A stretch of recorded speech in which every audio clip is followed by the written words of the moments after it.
Watching the back section, guys. That went upside down on the back section. It is clear.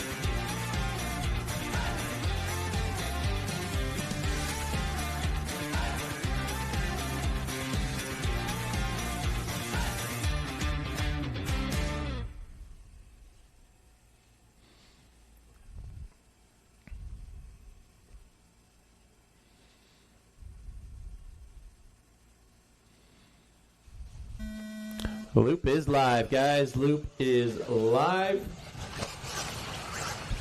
Race number 1 on the track. First round of qualifying going on.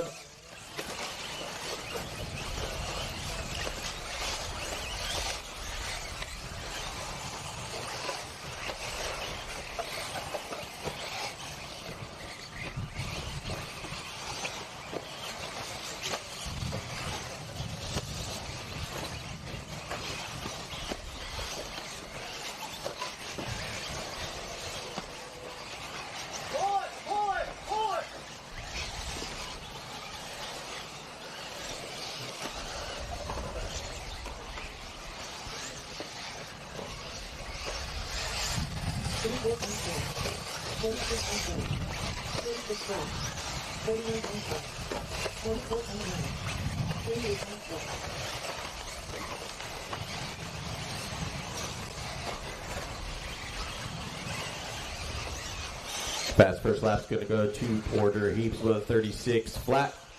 Pete Isaac with a 38.6. Robert Vaught Mini with a 39.9. First time by.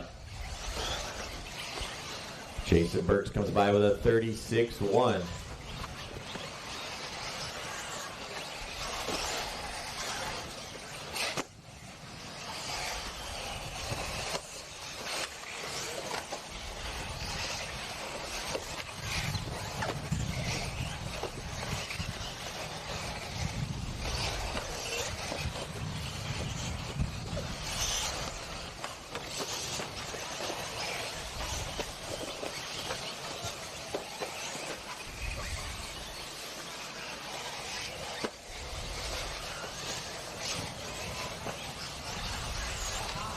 Watching the quads, guys. Got one upside down in the quad section. Watch it in the quads.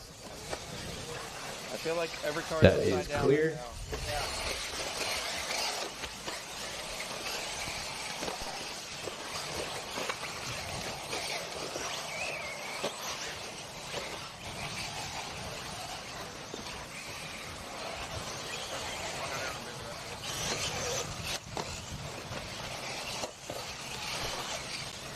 .230 down and 4:30 still left to go.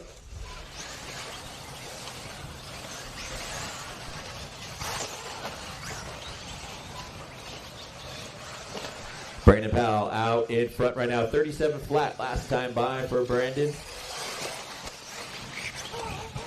Porter Heath now taking the top of the board now. Brandon about 1 second back in the second spot. Jason Burks in third. Top three separated by about 2 seconds right now.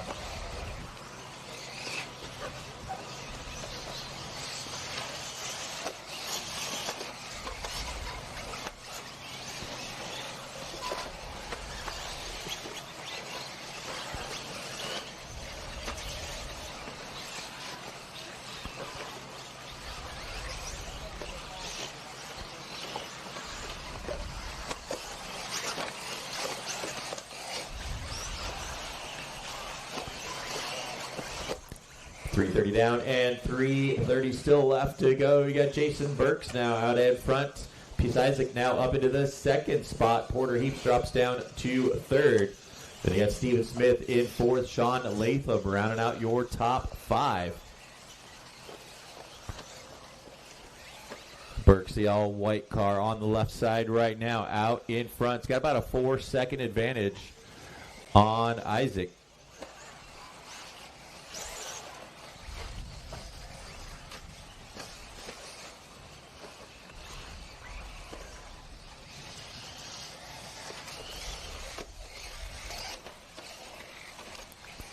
So race one on the track. Race number two coming up next. Race two coming up next.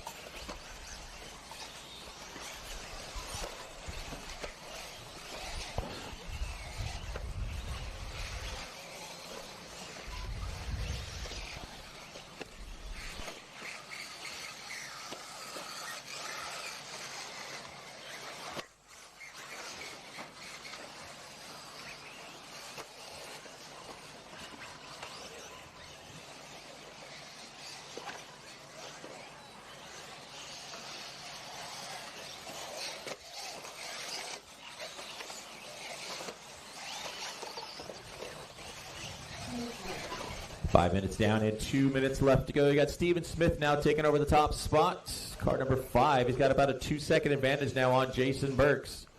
Brandon Powell in the third spot.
Got about 30 seconds left to go. He's got Steven Smith still out in front. 37-3 last time by.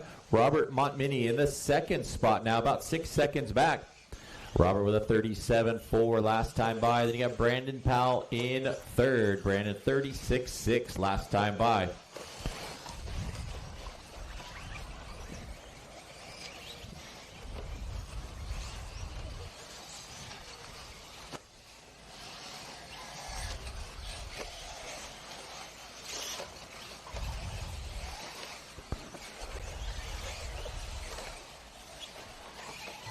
That is time. Everybody keep going to hear your name. Everybody keep going.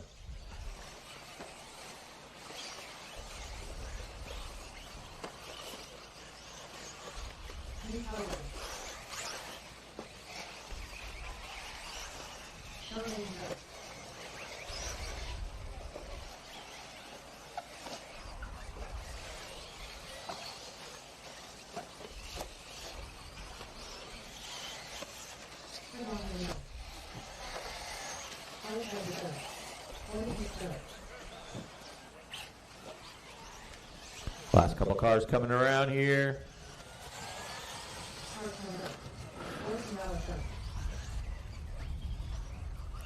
One more coming through the back section now.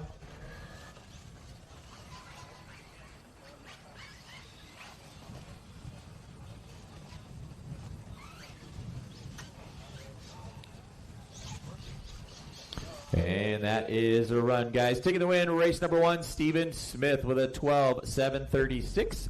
Robert Montminy finishing in the second spot with an 11:7:04. And Brandon Powell finishing in third with an 11:7:07. Let's get all those cars shut down, come back out, and turn marshal race 2 coming up. Keep going. Keep going. Keep going. Yeah, right there.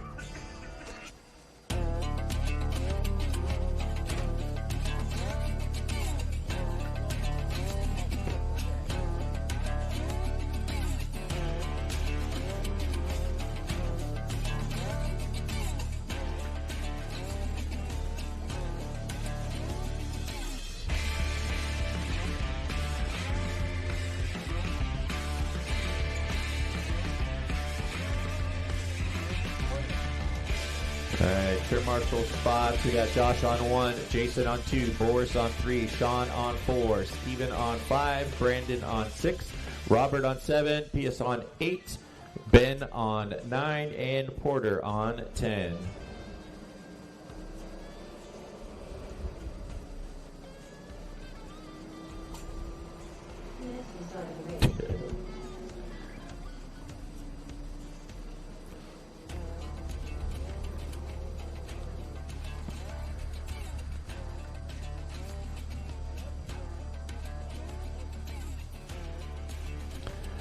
All right, race number 2. Let's get them checked in. Race number 2, check them in.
All right, guys, loop is live. Group number 2 on the track.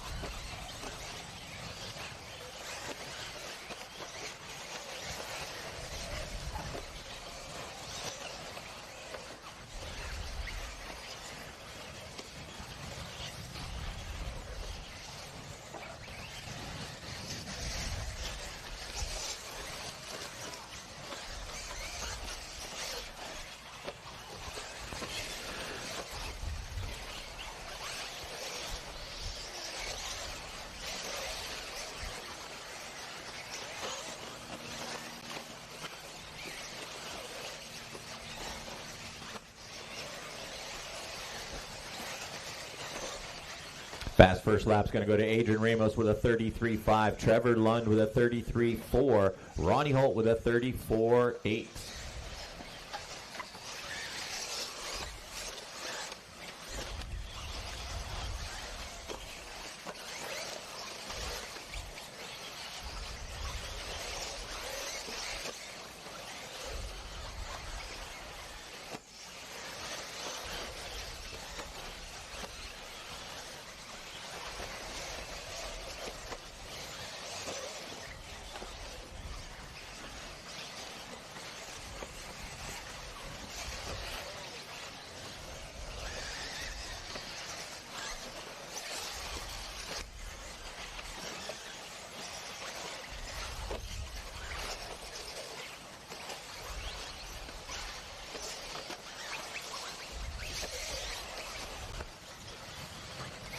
Got 2 minutes down and 5 minutes left to go. You got Adrian Ramos out in front, 33-2 last time by for Adrian.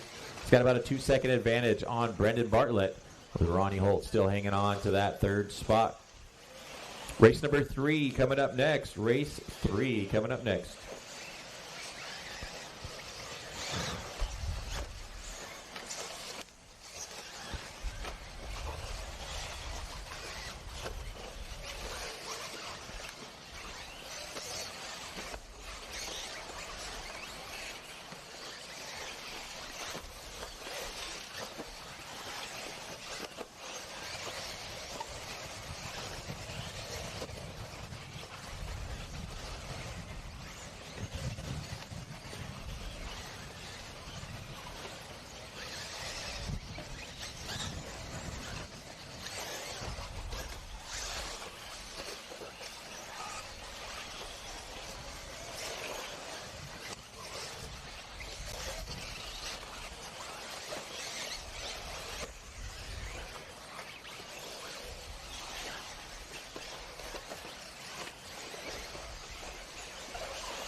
Right at that halfway point, 3:30 down, 3:30 still left on the master clock. You got Brendan Bartlett now taking over the top spot, 33-2 last time by. Ronnie Holt now in second.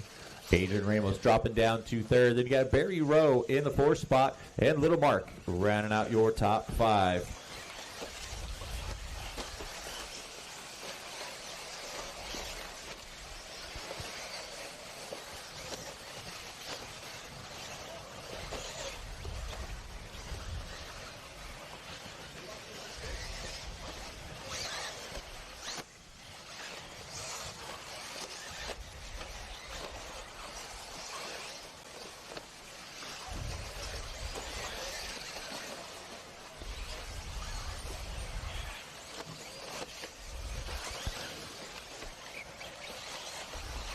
Brendan Bartlett out in front, 33-7 last time by. He's got about a quarter of a second advantage on Adrian Ramos in that second spot.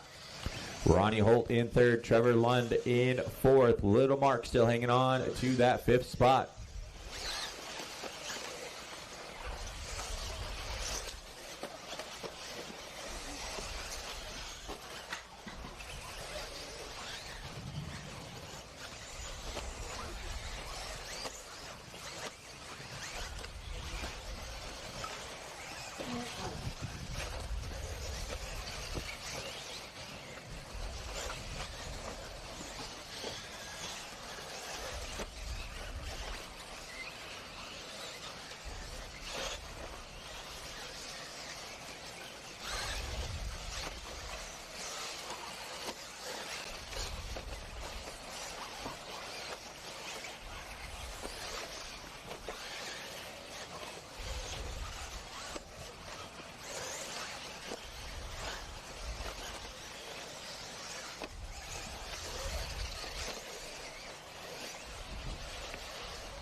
Closing in on 1 minute left to go. You got Adrian Ramos, car number 1, out in front. Comes by the stripe with a 33.5 that time by. Brendan Bartlett slides back into that second spot, about 1 second back. Ronnie Holt still hanging on to third. Trevor Lund in fourth. Little Mark still hanging on to that fifth spot. So we got less than 1 minute to go. Race number 3 coming up next.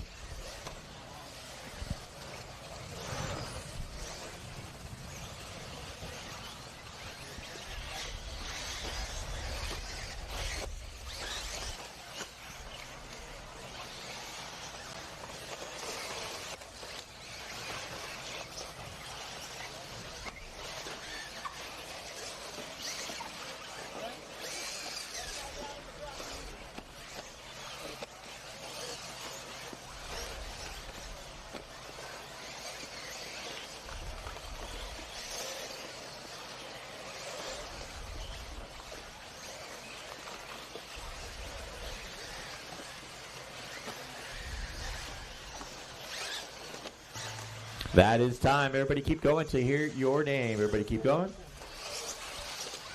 Trevor Lund is done. Everybody else keep going.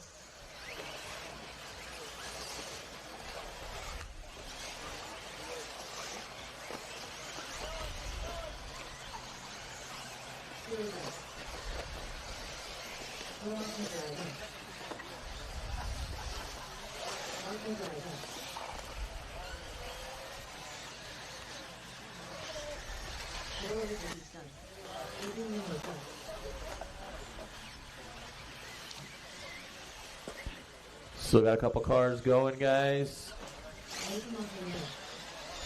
Watching the front here, guys.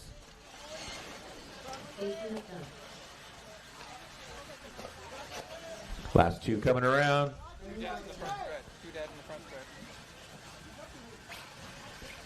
And that is a run. All cars are done.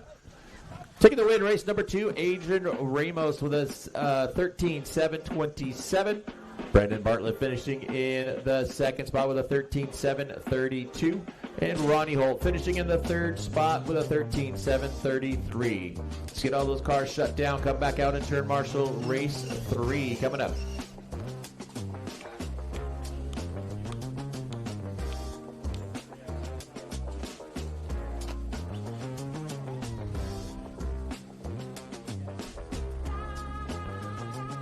Turn marshal spots. We'll have Adrian on the 1, Brendan on the 2, Trevor 3, Ronnie 4, Mark 5, Little Mark 6, Barry 7, Mason 8, Dennis 9, Mark Robinson 10, Plumley on 11, Gage on 12, and Chevelle on 13.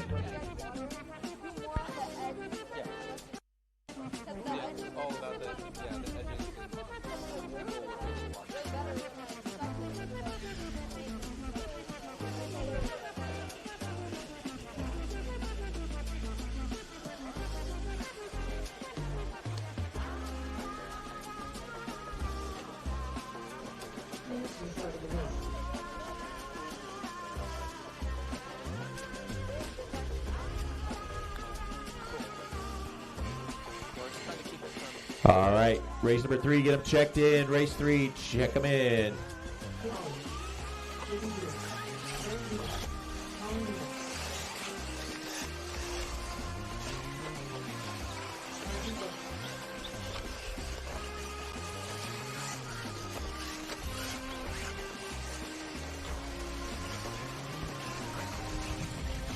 Trevor Lund, seat number 3, please.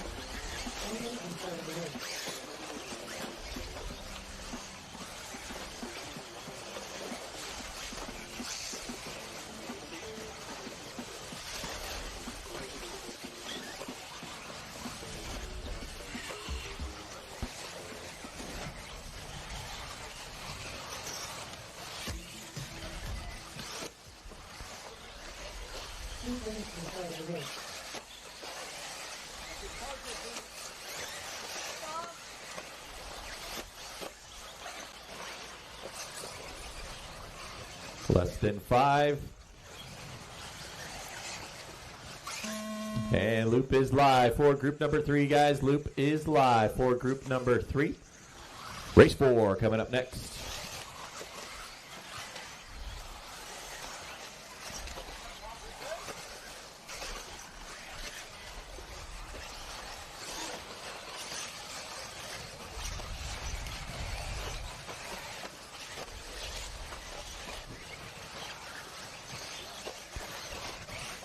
Round number 2 of qualifying will start at 2:30. Round number 2 will be at 2:30 with race number 1.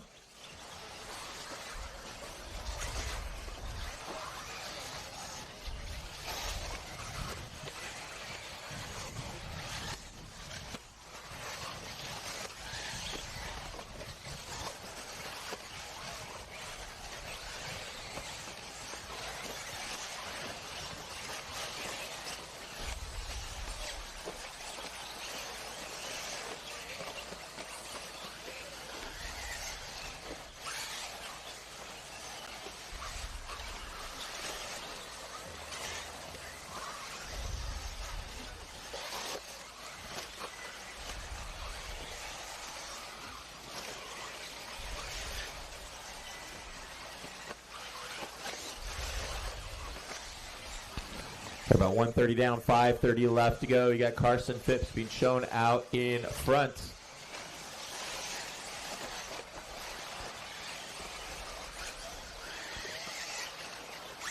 Carson by the stripe with a 33.6. Going to drop him down to the 3rd spot. You got Julian Oliveras now out in front. Julian with a 32.3 last time by. Walker Spinrad in the 2nd spot, about 1 second back. Carson in 3rd, Trevor Olins in the 4th spot, Benny Kamarian rounding out your top 5.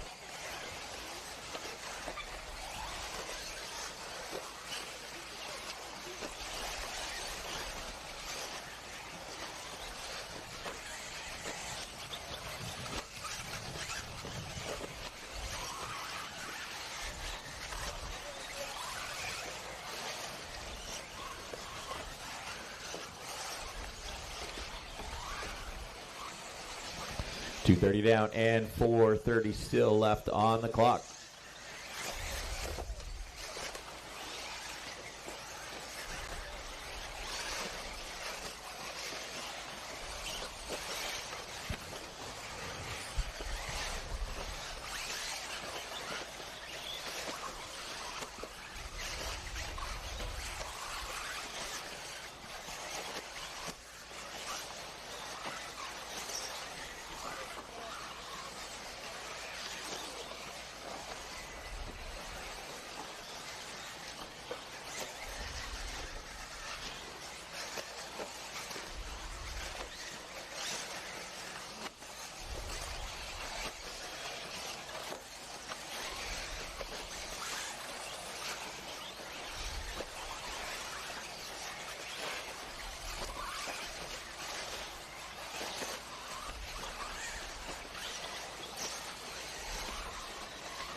Walker Spinner now taking over the top spot, 32.4 last time by.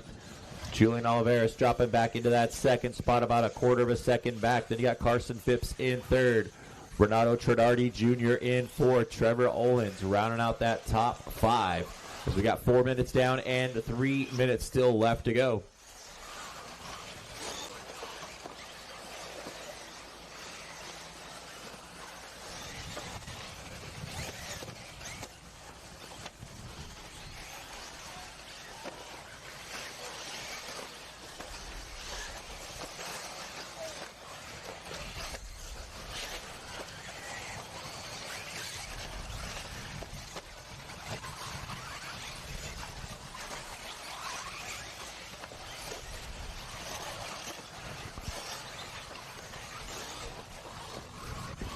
Bright fluorescent pink car on the left side of the track right now. Walker Spinrad, 32.4 last time by. Open it up to a 3-second advantage on Julian.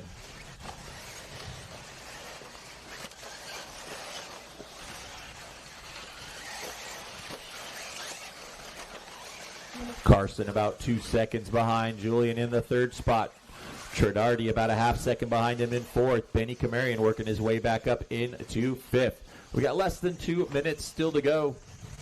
Race number 4 coming up next. Race 4 coming up next.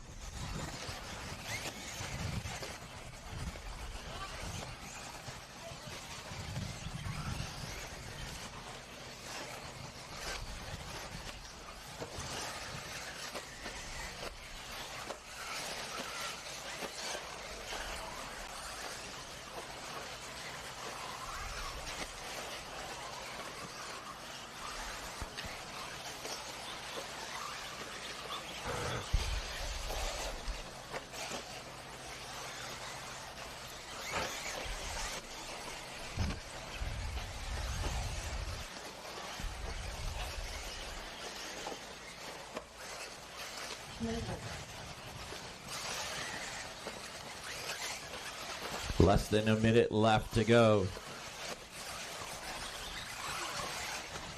Julian back out in front. Carson Phipps about 2 seconds back in the second spot. Renardo Tredardi Jr. in third. Benny Kamarian now in fourth. Walker Spinrad drops down to the fifth spot.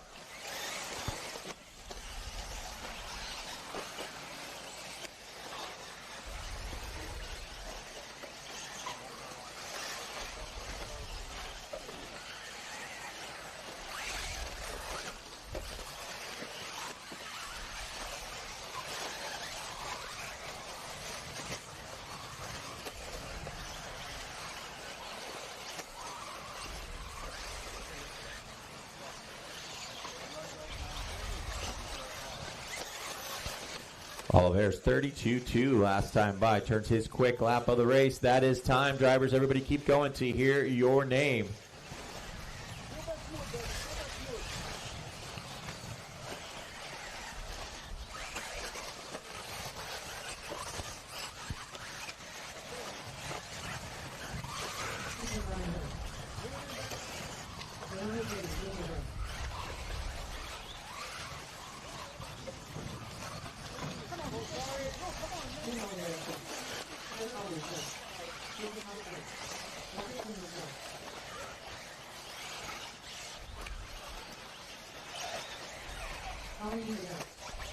Everybody's last lap here.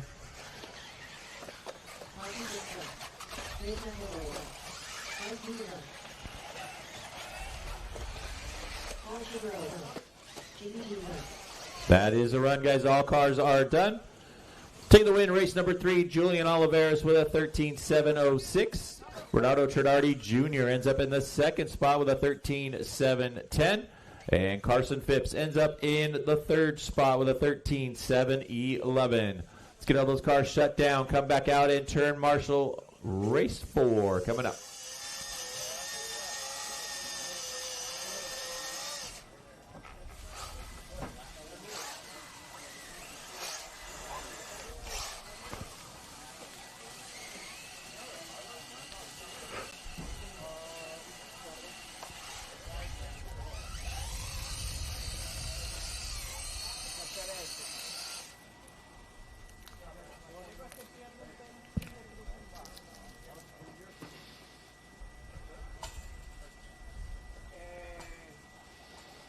Mejoró bastante. Quizás se te abra un poco en el pulmón. Entra un poquito más adentro. Pruébalo en la práctica.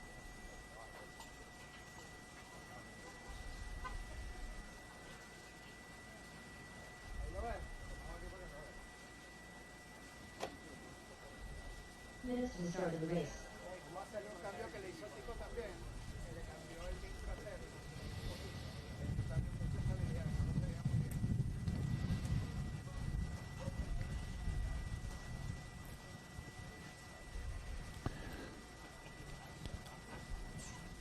What number are you looking for? 7 is right in front. All right, group number 4, let's get them checked in. Race number 4, check them in.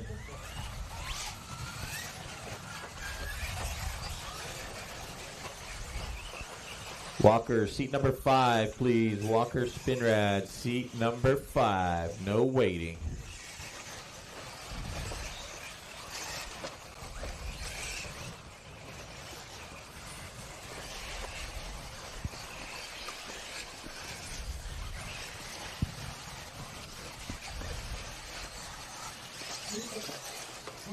start of the race. On race. Individual. Number 3. Run left. Number 8. Female left. Race conquer female. 3 right. Center right. 45 seconds to start of the race. Running out of race.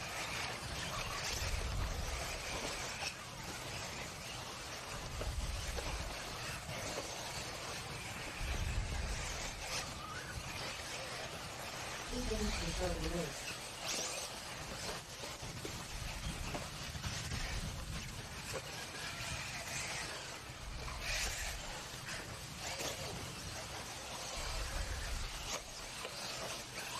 The start of the race.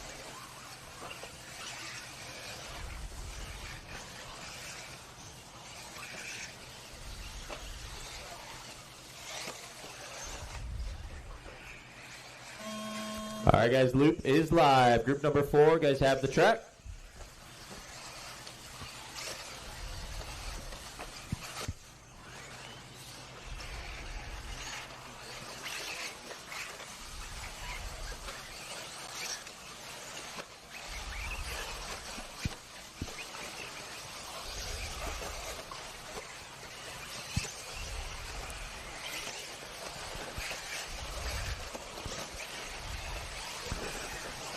Race 4 on the track. Race number 5 coming up next.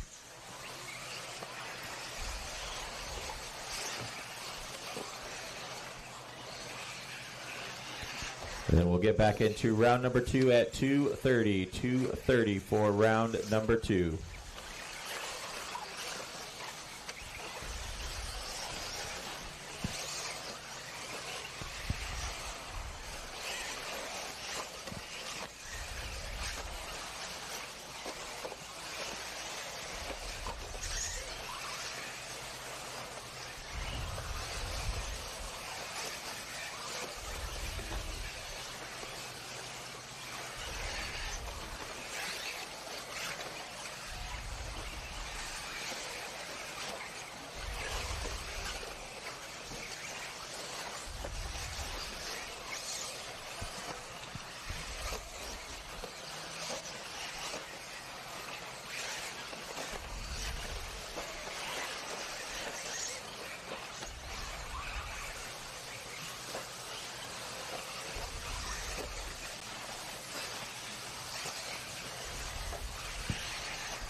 Camden line being shown out in front right now. Spencer Eckert in second.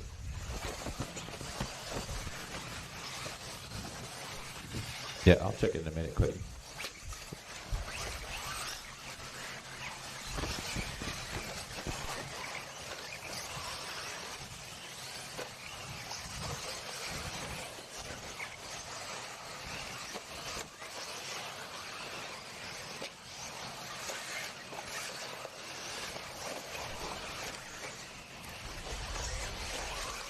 Camden to the rough last lap, going to drop in back to the 5th spot. So you got Spencer Eckert now out in front.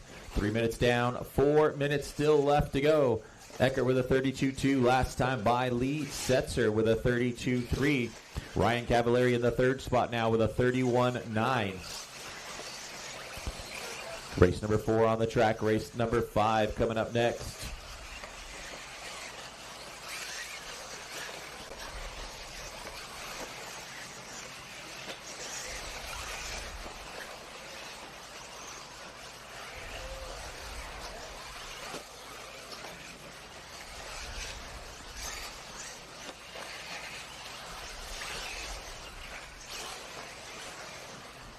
We're at the halfway point. 3:30 down, 3:30 still left to go. Spencer Eckert out in front still. He's got a 1 second advantage now on Ryan Cavallari. Eckert with a 32.5 last time by.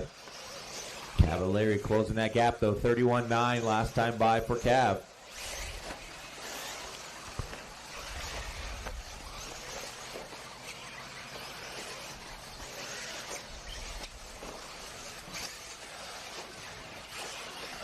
Cavalier with another 31-9 that time by closing that gap on Eckert. Camden Line working his way back up in the third spot now, about a second and a half behind Cavalieri. Davey Batter right in the fourth spot. Lee Setzer rounding out your top five. As we got about 2:30 still left on the master clock. Race 5 coming up next. Race number 5 coming up next.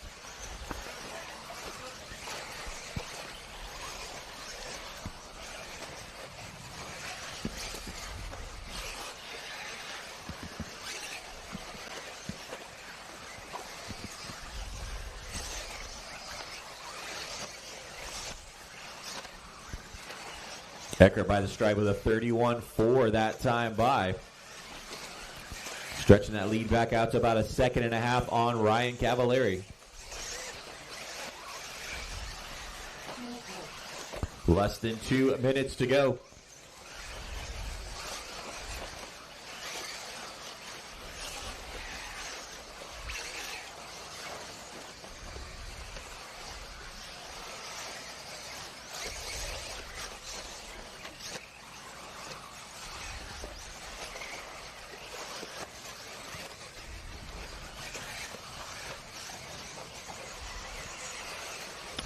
Down and 1:30 left on the master clock.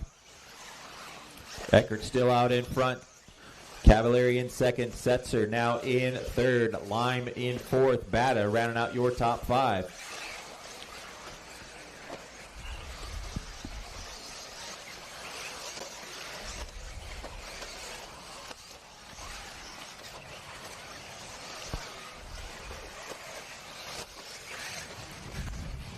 Got about 1 minute left on the clock.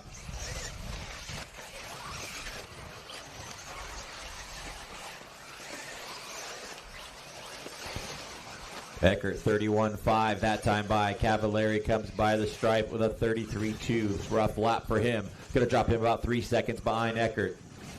Camden Line with a 32 flat last time by. Eckert by the stripe 33-6. Rough lap for him as well. We've got about 30 seconds left to go.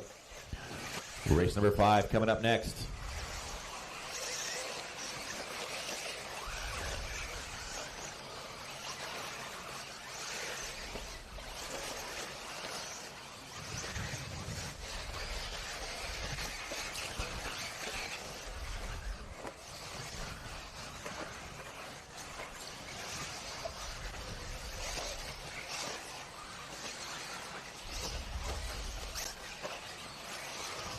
That is time, guys. Everybody keep going to hear your name. Everybody keep going.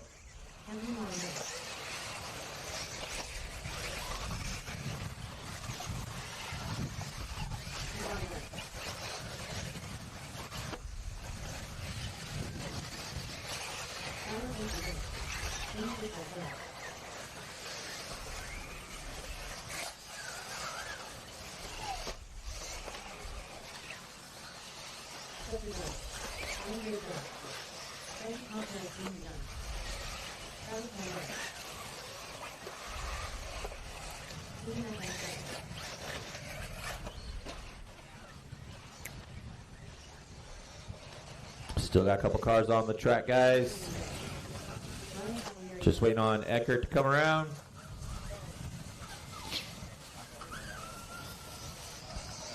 And that's a run, guys. Taking the win, race number 4, Spencer Eckert with a 14:7:29. Ryan Cavalieri finishing in that second spot with a 14:7:30. And Camden Line finishing in the third spot with a 13:7:02. Let's get all those cars shut down. Come back out and turn marshal. Race 5 coming up.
All right, race number 5. Let's get them checked in. Race 5. Check them in.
All right, guys, loop is live. Loop is live. Race number 5 on the track.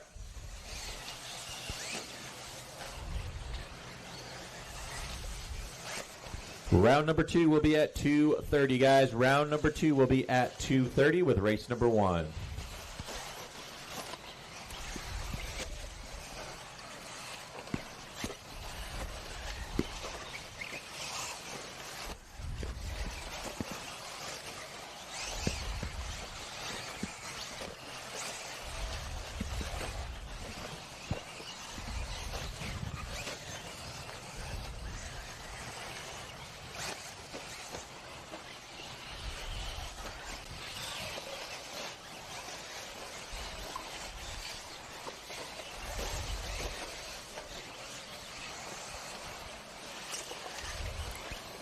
Out the gate, you got Brandon Rose with a 30.8, Chase Lemieux with a 30.9, Mayfield with a 31.2, Dakota Fenn 31.2, Mason Fuller 31.3.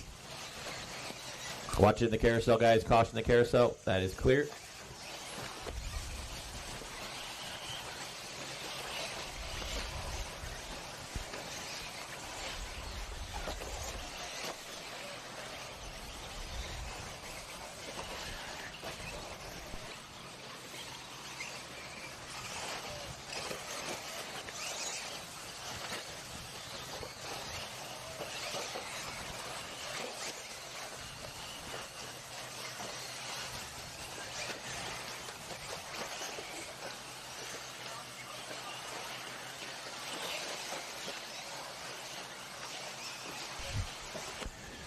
Minutes down and 5 minutes still left to go. You got Brandon Rose top of the board right now. Chase Lemieux in second, about a half second back. Felong Win in third. Ryan Mayfield fourth. Mason Fuller rounding out your top 5 right now.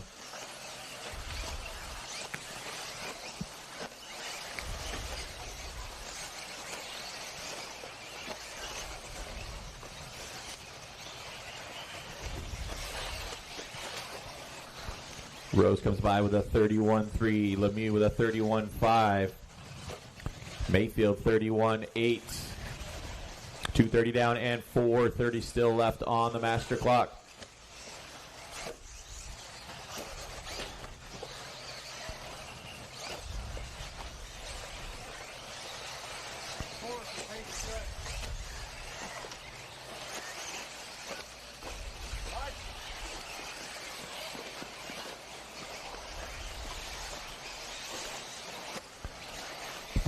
Down, 4 minutes still left to go.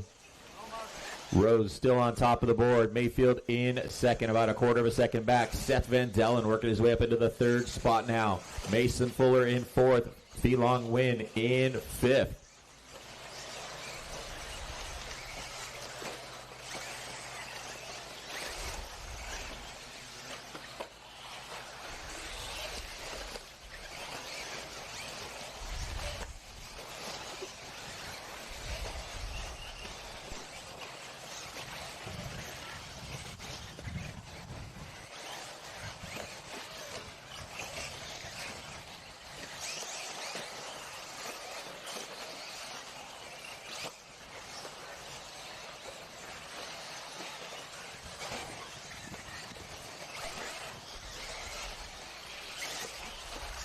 Donato Trinardi, where are you? Should be marshaling right now. 4 minutes and 3 minutes left to go.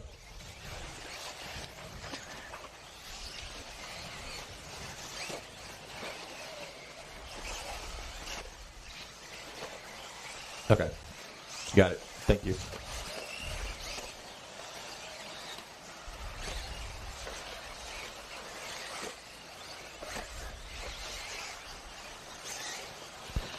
.430 down, 2:30 still left to go. Brandon Rose out in front. Check that. Seth Van Dellen now out in front. Seth with a 31-2 last time by.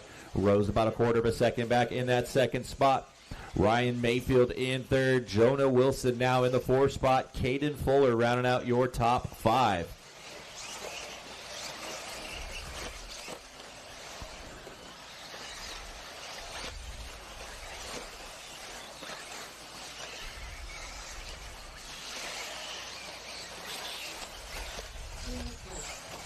Less than 2 minutes to go. Van Dellen comes by with a 31-8 that time by. Still keeps him on top of the board. Brandon Rose with a 31-7.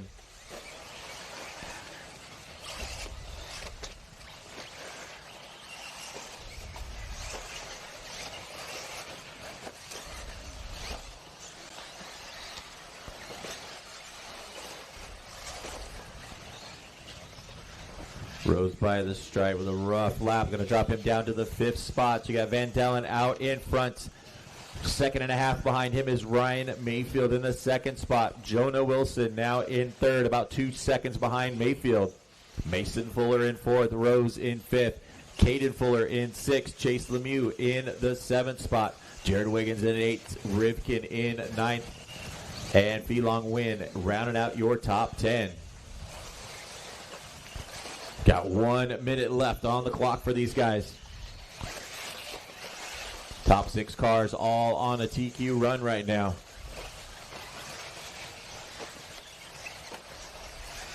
Van Dellen with a 31-6. Mayfield 31-3.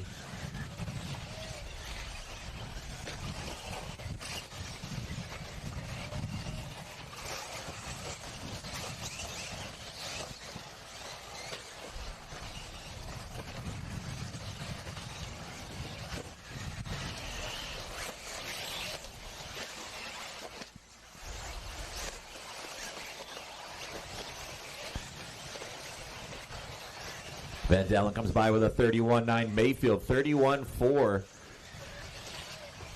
Top two separated by less than 1 second now as we're closing in on time.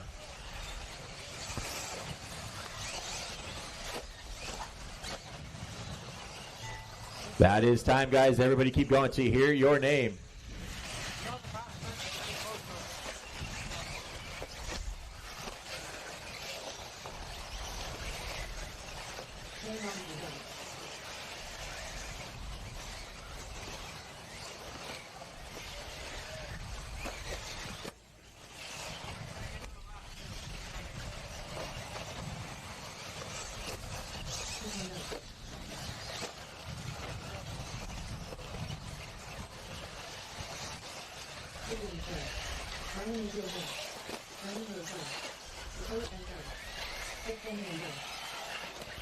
Last couple cars coming around right now.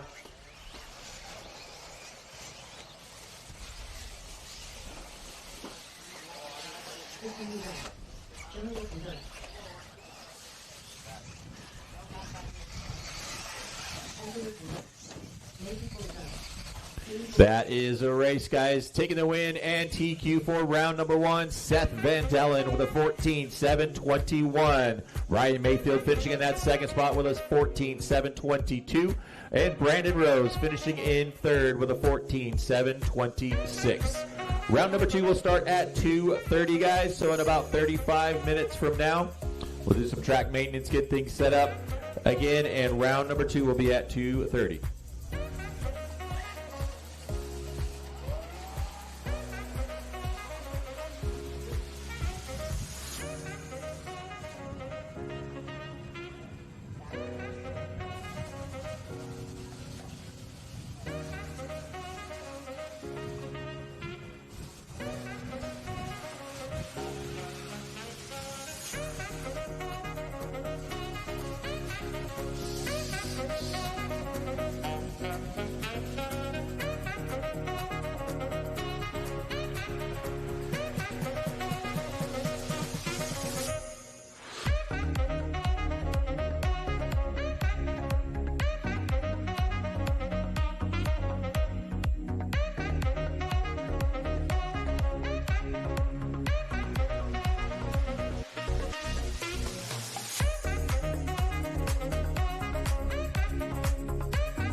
mankind won't be destroyed. The fact that you and I are working here today is evidence of that.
Guys, got about 15 minutes to get back into racing action.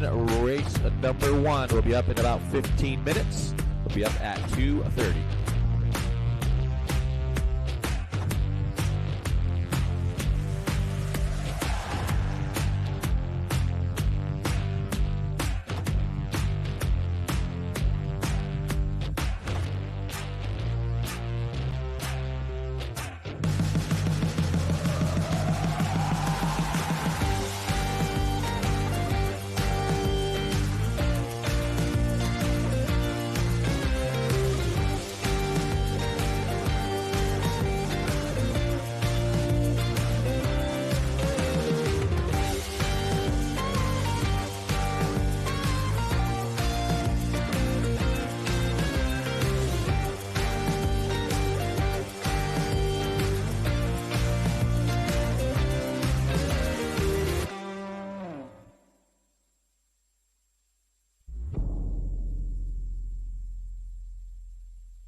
All right, guys, got about 10 minutes till we get it back into racing action. 10 minutes. Round number 2 will start at 2:30.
Got about 5 minutes till we get into racing, guys. 5 minutes. So race number 1. We're going to need race number 5 back out to turn marshal here shortly. And then race number 1. We'll be back up at 4 o'clock, just so you guys know. So again, we got about 5 minutes till we get back into racing action.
Got about 2 minutes till we get back.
Welcome, everybody, to the Roar 1/8 Scale Off-Road National presented by J Concepts. We're here in sunny, sweltering Chico, California, here at A-Main Silver Dollar Raceway, and you're watching the start of round number 2 of 1/8 Electric Buggy.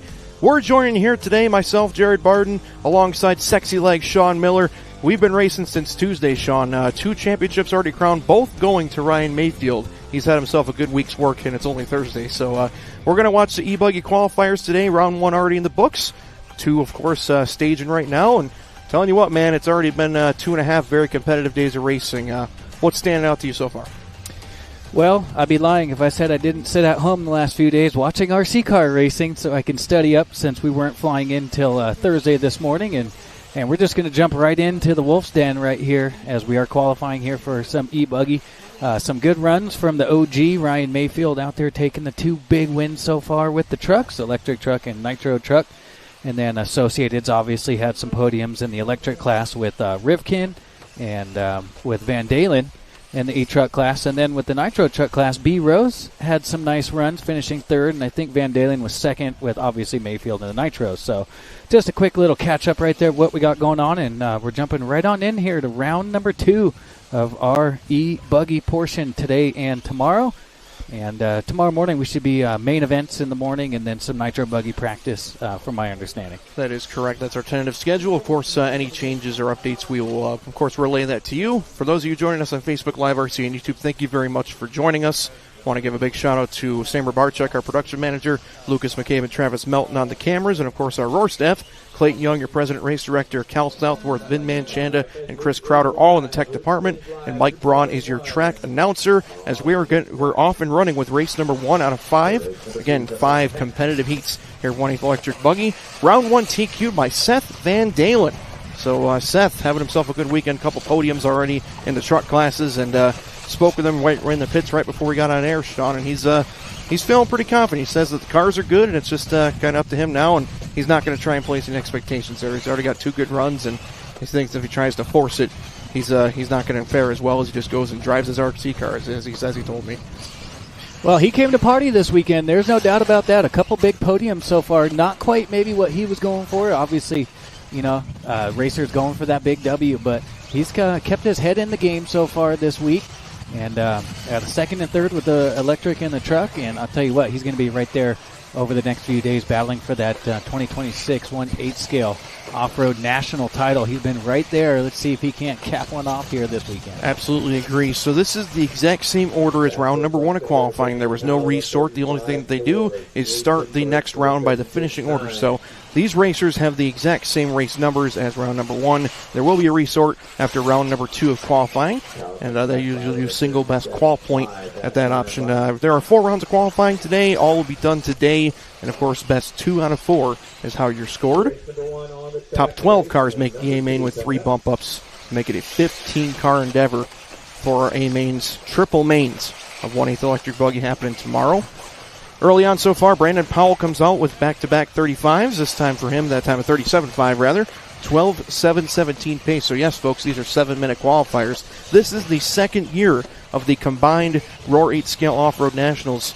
Remember, folks, you might remember there used to be a Roar E-Nats and a Roar Fuel Nats. And at this point, this is the 2nd year of the combined nationals of Nitro and Electric. So they stuck with the 7-minute format here for the electric racing. And right now, Jason Burks goes to the front with a 37 flat. Powell in 2, Josh Hanna, Boris Morales, and Sean Lathan, your current top 5. Yeah, our top 3 from round 1, Van Dalen, Mayfield, Rose. So they're just carrying that momentum right from the Nitro truck class right into a Thursday qualifying here for the e-Buggy portion. Mayfield feeling right at home. Chatted with him right before we got on air as well, and he didn't really have much to say. Mayfield, a man of few words, just kind of said, listen, man, it just kind of goes your way sometimes, and of course, we're on sweep watch. We got the brooms out, and strong first round for him, qualifying 2nd right behind Van Dalen. He's going to be, of course, in the mix. You can see Powell is your leader. 12.723 is the current pace, followed by Burks, Hannah Morales, and now Bob Montmany getting that 5 spot. That's the owner of Dynamic Performance RC in New Hampshire. So him and Mason coming from a long ways away. Probably traveled further than I did, Sean, and that's saying something. I come from New York, so Bob and Mason, of course, doing good work. They've been here all week long since Tuesday, and Bob doing a great job. Yeah, there's a couple of them out here racing, if I'm not mistaken. You got Bob and then Son maybe out here with us? Yes, Mason. Yep, his son Mason. Mason the Son. Absolutely. And Mason, a nice young man. I got to chat with him quickly, too. And he's a little quiet. He's a little shy. You know, he's kind of figuring this stuff out still. But nice young man, and definitely looking forward to seeing how they progress. After Robert, it's going to be Joe, Sean, Stephen, Porter, Pui Isaac, Ben Hartshorn, and Stephen Jellick, your whole running order. We are at the halfway point. 3:30 gone and 3:30 left to go. This is Buggy, race number 1 out of 5 in round number 2 of qualifying against 7-minute runs. A little bit different than your usual club race where you get a 5-minute qualifier. These extra 2 minutes really do mean something now. Now, they ran 7-minute qualifiers for the E-Truggy, if I'm not mistaken, and then 7-minute mains? Does that sound right to you? Yes, for electric racing at the ENATS, it's all 7 minutes. So copy. That's the Roar standard, and I believe that's going to be the exact same way here. Of course, the AAA mains for E-Buggy will be coming up, of course, later in the weekend tomorrow. That'll be the first thing we kick it off with tomorrow. Remember, folks, we're here in Pacific time here in Chico, California, so if we say the time right now is 2:36 p.m., that means if you're on the East Coast, it's about dinner time, 5:30 p.m. for you. So anytime you look at our schedule, make sure you double-check what hour we're talking for time zone. Because if the start time is 9 a.m. PST, you'll want to tune in around noon if you're on the East Coast. Right now, Powell, your leader at the 4:30 mark with 2:30 to go. Brandon Powell last time 35-2. Boris Morales going to be about 2 seconds back, followed by Jason, Bob, and Josh, your top 5. Sean, Stephen, Pui, Joe, Porter, Ben, and Steven, the full running order here with 2:10 left to go. What's catching your eye so far, Sean? Man, this place is beautiful. That's for sure. They have a nice facility. Big, beautiful pits out back, all covered in the shade out there, keeping the racers nice and cool. Now, we were gone. We were not here the last few days when the heat was really sweltering. It was 100 degrees here on Tuesday for the E-Truggies and just about 100 yesterday. But we're going to be high 80s for the next few days, and then right around 90 degrees here on Main Sunday. Yeah, you guys are used to this kind of stuff. This is a little different from the Central New York boy. It's you guys say, oh, it's cool out here. Well, it's pretty warm here, but as the joke always goes, it's a dry heat. So we're hanging call in it there. what you want. It's still hot. Absolutely, now, we don't have the humidity, because 85 back in New York, and I was just in Pennsylvania last week. It was about 87 with 87% humidity. So it's just a different heat. Both hot, no matter how you look at it. Absolutely agree, my friend. Yeah, that's awfully familiar for myself. A lot of humidity you have to deal with. So for sure, some different conditions here. And I was chatting with a couple of the drivers. This track is becoming asphalt. It's laying down a lot of grip. Even though the water usually knocks it down, you're going to see as this track progresses, as the day goes and the weekend goes, you're going to see that black groove being more pronounced and a little less dust flying. So you're going to be watching these tires getting eaten up. Drivers are going to be going up on their diff and shock fluids, and they're always going to be chasing this racetrack, and I know they're already talking about going to their hardest compound tires.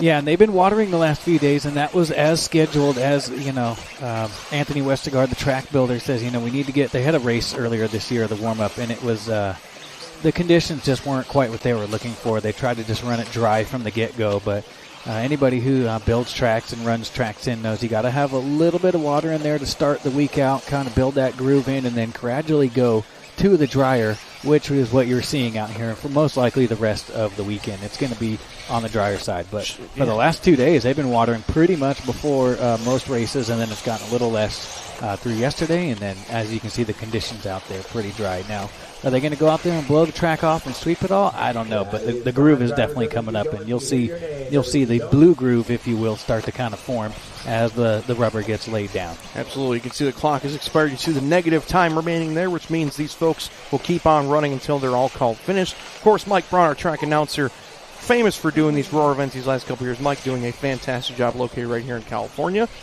And just a quick shout out to Anthony Westergaard at Factory Tracks, his team putting in an awesome track layout here for the Nationals. You're going to be watching everybody finishing up here. You see they're heading back towards the start-finish line. And, of course, they'll be all called finished. Right now, it looks like a battle between Jason Burks and Brandon Powell. Who's going to take this early TQ run? Brandon last time a 44.4. All Burks has to do is get it across the line clean. Here he comes to the start-finish line, and Jason Burks will take it down, 36-2 on the last lap, and there is your A-Main Hobbies race results screen. As you can see, Jason Burks taking the early TQ with 4 heats left to go in E-Buggy. Powell Boris going 12, Bob Montmany leading the 11-lap charge, followed by Steven, Sean Porter, Josh, Joe, and then Ben on 10. Race 1 in the books, my friend. Straight from the airplane, about a 77-mile drive out here, and then right into the action. So. Sacramento, California. Yes, Chico located about an hour and a half, 90 minutes north of Sacramento, excuse me. You can see that this illustrious driver's stand. A lot of room up here. Got a couple guys grabbing their stools to stand on, getting their spots ready. This is race number 2 of 1/8 Electric Buggy. There's your A-Main Hobbies grid lineup led by Adrian Ramos. There's Mr. One Army, Brendan Bartlett, here this weekend. Good to see him out. I know he's been doing a little less racing recently. And there's the aforementioned Mason Montmany. So he's actually out-qualified Dad so far. Yeah, I know those two have a little friendly rivalry between fathers on there. Yeah, they're not the only ones. Some locals out here as well, Colin and Bryce Beaver, a couple associated guys driving out here, father and son. And Colin has gotten fast, man, and it's been a battle, and Dad has fun with it. He's actually been posting online how he does a race report, and then he gets right to the important stuff, which is his son beating Dad, and so far it's 2 Colin, 0 Bryce right now. So we're following along with the father and son battles out here today. It's all about those interior battles. Yeah, and how cool is it seeing on the starting grid 5th and 6th, Mark Nopery and Lil Mark Nopery. So father-son right there, nose to tail. You can see we're waiting on marshals to get the cones covered there. A-Main Hobbies, as you can imagine, pulls out all the stops. Check out all the banners. They've got officially labeled Marshall buckets. And, of course, they I know a couple times they've been bringing water out to corner marshals if it gets a little warm out there. So, of course, A-Main staff, you gotta thank Kendall and Kelly Bennett. They started their company right in Chico in 2004 out of their 2-car garage. And it's become this 50,000 square foot monstrosity over there on their main warehouse location. Of course, we're here in Silver Dollar Avenue, and man, it's about 5 miles away from the headquarters out there, but close enough. You would not believe the amount of space that these folks have, and now they have a North Carolina distribution center as well. So that doesn't surprise me much. It's amazing what happened in 20 years. So a big shout out to the Bennett family, Kendall and Kelly, that have definitely built an amazing empire. Got to give a shout out as well to Sean Clovis, handled a lot of the event promotion, and as well as just a lot of the administrative work. Troy Hansen, I already saw him being our social media guru. He's walking around and taking pictures and videos. And, of course, another shout-out again to Anthony Westergaard and the Factory Tracks team. It all comes together. It takes a village to make an event like this happen. And, of course, got to give a big thanks to Roar for bringing the show here. It's going to be a good time, and we cannot wait to crown 2 additional national champions. 2 have already been crowned, both to Ryan Mayfield, Electric and Nitro Truggy. I'm telling you what, I think E-Buggy is about as wide open as it's been. You get a little more dust on this track. Track starts to degrade a little bit. The buggies don't like the bumps as much. Mayfield's probably the goat of truck racing, but now he's got his hands full with a lot of competition, young and old. Well, he only missed the TQ by a second in that first round of E-Buggy, so he's right there as well with that bug. And really, the one that's had the most competition for him is his teammate Seth Van Dalen. He TQ'd Electric Truck, but had a couple small bobbles. There was nothing fatal on Sean's part, or on Seth's part. Sorry, Sean's dead, but just very small errors. I know him and Rivkin swapped the spots back and forth, and Mayfield made the pass on A3 to seal the win. You can see we just started our second race of qualifying here in round number 2. You can see we're at Q2, race 2 out of 5 here for Electric Buggy. Current TQ is Jason Burks' 12 at 7:26 as they all come out, called by their numbers. Yeah, and there's no love lost right here. These guys battling hard for those national championships. There was some bumping and scraping between those teammates with Mayfield and Sean earlier. So, yes, they're here as a team. They work on the same team, but there are no team orders. It is go out and win yourself a national championship. So, which is what I expect to see some racing out here. Yes, you're going to be on the same team and you're going to run together with some other guys, but you know what? As far as team orders goes, it doesn't seem to have an order, and these guys are going to be out here battling. Teammates or not this weekend, and I expect some good battling out here the next 2 days with these buggies. Well, Sean, that's the beautiful thing about RC racing. You think about the extreme case of like Formula One, where the team orders that's how they run their operation. And sure, of course, everybody's on like chassis teams or like tire teams or like electronic teams, but this is still a very individual thing. You're driving your car with 10 or 12 other competitors out there, and everybody's out there to win. Everybody's out here here. I mean, the pro drivers are doing it not just for sponsors, but for paychecks. And for sure, when push comes to shove, you sometimes see that contact happen. Of course, things were kept clean, but you better believe that Mayfield and Seth, they might be good buddies off the track, but they want to beat each other worse than anybody. Yeah, I'd like to see that fire in these racers. They come out here to win. They're not here for second or third place. Although, at the end of the weekend, if you do walk home in the second or third, you ain't mad about it. But these guys are out here for the big W, and I don't blame them. And when there's to talk about Mayfield, too, is, his 40th birthday is next month, September, and he continues to have that fire, continues to have that drive. Just a fun fact for you here, Sean. Since 2015, so you can take the last 10 completed years, taking out 2020 for COVID as well, I have a trivia question for you. Who has the most Roar 8 scale and four-wheel drive short course national titles? Oh, boy. I could go to a handful of other drivers. I know he is third all-time on the Roar Nationals title list.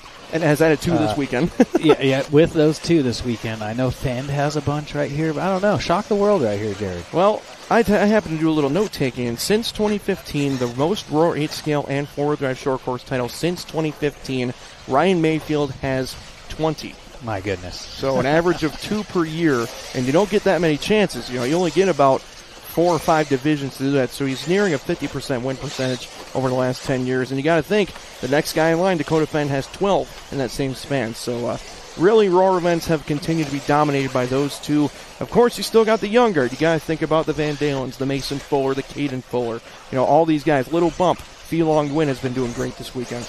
A lot of these drivers that are knocking on the door, but when it comes Roar time, you still see the old guard, if you will, being tough. And we talk about Fenn like he's an old guard, but he's been racing competitively for over 15 years now. Yeah, he's still in his 20s, if I'm not mistaken. It might be his later 20s. Yep. But yeah, he's still pretty young. Got plenty of miles to go in the tank. Husband, father, homeowner, and still finds time to be one of the best drivers in the world. So, hey, check it out. Like we were mentioned before, Brendan Bartlett back up the board here. So good to see Brendan and the One Army crew coming out racing this weekend. Barry Rowe in the second spot. There is Mason Montmany in third. Trevor Lund going to be in the fourth spot. And there's Chevelle Keats, I believe, the lone female racing this weekend here at A-Main. She's doing a heck of a job in fifth. Ronnie Holt, Dennis Wilson, Marcus, Adrian, the top 10. Then Little Mark, looks like Mark Robinson and Gage Dusnett both having some trouble. So unfortunately, the father of Jermaine having a little trouble this time by. Yeah, she's a local from out here too, Chevelle, and she'll be one to watch over the next few years as far as the rising young stars, especially with the ladies right there. You got to get the ladies involved with the racing, and Chevelle, she's really made a name for herself and been cutting her teeth in the sportsman classes, and look at her now here at the Nationals right here. I'm proud of she is holding her own, her program, yeah. And you got to think Clay is one of the nicest guys you're going to meet. He is her personal hype man, and does all the promotion on the social media. We love to see it. And one of my buddies from New York, Mike Pavia, is good friends with Clay, and they say the same thing: is they put so much effort in, not just with practice, but with capital and with research and with setup. They're into this thing, and it's not surprising me at all that Chevelle's holding their own here. This is a tough field this weekend, no matter what division you have. 4 divisions to choose from, nowhere to hide, so you better run. Yeah, no doubt. And she just celebrated a quinceañera, so if I'm not mistaken, that's what, 13 years old? I'm not 100% on that, but she's pretty young still. That's fantastic. You think about might another be 16. young. I'm not exactly sure. You think about the Maybe East Coast somebody can version help me out with of that. young superstar female driver. I think of Mad Maddie Long from Virginia. She has been She's a ripper. very fast, and she is a ripper. She attends all the race time events out there, and she does a fantastic job. So. Really love to see the women get into the hobby. This is not just a male sport. It may be dominated by males in terms of participation, but absolutely any female can drop a cart out on the racetrack and compete. That's the beautiful thing about RC racing. It's not so much about physical capability as much as it is reaction time and, of course, car preparation and knowledge. So Bartlett, a long-time Idahoan, now racing his way out of Montana. So he's got a couple kids now and married. All grown up now. Just a little shout out to the One Army crew. I know Big Rob's got to be running around here somewhere. And Uncle Mike and Brendan decided to move even further away from civilization. I thought Idaho was about as far away as you can get. Of course, Tekin HQ over there, and want to give a shout out to the Campbells. Hope they're doing well. But yeah, Idaho just got ranked, I think, number 1 or number 2 for quality of life in all 50 states. Idaho was right up there in the top 3 right there. So that does not surprise me a bit. Not sure what they got in the water up there, but they're happy. Absolutely. Well, Brendan doing a heck of a job and making his crew happy. A 13-7-18 pace. That is currently over a lap faster than the current TQ from Jason Burks. Adrian Ramos going to be trailing by around 5 seconds here. So again, Bartlett and Ramos going to be trailing by a pretty good margin. Then Barry Rowe in the 3, Trevor Lund 4, Mason 5, then Chevelle, Ronnie, Dennis, Mark, and Little Mark, your top 10. Looks like Marcus Plumley, Mark Robinson, and Gage Deuce all having some trouble, so we have 10 cars left with 25 to go. Yeah, we got Nacho in this one. That's what we call Ramos back home. I'll tell you a quick story about that. He wanted to race the DNC in 2021, and I couldn't remember whether it was his work or his wife or something of that. He didn't want he didn't want them to know that he was out there racing all week at DNC instead of working, and he signed up as Nacho. And for since 2021, I've called Adrian Nacho because of that reason. I think he was just trying to get out of work and wanted to make sure the work couldn't find him, racing RC cars. So I go, who's this Nacho guy out here in 2021 DNC? And I wonder how well that went over afterwards.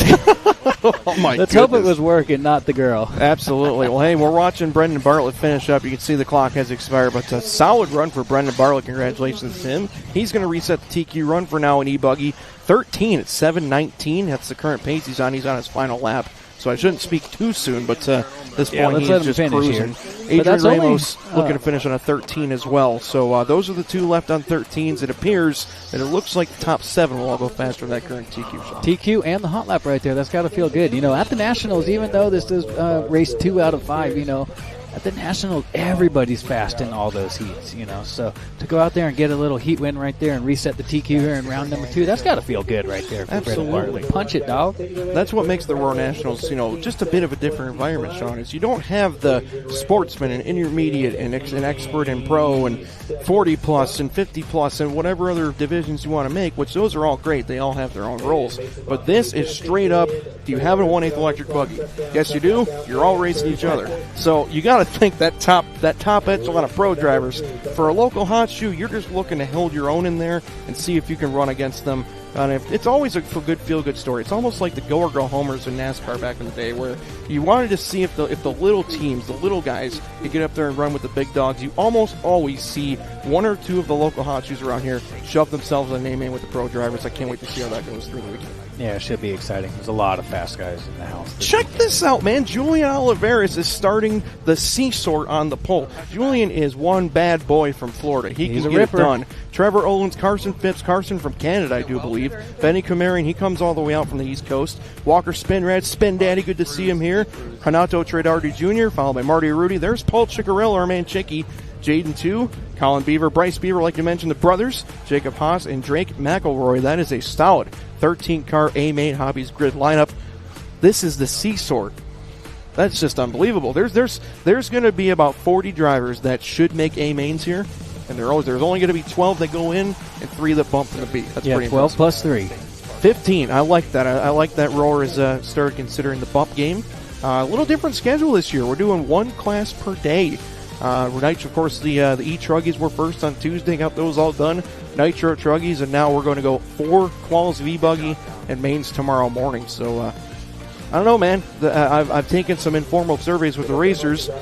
They're not a huge fan of not being able to make that many changes. But I will say I'm a racer. I'm also an announcer. I can also get on the microphone. There's a difference between being able to wholesale your car every single race because you have 40, 45 heats to wait versus being good off the truck. And you make a couple changes here and there, you change your tires, whatever, and you can really see that it's throwing some of these guys a curveball. Yeah, we call that off the trailer railer right there. That's a good phrase. I might have to steal it. I'll give you credit for it. You can see that we're rolling them off here. You can see Mike did call them off by their respective numbers here. Oops, sorry, this is still warm-ups. I was getting ahead of myself, but you're excited. Oh, listen, we're all excited, man. We landed about an hour and 45 minutes ago. I saw you out there signing some autographs as soon as we got here, and they called us right into the broadcast booth and said, "Hey, good to see you, boys. Here's a headset. Have at it." So, yeah. I had to find where we were. I was wandering around like where the heck are we? I said hi to the Roar staff. I was giving my pleasantries with all the teams and people I haven't seen in a while. Good to see Ryan Lutz. I haven't seen him in a few years, so it's good to see him again. And walked right in the booth, and Sean welcomed us, and our man Sam sitting to our left says, "Here, grab the headset. You're up in 5 minutes." I said, "All right, here we go." Yeah, have at it, boys. This is what we get paid to do, you know. Absolutely. So we're ready. We're always ready. Absolutely. You can see our warm-ups wrapping up right here, but love having everybody joining us here on Facebook Live, RC, and YouTube.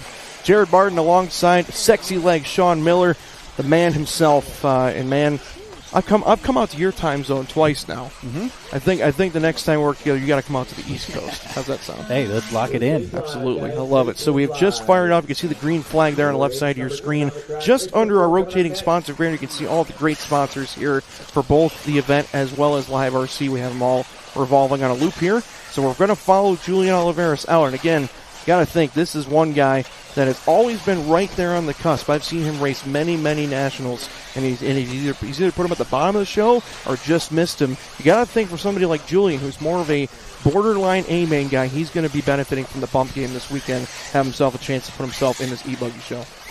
Yeah, and that's what's nice about the bump game. If you don't get it done in qualifying, it's not over yet. As you saw in the B main for electric truck, Walker Spinrad pumped it up into the A main, and I was super proud of the guy, one of the local guys from Agua Dulce back at home. And it's always cool to see, not the main names, and have a personal rapport with them. He's been coming out to Hot Rods and really been putting in every Tuesday night. He's down at Hot Rods, or he goes out to Huckleberry out in Anaheim. Mm-hmm. And he's been putting in the work, and it was kind of cool to see that work pay off for him. And the first day of the Nationals, he punched it into the A-main. I thought that was so cool. So absolutely. Give a little love to the Spin Daddy there. You talk about just a stand-up guy in this industry. Walker Spinrad, he's always got that smile on his face. He's always classy. And he's just a funny dude. Like he's just one of those fun-loving guys. So he's a class act right there. And I'll tell you what, I'll give you a little insight right here. We both race for Techno and stuff, and I'm, let's just say I make my money in different aspects of the RC industry. I bring my buggy out there, and he grabs my buggy and puts the hot Walker Spinrad setup on it, or puts the wide pivot rear end, and he has just been such a huge help to my program this year. And I'm actually leading the JBRL 40-plus electric buggy class. Man, and I owe a lot of that to Walker because, he's got the knowledge and the racecraft and stuff. And I don't get to put in as much time to my program as I would want to when you work in the industry. And so it's been really nice to just have one of your local top pros come out and just help out, the guys like me who aren't wrenching in the garage 5 nights out of the week because they're hopping on airplanes and traveling and announcing these races. So I just wanted to give a special shout out to Walker and thank him for everything he's done towards my program back at home. And it's not just me. You can be any racer from any vehicle and stuff, and he'll go over there and he'll sit with you and he'll talk setups, and he'll kind of give you some of those fast guy secrets. And I need all the fast guy secrets I can get. For sure, man. Yeah, definitely a lot of love for Spinrad here. And tell you what, man, Julian doing exactly what he has to do. You got to think when you're in this B or C sort. Here's your strategy as a racer. Okay, you don't worry about what the A-Sort guys are going to do.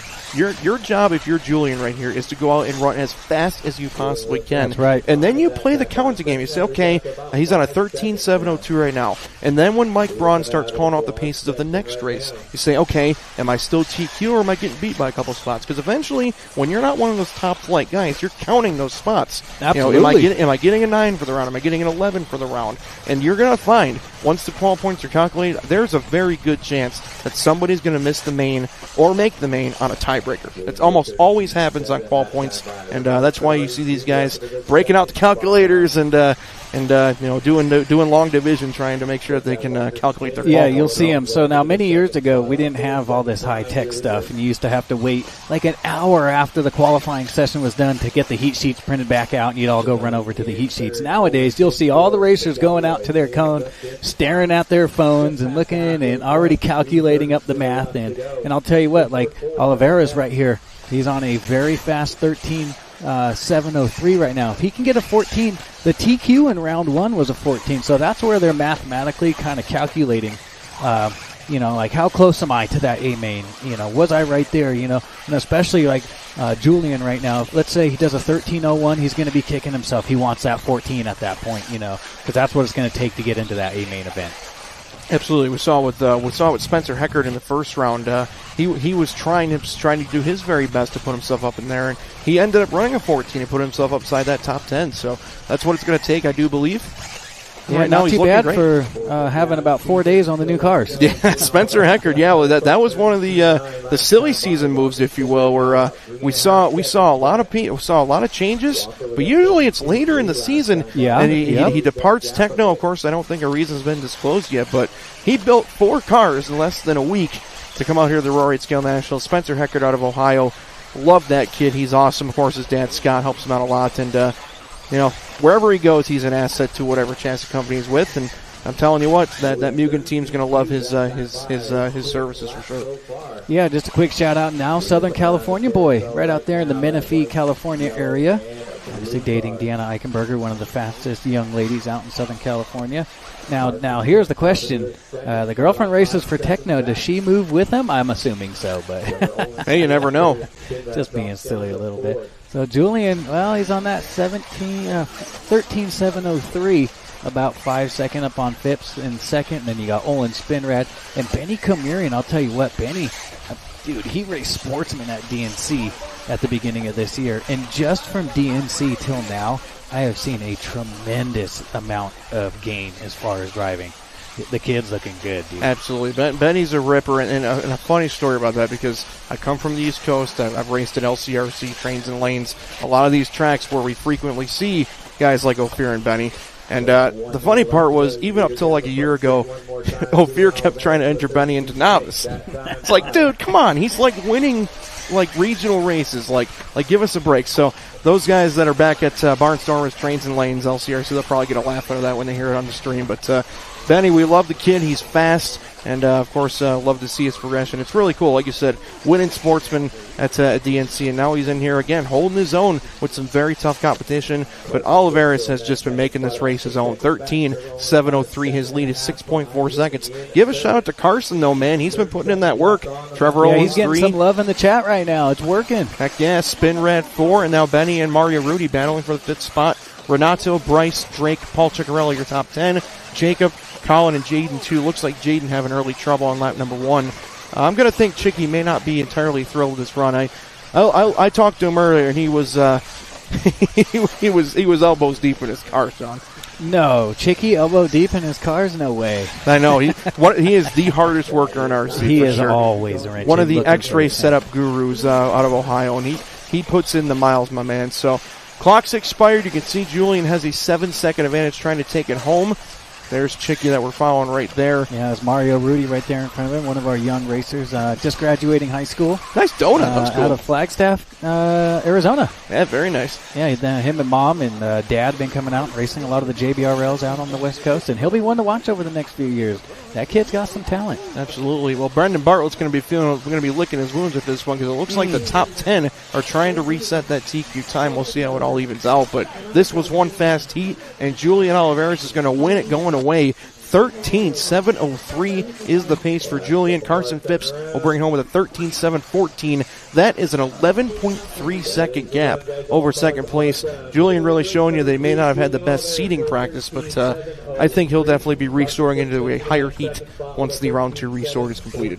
Yeah, and that could be a bit of an anchor when you don't have that good seating. You get into those lower seat groups, it can make things more difficult. I don't think it's going to make a huge difference as far as speed, but sometimes the talent differs from the top of the seat to the bottom right there, and that could create an issue, So, of course, you want to qualify a little bit higher, but, Julian, he was right there on a real fast 13, and that's what he ended with right there. So he should be pretty happy with that. Yeah, almost the entire field that last tee went 13 laps on your A-Main Hobbies race results screen. There's your grid lineup for the next tee, and check out another race full of household names. Camden Lime on the pole. This one, Frankie Contreras, who made a name for himself at the 10 Scale Nationals and STRC earlier this year. Davey Botta, Ryan Cavalieri, Ryan Lutz, Ethan Mechanic, Jimmy Fishback, Spencer Heckert, Lee Setzer, Tyler Fenster, Travis Horn, Donato Tridardi, and Adam Drake is 13th in the B sort.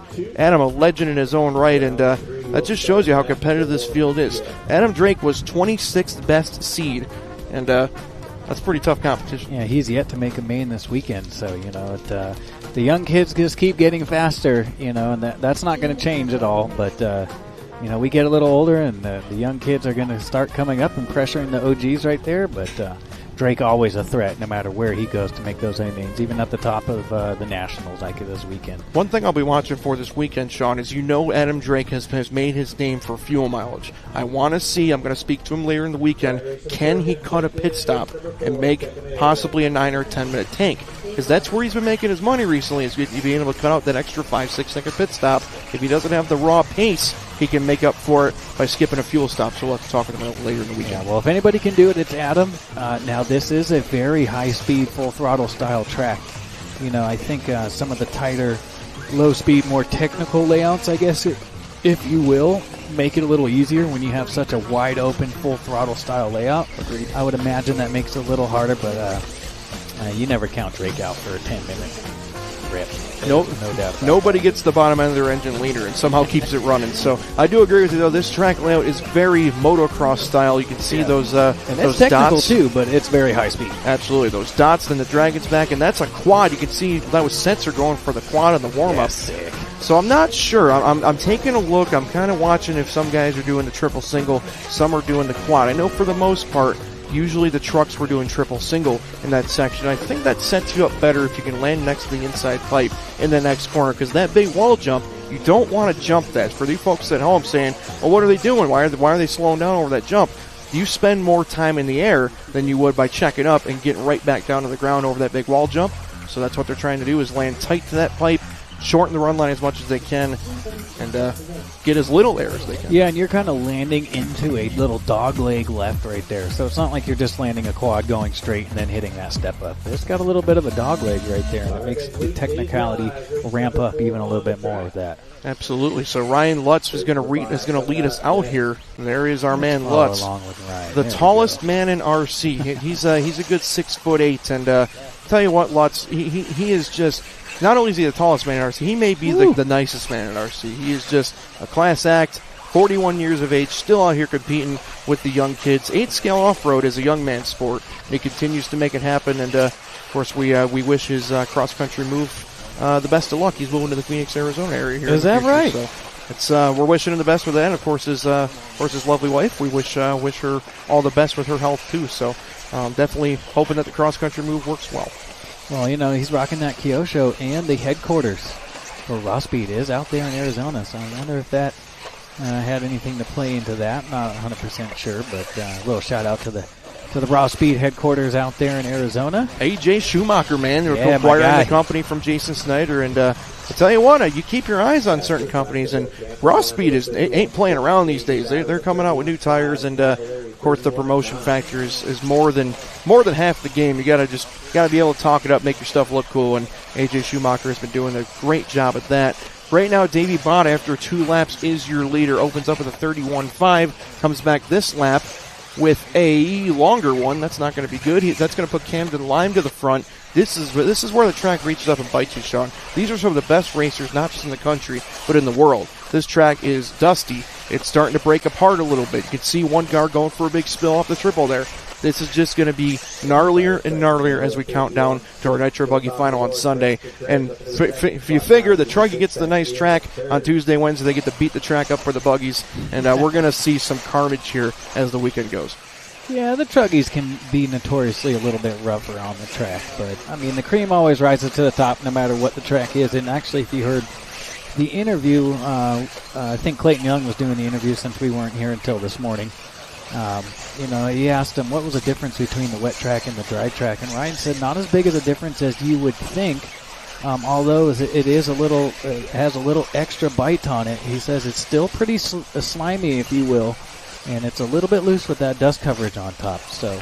Well, speaking of the cream rising to the top, it's got a hint of Lime in it. Camden Lime is your new leader with a 31-1 that last time by. So Camden, the young man from Arizona, I hear that Tim Lime is in the house this weekend, S-Works USA team manager. So, of course, love to see Tim. I'll have to go pay him a big handshake and a bear hug later. But Camden doing a heck of a job here. 14.722. That's the threshold we were talking about, Sean. You want to be in that 14-lap bracket. Currently, only the top 2 are. That's Lime and Frankie Contreras in that 2 spot. Cavallari going to be 3rd. EMAC, Ethan Mechanic from Shippensburg, PA in that 4th spot. Ryan Lutz in the 5. Horn, Tradardi, Bada, Heckert, and Drake the top 10. Fishback and Fencer the top 12. And Lee Setzer may have had an issue on that warm-up, Sean. I did not see him come back for lap 1. Yeah, and that's a shame, because all these runs are counting now. Of course, he gets some throwouts out there, but that's the last thing you want at the Nationals is to have a run, just a complete. Not only are you not getting to see the track, you may have made some changes on your car, so is it better, is it worse? You're going to have to wait till round 3 to find out now. A couple little mistakes right here from Lime, and if you notice, he was only a second and a half off the round 1 TQ with that 7:22, now dropping down to a 7:25 right here. So still a good run nonetheless. So we'll see leaving a little out there. We'll see if Contreras can sneak up in here. That young man made a name for himself at the Roar 10 scale dirt. Now, it's not usually his own discipline there. He's more of an 8 skill guy, but Frankie back in his wheelhouse here, and he's going to take the lead by 0.3 of a second. So Frankie going to be up front at 14.729. Young man from Mugen Seiki Racing and TZO Tires. Yeah, and he's only been racing pro about 3 or 4 years now. If I think back to the 2021 DNC, he swept the intermediate classes, all 4 intermediate classes he swept.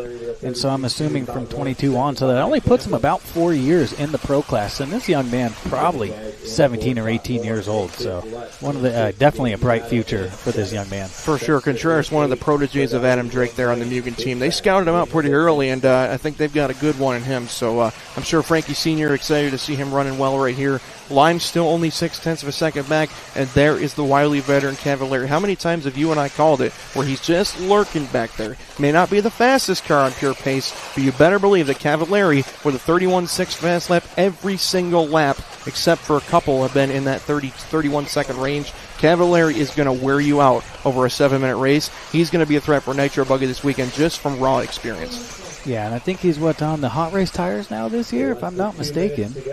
Let me check my notes right here. He's been switching around quite a bit over the years, but certainly on the Mayako platform for Invisible Speed. So I'm sure JQ tuning in from across the pond. So Joseph Quagrain, if you're watching, we wish you well, my man, and thanks for watching. Minute 35 left to go. Frankie Contreras 4/10 in front right now, top 3 on 14s. That's Frankie, Camden, and Ryan Cavalieri. EMAC fastest of the 13s on a 7:02. Lutz 03, Bada 03, Horn 07. So right now you've got those 3 drivers, Mechanic, Lutz, Bada, and Horn within about a second of each other, followed by Fenster, Tradardi, Fishback, Drake, and it looks like Heckert unfortunately having trouble, so he's going to have to get back into it after round number 3. A good round at round number 1, and he's going to suffer the consequences of an early DNF here. 1:05 left to go, and Camden, Lime, and Frankie handing that lead back and forth. Lime back to the front now by 0.2 of a second, 14.728. As you can see your leader hitting that front Dragon's back there, the white, pink, and blue S-Works machine, Tekin Power. Going to be a photo finish here between the S-Works and the Mugen Seiki factory pilot right here. And Cavalieri only about 2.5 back right there. And I'll tell you what, that quad has been the difference maker in these races. Some of these guys, going triple single, some doing the quad, and that's going to create a little bit of havoc when you got the option lane like that, as we've seen in the nitro and electric truggy portion right here. Seems like about half the field going for the quad and the other half triple single. So we'll see if that pays off. Now, are they going to do that during the mains? Maybe not, but in the 7-minute kind of shootout style, it's a sprint here in qualifying, not necessarily a marathon. And these guys are going to be sending here, going for those fast laps here in qualifying. Yeah, I wouldn't be surprised either if these guys are playing a little bit coy, because it's just like motocross. You remember when James Stewart would find a line early in the weekend and would not bust it out until the main? There's going to be a lot of guys that are seeing what's happening out here, especially with how these jump faces are breaking down. I bet you some of these guys that haven't done it are just saving it in their pocket for later on. Clock's expired. Camden Lime going to try and take this one home. He's right now on his final lap. We're following him to the finish line. We'll see what Contreras has on his final lap here. Nice save there for Lime. Contreras goes 33.5, so right now it's going to be 2.2 seconds as they're both on their final laps. Cavalieri will also get the extra lap, so it's these 3 to settle it. They're 3 seconds apart. Lime will cross first. What's he going to have for us? 32.7. He left the door open a little bit. This is going to be close. There is Cavalieri. We're picking him up over the Dragon's back. He's going triple single, comes up a little short. Contreras should come across before Cavalieri, so we'll see Contreras' final lap right here as he brings it across. There's Frankie up on the top of the frame. Seeing a lot of Lexan wings out here this weekend. Yes, we have 32 flat for Contreras. He cannot overtake Lime. Here comes Cavallari. He'll finish in third. So Camden Lime going to reset TQ with 1 heat to go in Electric Buggy. 14 at 7:28. Nicely done, Camden.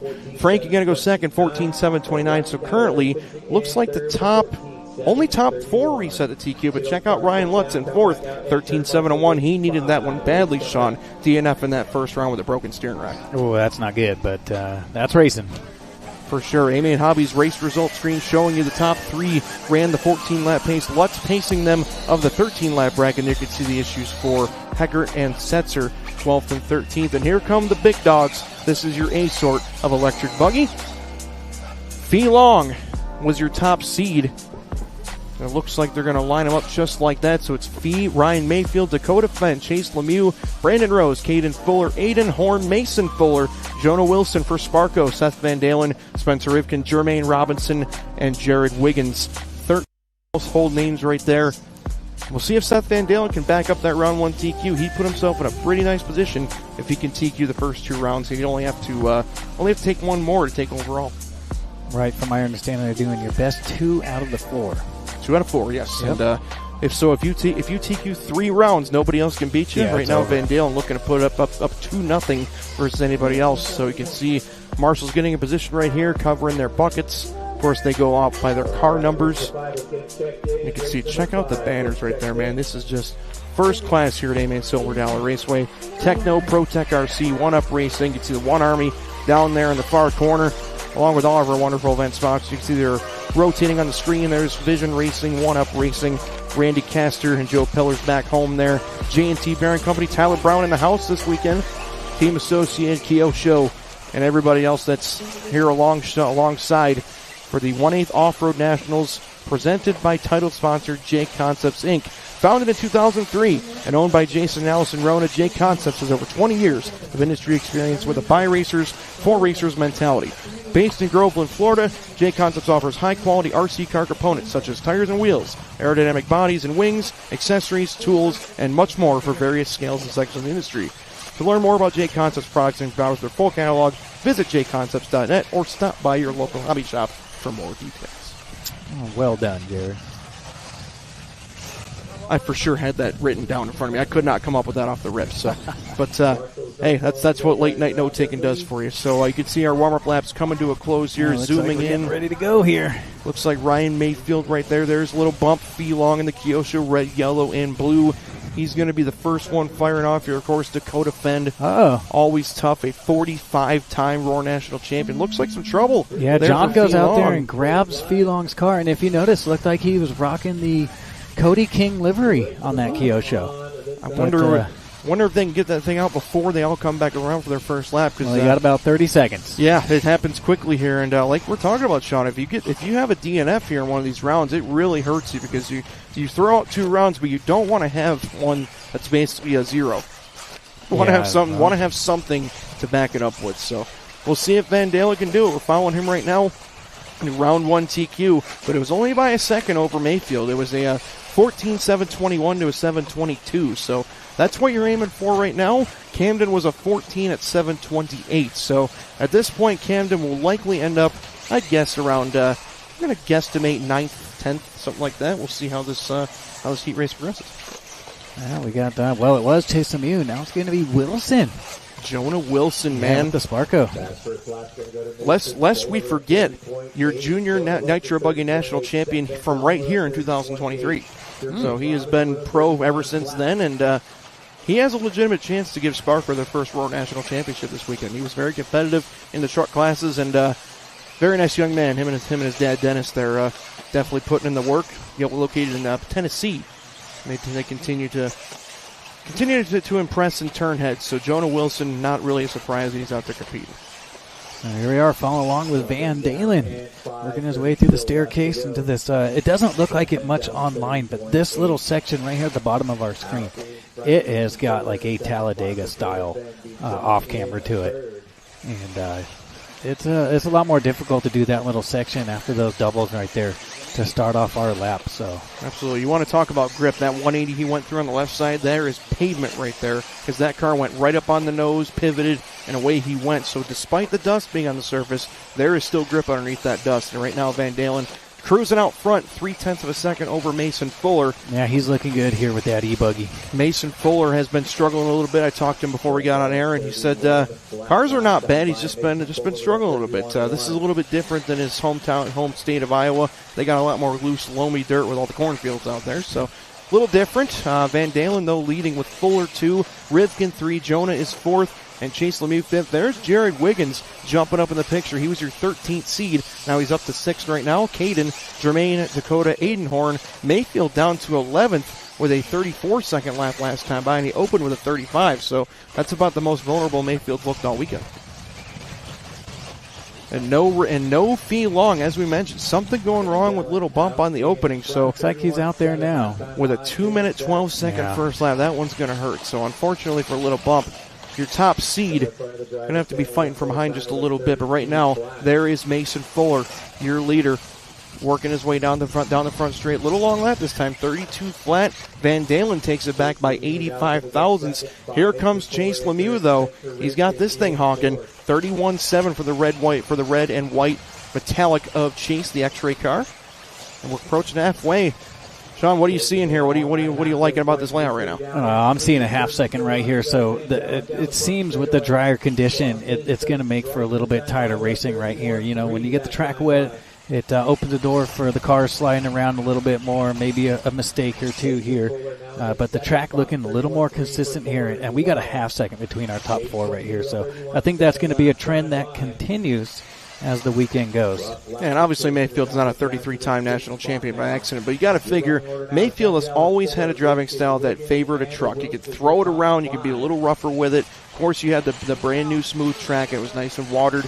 Now he's going to have a little bit of his work cut out for him. Of course, he's going to figure it out. He's going to be in this thing till the very end buzzer, but I think there's going to be a little tougher road to these championships if he's going to try and pull out the weekend sweep. So Mayfield definitely not having the run he was looking for, but rest assured he's going to be in this thing the whole way to the end. Yeah, he's just hanging on into the top 10 right here. Man, Rivkin greasing that quander. That was pretty. Yeah, that was good. Very nice. Rivkin always one of the smoothest out here for the Associated Team, Hobby Wing Power, and of course on J Concepts tires. So Rivkin, he's a 6. He's won actually 4 national titles, like I said, since that 2015 timeline, but he hasn't won one in 8 scale since 2019. So he would like to change that this weekend. And one thing with Spencer the last year or two, he has been the model of consistency. Hasn't had as many big wins, you'd say, but I think that he's always been in that top 3 to top 5 range. He's always there. He was there at the 10 scale nationals at SDRC. I would not doubt if Spencer Rivkin, already off a strong run in electric truck this past weekend, this past Tuesday, would not doubt he's going to have his name in the ring here for the overall championship. Yeah, he's been right there all weekend long, and it would not shock any of us to see him come out here and pop one of these big wins right here. I think it's long overdue. There's the man of the hour, Dakota Fenn. 3 out of 4 classes at last year's Roar Nationals went to him. Of course, E-Truggy went to Brandon Rose, but everything else was claimed by Dakota Fenn. Right now, Fenn running 5th on a 14.727. Fenn has struggled a little bit this weekend. He'll be the first one to tell you that truck weren't his best efforts, and I think that the X-Ray platform, this buggy they got right now, the 2026, is very, very solid. I would not doubt that Dakota Fenn with his Matrix tires is going to be right in the mix as well. So it's Lemieux to the front by 1.2 seconds. As we're talking about his teammate, Chase goes to the front, Rivkin 2, and now Wiggins jumping to 3rd. So Wiggles looking to put up a nice run here. Of course, Wiggins, newly married man here in the last year or so, him and Katie, tying the knot after being together for quite a long time. So congratulations to them. Dakota in that 4th spot. Ryan Mayfield jumps back up to 5th. I tell you, man, all it takes is a couple good hard laps out of Mayfield. He's going to be back in this thing. Fuller in the 6th spot. That's Caden. Seth going to jump up a couple spots there. Then Mason, Jonah, Brandon, Aiden, and Jermaine. You can see the midfield right there, Sean. Check it out. 7:22 is your leader, but right now 9th place is on a 7:30. That's 7 seconds between 1 through 9. Yeah, it has to be expected in the A sort right here. Lemieux losing a couple tenths on that backside Talladega-style turn right there. There is obviously a little divot coming down the hill. He was just barely able to hang on to it. He had about a 4-second lead now, down to 1.4 right here. And look who is reeling him in. Dakota Fenn up to the number 2 spot, only 1.5 seconds back from that race lead here. How many times have those two raced each other the last couple of years? Well, hey, Caden Fuller, he's kind of the unsung Fuller brother. Mason getting all the spotlight with the Silver State sweep back in 2025, but sure. Right now Caden doing a heck of a job in that 3rd spot. Wiggins and Mayfield the current top 5, but it's anybody's race here. Master clock has expired. We're following Chase, that red and white. He goes quad nasty. You can remember that big quad he was hitting at SDRC back in May, so he likes to send it. Wow, what a save. There's right the divot there. I was talking There's about. that big hole you're talking about. And yes, this video does not do the track justice. There's a lot of elevation here. See if Chase can finish it off. He comes home with a 32.2. But right now, Fenn has a shot. If he can put in a burner, he's only 7 tenths back. You can see Horn just in front. I'm sure Fenn's going to just launch it into this final corner. And Fenn can't quite do it. 1 second back at the end. So unless Caden Fuller has some superhuman last lap, you can see we're following him here. Right now, it looks like it's going to be Chase Lemieux taking down round number 2 TQ. And right now, it looks like Camden Lime going to be either 8th or 9th. Let's see where he ends up here with Mason. There's Wiggins. Everybody is finished. Lemieux is going to win it. New TQ, 14.7.23. Fenn's going to go 24. Caden Fuller, great 3rd place run with a 14.7.25. Mayfield comes all the way back to 4th at a 7.27, followed by Jared Wiggins, 7.27.7. Van Dalen, 7.27.8. 3 Techno teammates right there, 4, 5, and 6. And then it's going to be Jonah Wilson just barely beating Camden Lime's pace. So Lime going to put it 8th. Top 7 reset it, but a good B-sort run for Camden, going 8th overall. There's your AMA Hobbies qualifying results screen. And folks, as quickly as it started, it's over. That's round number 2 of qualifying here at the Roar 1/8 Off-Road Nationals in electric buggy. You can see our tentative schedule here. It's all e-buggy today, 4 qualifiers. Round 2 is in the books. And we'll take a very short break for some track maintenance, and we will join you back here at 3:30 p.m. Pacific time, which means 6:30 Eastern, 5:30 Central.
All right, folks, hope you're enjoying the coverage so far of the Roar 1/8 Off-Road Nationals presented by J Concepts. Just wanted to bring you our schedule here from Silver Dollar Raceway here at A-Main Hobbies anchor location in Chico, California.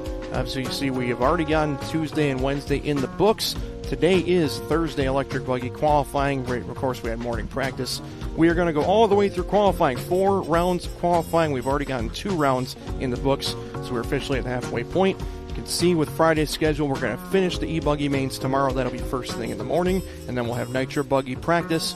And of course, we're going to have nitro buggy qualifying Saturday and the big show on Sunday, nitro buggy mains. So we're going to crown champions on Friday and Sunday. We hope you stick with us all the way here on Live RC, Facebook, and YouTube. Tune in on the Roar Racing page as well. Plenty of ways to watch us here on Live RC. You can see we have our Tuesday champions. Of course, it was the electric truggy division only running on Tuesday. You can see our winners from the mains. We had 4 mains. The D-main winner, Brandon Powell. C-main winner, Benny Kamarian. And, of course, Ryan Lutz winning the B-main, bumping to the A. But your champion, the man of the hour so far this weekend, Ryan Mayfield, winner of A1 and A3, made the winning pass on Seth Van Dalen about halfway through that main and claimed his 32nd Roar National Championship of his career. And there's Marshawn. Yeah, there we go. As you said, Mayfield taking that 45-minute A-main victory right there. It was contested a little bit, but he pretty much led most of those laps. And then, of course, the B-main, Dakota Fenn jumping up in there. And I believe he finished top 10 in that main, so good run here from the B. Not bad. And your C-main winner, Tyler Fenster. D-main, Bryce Beaver, one of the local boys out here. Yeah, man, it's good to see Fenster in there, too. But, yeah, Fenn was first to say that he struggled in truck, but nice way to salvage it, winning the B-main, going away, and I guess he did finish in the top 10 yesterday night, so good stuff for him. And telling you what, Mayfield, man, 2 classes run so far, 2 championships, and he's right here in the hunt in e-buggy. He's got, I believe, a 2 and a 4 so far in e-buggy, so Mayfield's sitting pretty. Last year's overall Nitro Buggy champion at the Roar 8 Scale Nationals. Remember last year to Thornhill, Texas, there in Hutto, near Austin, Texas. And Dakota Fenn was the man last year, winning 3 out of the 4 divisions, including the hour-long national championship Nitro Buggy final. Of course, Brandon Rose, right there on the left of your screen, was your e-truggy champion. So those 2 ran the table at Thornhill last year. Currently, they've been shut out by Mayfield, who's sitting right there, that second-place finisher on the podium. Mayfield's been the man, but 2 more divisions, and all those 5 gentlemen on the podium, I would not count any of them out if I were you. All right, here we go. Here's our top 25 RC drivers ranking right there. Sam with some killer graphics, man. This is nice. Who's our top 10? Who's looking good to you? Let's see. We've got Ungaro, Knaus, Fuller, Fenn, Van Dalen, Mayfield 6, Belong, Ronald Falk, Burek, and Elliott Boots right there. Now racing out of Italy. It's just like you were saying, man. It's the Europeans, when they come over to the U.S., they give these guys fits, and those high bite style tracks with the pillowball cars like Ongaro with the Associated S of JCC, they are always very tough to beat. Ryan Lutz still hanging in there, like we mentioned, 41 years of age, playing the young man's game, and still 11th in the world. B. Rose, obviously running great this weekend, has a chance. Jeff Figueredo, great jump for him after a strong Euro showing. Birkin Killich, Camden Lime, Adrian Pariente going up 7 spots to 16th. Then Mattia Polito, Spencer Rivkin, Daniel Pariente, and Robert Battier, the top 20. Yeah, and if you remember, David Ronafalk, he was your last champion with the IFMAR Nitro Worlds in Las Vegas in 2016. We did not see him at the warm-up right there, so he's got a big question mark right there, but Ronafalk, he ain't done yet, man. He's still showing some serious speed out there. Long live RC Tracks in Las Vegas. What a beautiful place that used to be. And Ronafalk earned a very hard-fought victory. One of the most epic layouts you will ever see in RC racing history, for sure. Yeah, fun fact, they did not fix any holes throughout the 10-day race right there on that track. No holes were fixed, and nothing was groomed. It was that was a real man's track right there, and it went to Ronafalk with an impressive win right there. For sure, and check out the 21 through 25. Got a couple new ones there. Chase Lemieux making his top 25 debut, very well deserved, and I feel it's a bit overdue for how he's been doing the last year or two. David Todd rounding out the top 25, but check out Frankie Contreras Jr. from Mugen. Had a fantastic showing at the Roar 10 Scale Dirt Nationals 3 months ago at SDRC, and of course, old Wiggles, Jared Wiggins. he hasn't lost any speed despite getting married. I thought the thing was you lose a tenth when you get married, but he's proven that wrong so far. So again, still got some good old boys down there with Tebow. Although he's not pro racing anymore, he retired from pro competition, still holding his own JTP company owner and 21st in the world. I think that's a very good ranking for him.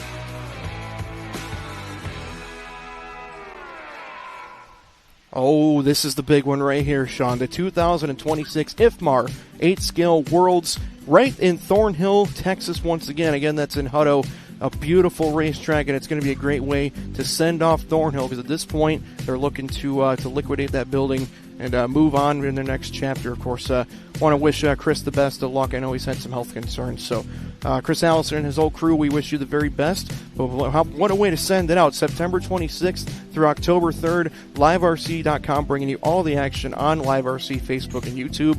IFMAR 1/8 Scale Nitro Off-Road World Championship, September 26th to October 3rd. We will not miss a second of the action. I hope you join us all week long.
And welcome back, everybody, to coverage of the Roar 8 Scale Off-Road Nationals presented by J Concepts. You can see our A-Main Hobbies grid lineup. Not wasting any time right here. Round number 3 of 1/8 electric buggy qualifying. It is Thursday. We're already 3 days deep into this thing. And again, it is Thursday, August 13th, 2026 here at A-Main Hobbies in Chico, Silver Dollar Raceway. See Silver Dollar Raceway, Chico, California. Race number 1 getting warmed up here. Already 2 qualifiers complete for electric buggy. We have 2 more on tap today.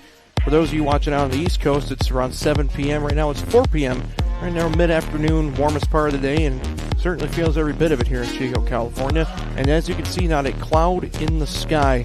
Sean Miller, 2 rounds into this one. We've already seen some good parity here. This has not been a Mayfield runaway. It's been Van Dalen and Chase Lemieux trading a TQ apiece. Anything else catching your eye here as we're getting ready to get going round number 3? Yeah, Fee not in the top 10 in either round. That's a bit shocking right there, as we all saw. He had a little bit of an issue at the start of round number 2 and got going about 2 minutes late.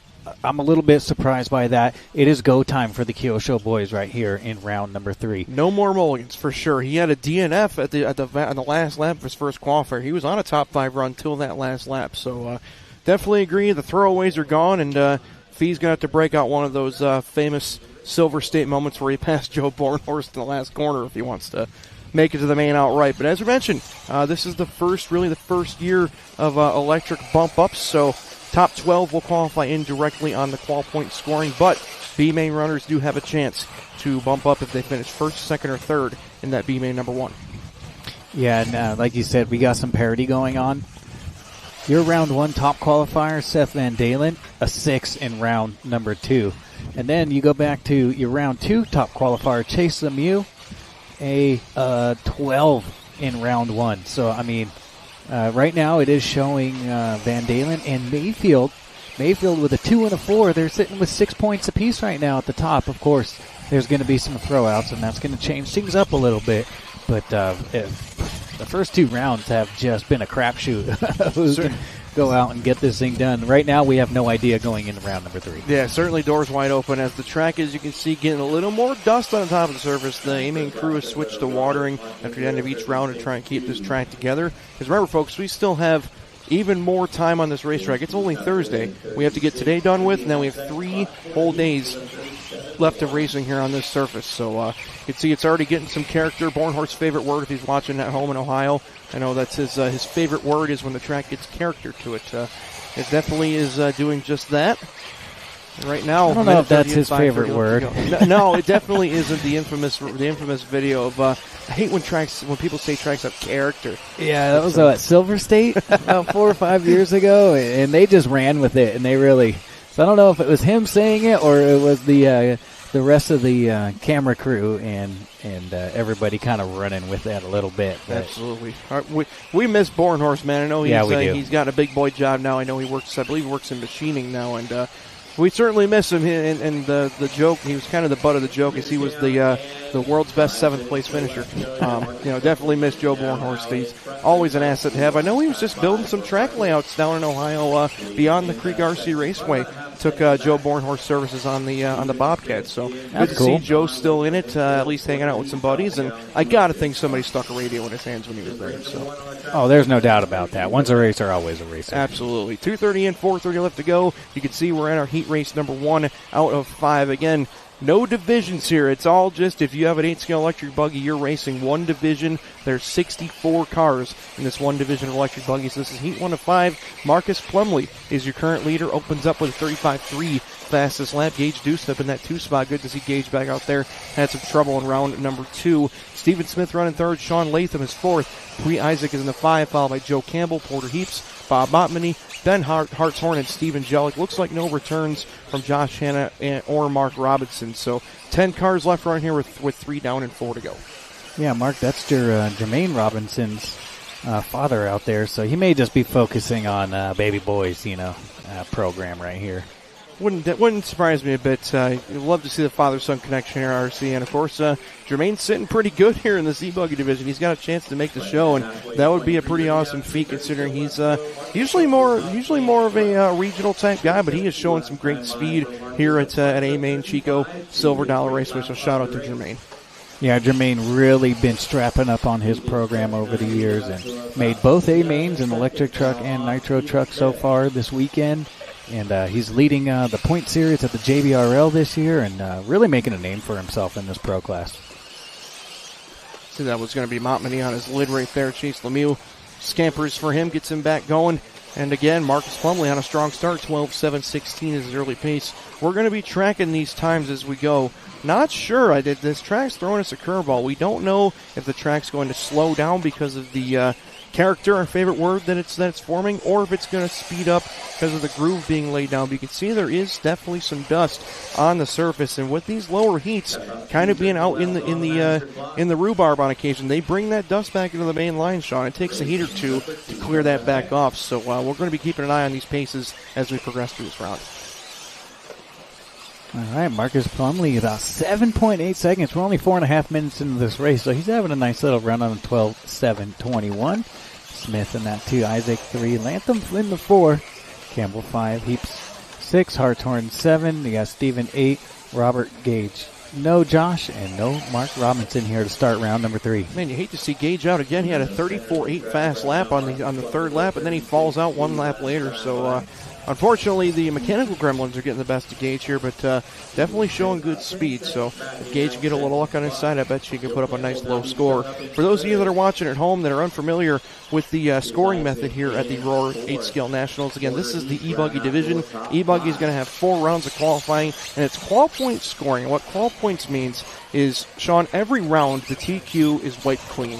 So the top qualifying is basically erased at the start of each round, which means there's going to be 4 separate TQ runs. It takes the track out of the equation. On days like this where it's hot, it's dry, you have different varying levels of water. It takes the track out of the equation where you can't just put in one magic run when the track's really good. You have to earn your spots on these grids, and you're going to see the qual point scoring just like golf. I'm sure you and me could definitely improve our golf game a little bit, but the lowest score possible wins. So if you are a top qualifier in a round, that's a 0-point score. Obviously, if you can get 3 out of the 4 rounds, nobody else can beat you mathematically. Right now, Seth Van Dalen and Chase Lemieux both have a chance to go up 2 rounds to 1 on each other in this third round. But just to simplify for everybody at home, it's like golf. You want to finish as high as you can to get the lowest number possible for each round.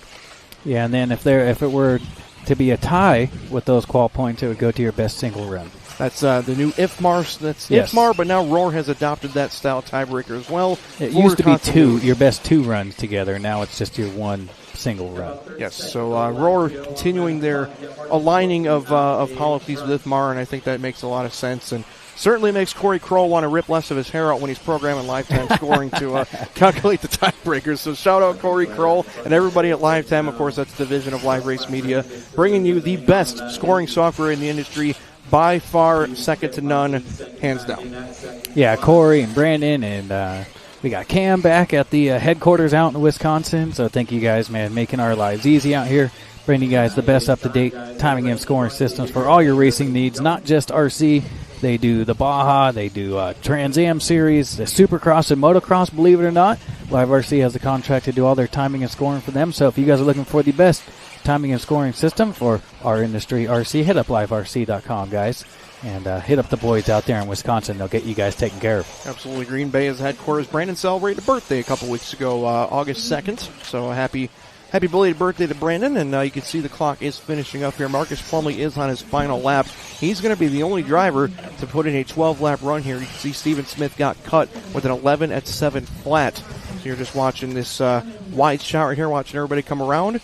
Looks like Marcus will be the final car to finish. There's Porter to finish, and there is Marcus. You can see him over that double, coming to that big drop-off right here, and that long little ski jump back to the start-finish line. Nice run for Marcus Plumley. 12 at 7:27 will be the TQ run with 4 heats to go. As explained by your A-Main Hobbies qualifying results screen, you can see 2nd through 5th going to go on 11-lap runs, and then 10s for 6th through 9th. You can see trouble for Gage in 10th, and Josh and Mark did not make the call. Jared getting some love in the chat over here from Zach Wright RC, saying, what's up, dude? You got Garrett Hawbaker. Hey, but two of the boys from the East Coast. Yeah. Zach Wright from the Maryland area and Garrett from Pennsylvania. Thanks, boys, for tuning in. I miss you guys dearly. I haven't seen those guys in a couple of years. Life's getting busy with doing RC and 1/1 scale car activities. So thank you guys for tuning in. Always love to hear from you. Yeah, you got Gavin V saying what's up, and CEFE5PZ. What's going on, guys? What's going on? Thanks for tuning in, checking out your 2026 Roar 1/8 scale off-road nationals here. Brought to you by Live RC. There's our main grid lineup here for our second heat. You got Ramos, Haas, Montmany, Holt, Lund, Rowe, Napiri, Chevelle, Keats, Burks, and then, there's Dad right there. There's Mark Napiri. And then the next screen that we'll flip over will show 11th through 13th. Brandon Powell, Dennis Wilson, and Boris Morales. So big racetrack we're using, Sean, where you have 12, 13 cars in each heat. And as a race director myself, I don't mind sticking a couple extra cars on the track if that means we have no problems getting marshals covered. So Roar, of course, very stiff with marshaling. If you do not marshal your cone after your race, you are docked your best run on the weekend. And I would not try to scamper away without marshaling. At least check with an official. If there's cones covered, make sure that everything's good so you get a wave by, a free pass from a Roar official. Otherwise, you could PD for that. Yeah, and they don't tell you right away either. They wait till the qualifying's over, because then they take your best run. Not that run that you missed. They'll take your best run at the end of the weekend. So you may not even know for a while that you're about to get docked a lap off your best qualifier, but you will shortly find out.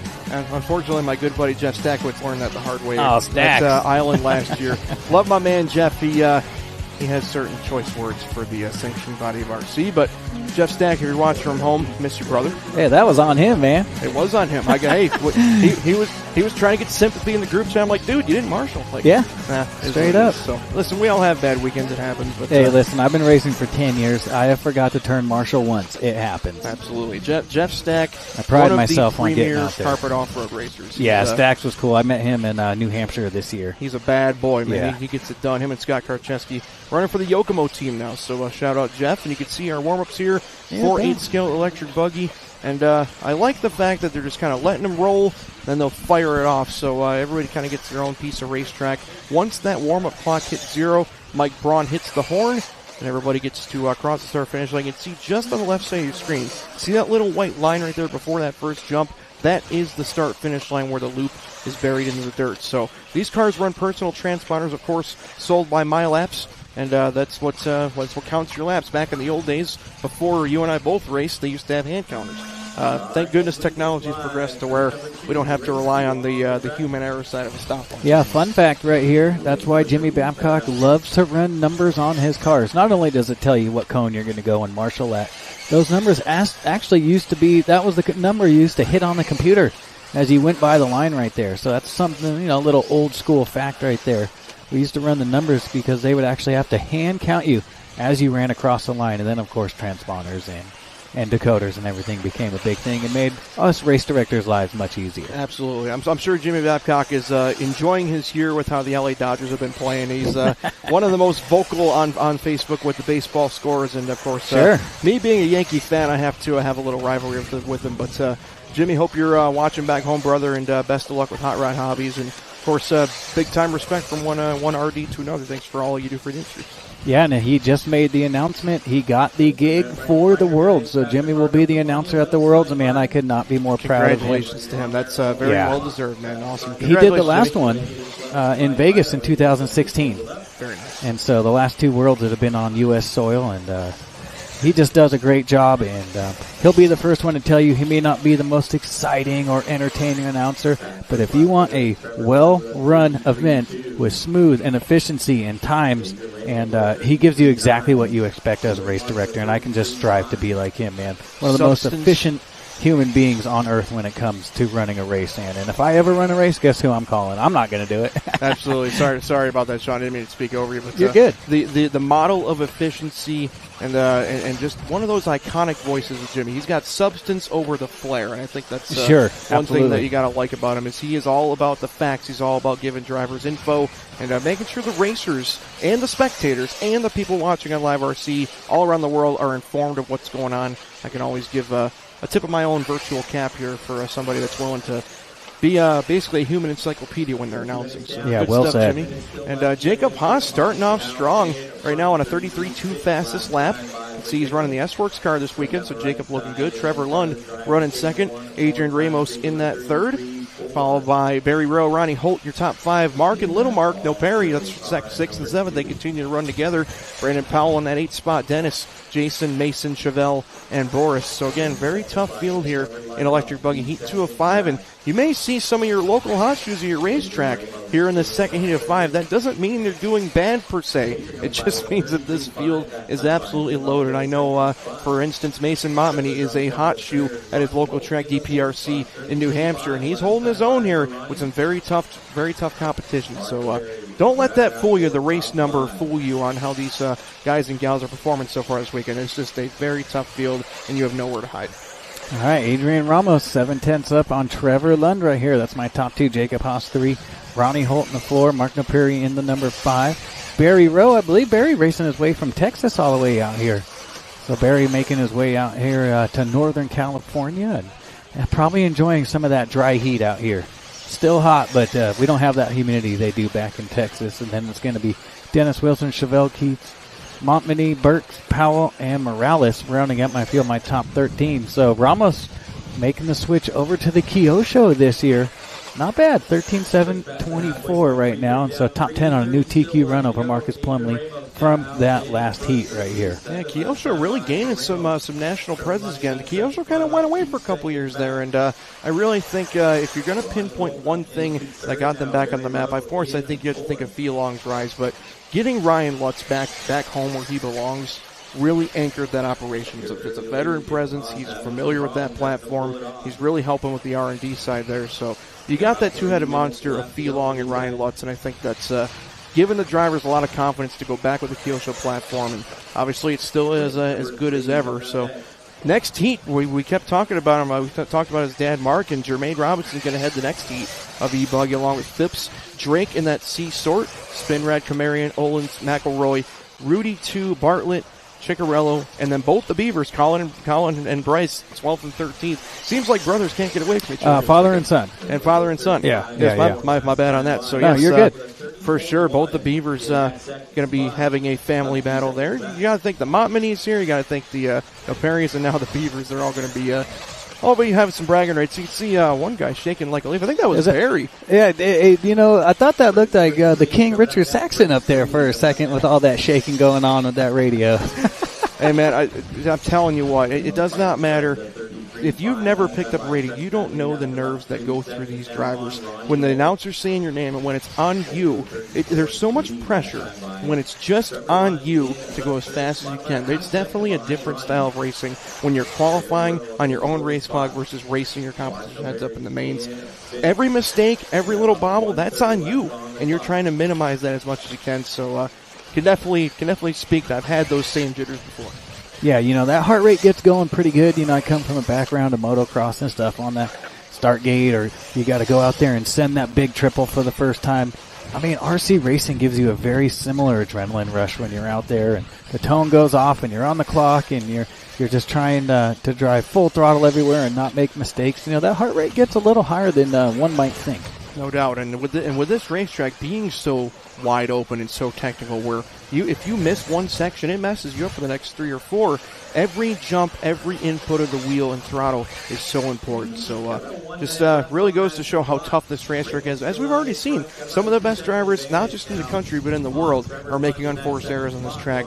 Very tough layout put in by Anthony Westergaard and Factories Tracks here at A-Main Hobby Silver Dollar Raceway. 45 seconds left, and there's your man Adrian Ramos still on that top spot. 13 at 7:26 right now. The top 9 are all moving in front of the provisional TQ from Marcus Plumley. That's going to be Ramos, Lund, Holt, Rowe, Naperi, Little Mark Naperi, Dennis, Mason, and Chevelle all in front of Marcus's pace with Jason, Brandon, Boris, and Jacob at the top 13. 30 seconds to go here. Our leader should be just crossing the line right now at the end of this front little rhythm section. Looks like we're following along here with Dennis Wilson with Wilson Fine Designs.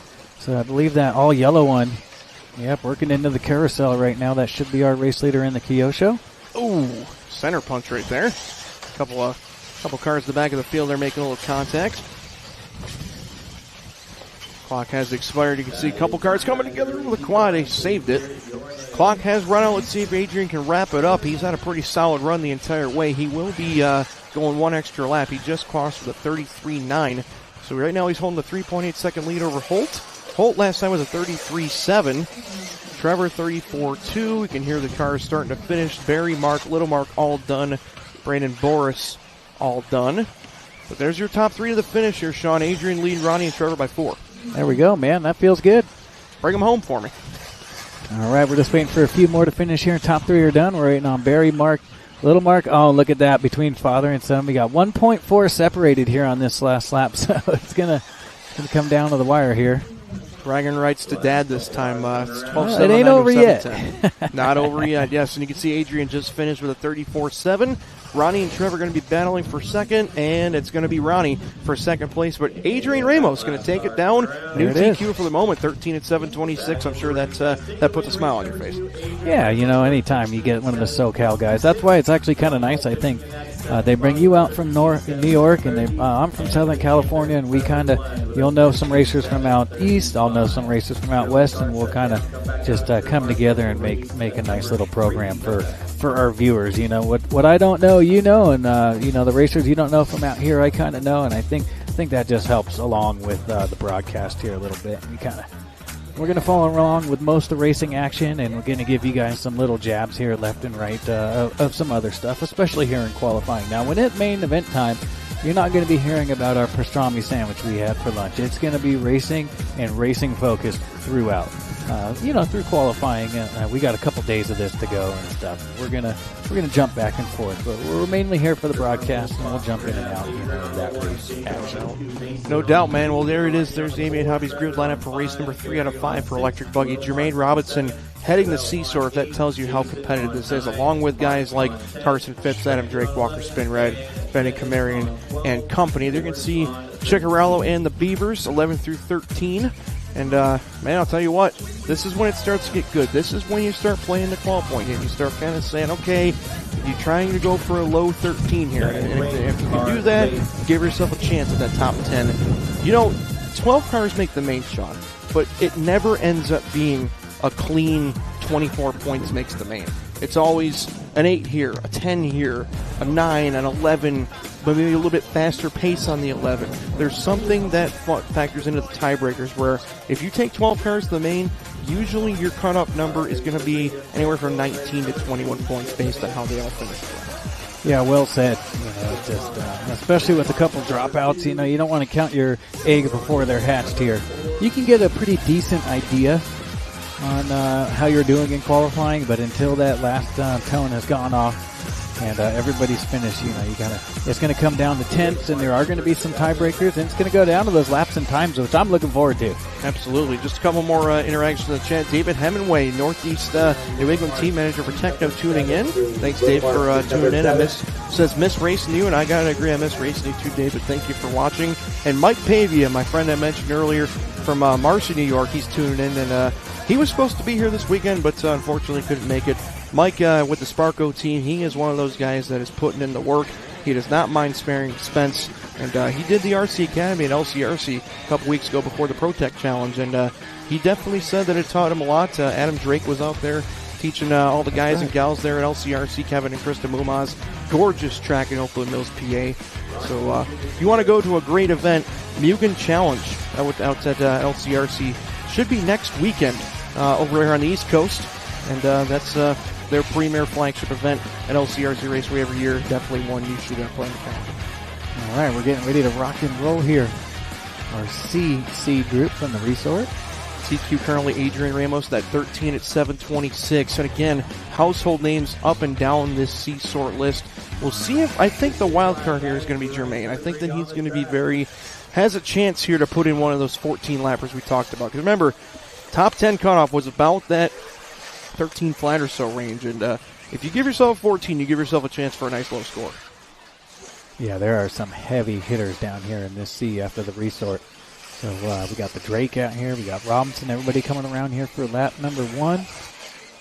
And again, just to be clear on Adam Drake, of course meant zero disrespect with, talking about his position earlier. We're just trying to accentuate how competitive this field is, because Adam Drake is a legend, and he is out here scrapping in these lower races with a lot of younger competition. Drake has raced for over 30 years, and he has taken on one of the premier roles of being one of the, I guess you'd call them the veterans of RC. You will not get more informative videos or tutorials than checking out Adam Drake's YouTube page. All the companies represents, of course, Mugen, J Concepts, of course, OS Engines, and Hobby Wing, everything else. He is one of the absolute gurus for everything there. If you're looking for setup help, that's your guy. And, of course, he specializes in pillowball stuff, but he's had so much experience with various chassis brands that that's a guy you can always go to for some advice. Check this out. Robinson out front on a 14.718 right now. That is faster. 31.3. That is faster than the round 1 and the round 2 TQ right here. So we might find a little magic right here. He usually rocks that pink wing. We'll see if we can't follow him along here. And unfortunately for Jermaine, he throws up a 31.3, then backs it up with a 34.1, and it looks like that's on his lid right there on the quad. You can see that quad is so tricky, and again, a lot of dust being formed after that quad, so not going to be the lap he was looking for, but that'll put the Drake to the front, like you mentioned. Here we go. He's just out there clicking off laps. 32s to open up for his top 3 laps in a row. You can see everybody's trying to go big. They know that it's getting to the later rounds. It's time to empty the tank. Drake is going to be there the whole way. He's going to run his pace. He's done this enough times. This is how fast I can run. If you can beat me, go ahead. If not, come and get me. Yeah, and he's a Southern California guy out there from Beaumont, California. So the last 10 years, I've watched him race all over the country for the better half of the decade, if not longer. And just one of the most consistent drivers I've ever seen out there on the track. Talk about hitting your marks. You know, he may not have that sheer speed that we do when we're a little younger, when the eyes are a little better and the reaction times are a little better. But that guy, man, no, he can just run the same lap after lap after lap, and it's quite impressive right there. And it's good to see the Drake out there having a nice run here in round 3 of qualifying for E-Buggy. So we are scheduled for one more round after this. We are in round 3 of 4, and we're getting closer to the B and the A group after the seating resort. Absolutely. And just as we talk about it, Jermaine throws up a 31.1 to jump back to the front. This kid has some nasty skills. Jermaine Robinson, again, we keep talking about him on the regional 8-scale scene, and he made a name for himself with the Roar 10th-scale nationals there in May in the stock classes, and he is absolutely lighting it up. Despite that early bobble, back on top, and like we mentioned, that magic threshold, 14-lapper right now at 7:29. Drake is in second on a 13.706. Benny Kamari in third on a 13.710. Olins on a 14. Drake McElroy on an 18. Phipps 19.223. Bartlett 24. Beaver 25. Chicarello 25.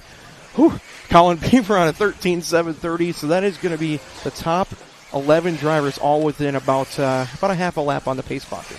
Yeah, Jermaine, the only one sub 32 seconds with that 31.1. Not only is it 31, it's a blitzing 31 right there. And he backed it up with a 31.8, so he has definitely got that raw pace, and we're going to definitely be keeping an eye on that pace threshold. So Drake currently doing what he's got to do. We're following him right now. One of the most recognizable paint jobs in RC, that beautiful looking red, yellow, and blue, of course, the Mugen Seiki MBX8R Eco US Limited Edition chassis. Man, that's a mouthful. Certainly is. I own one of them, so I hope I know the answer to it. So, man, Mugen stuff just has gorgeous fit and finish. I'm a fan. I don't get to race as much as I used to, but I certainly thoroughly enjoyed that build, and I look forward to putting some more laps on that car. So Robinson, he's ran 31 and 32s every single lap except for that one dud, the 34.1 right there. So what could have, should have been, but I mean, a pretty solid run nonetheless in the works right here. And of course, remember, we still of course reset the TQ every time in qual point scoring. But you think back to last round where Camden Lime 727 was good for 8th spot. Right now, Jermaine Robinson is doing everything he can do to give himself a shot at that top 10. He's got nothing left to lose. He's got to go within this round, give himself a chance at round number 4. How many times have we seen, Sean, in one weekend, in one division, you can have a tale of 2 weekends. Q1, Q2 can just go terrible for you. Everything can go wrong. You put in 2 good runs and give yourself a shot. That's the beauty of 2 out of 4 rounds. You have a chance to at least throw a couple away and give yourself a shot. Yeah, and you know, that's what I like about this format. You know, you can go out there and lay a couple eggs in the first 2 rounds and then just find something with that car, change a tire, make maybe a little shock package or a diff oil setup. Maybe change that wing a little bit, and you can find something here later in the rounds and make something good of it. Absolutely. Minute 10 left to go. Still got Robinson, 31.8 last time by. He's now stretched the lead over Drake to 8.8 seconds. So Drake doing what he's going to do, a solid second-place effort here. Also currently top 9 in front of Adrian's TQ. So that's all the way down to Colin Beaver in the 9th spot that are resetting that TQ. But Jaden and Paul Ciccarello and Walker not far off. Look at this whole heat race.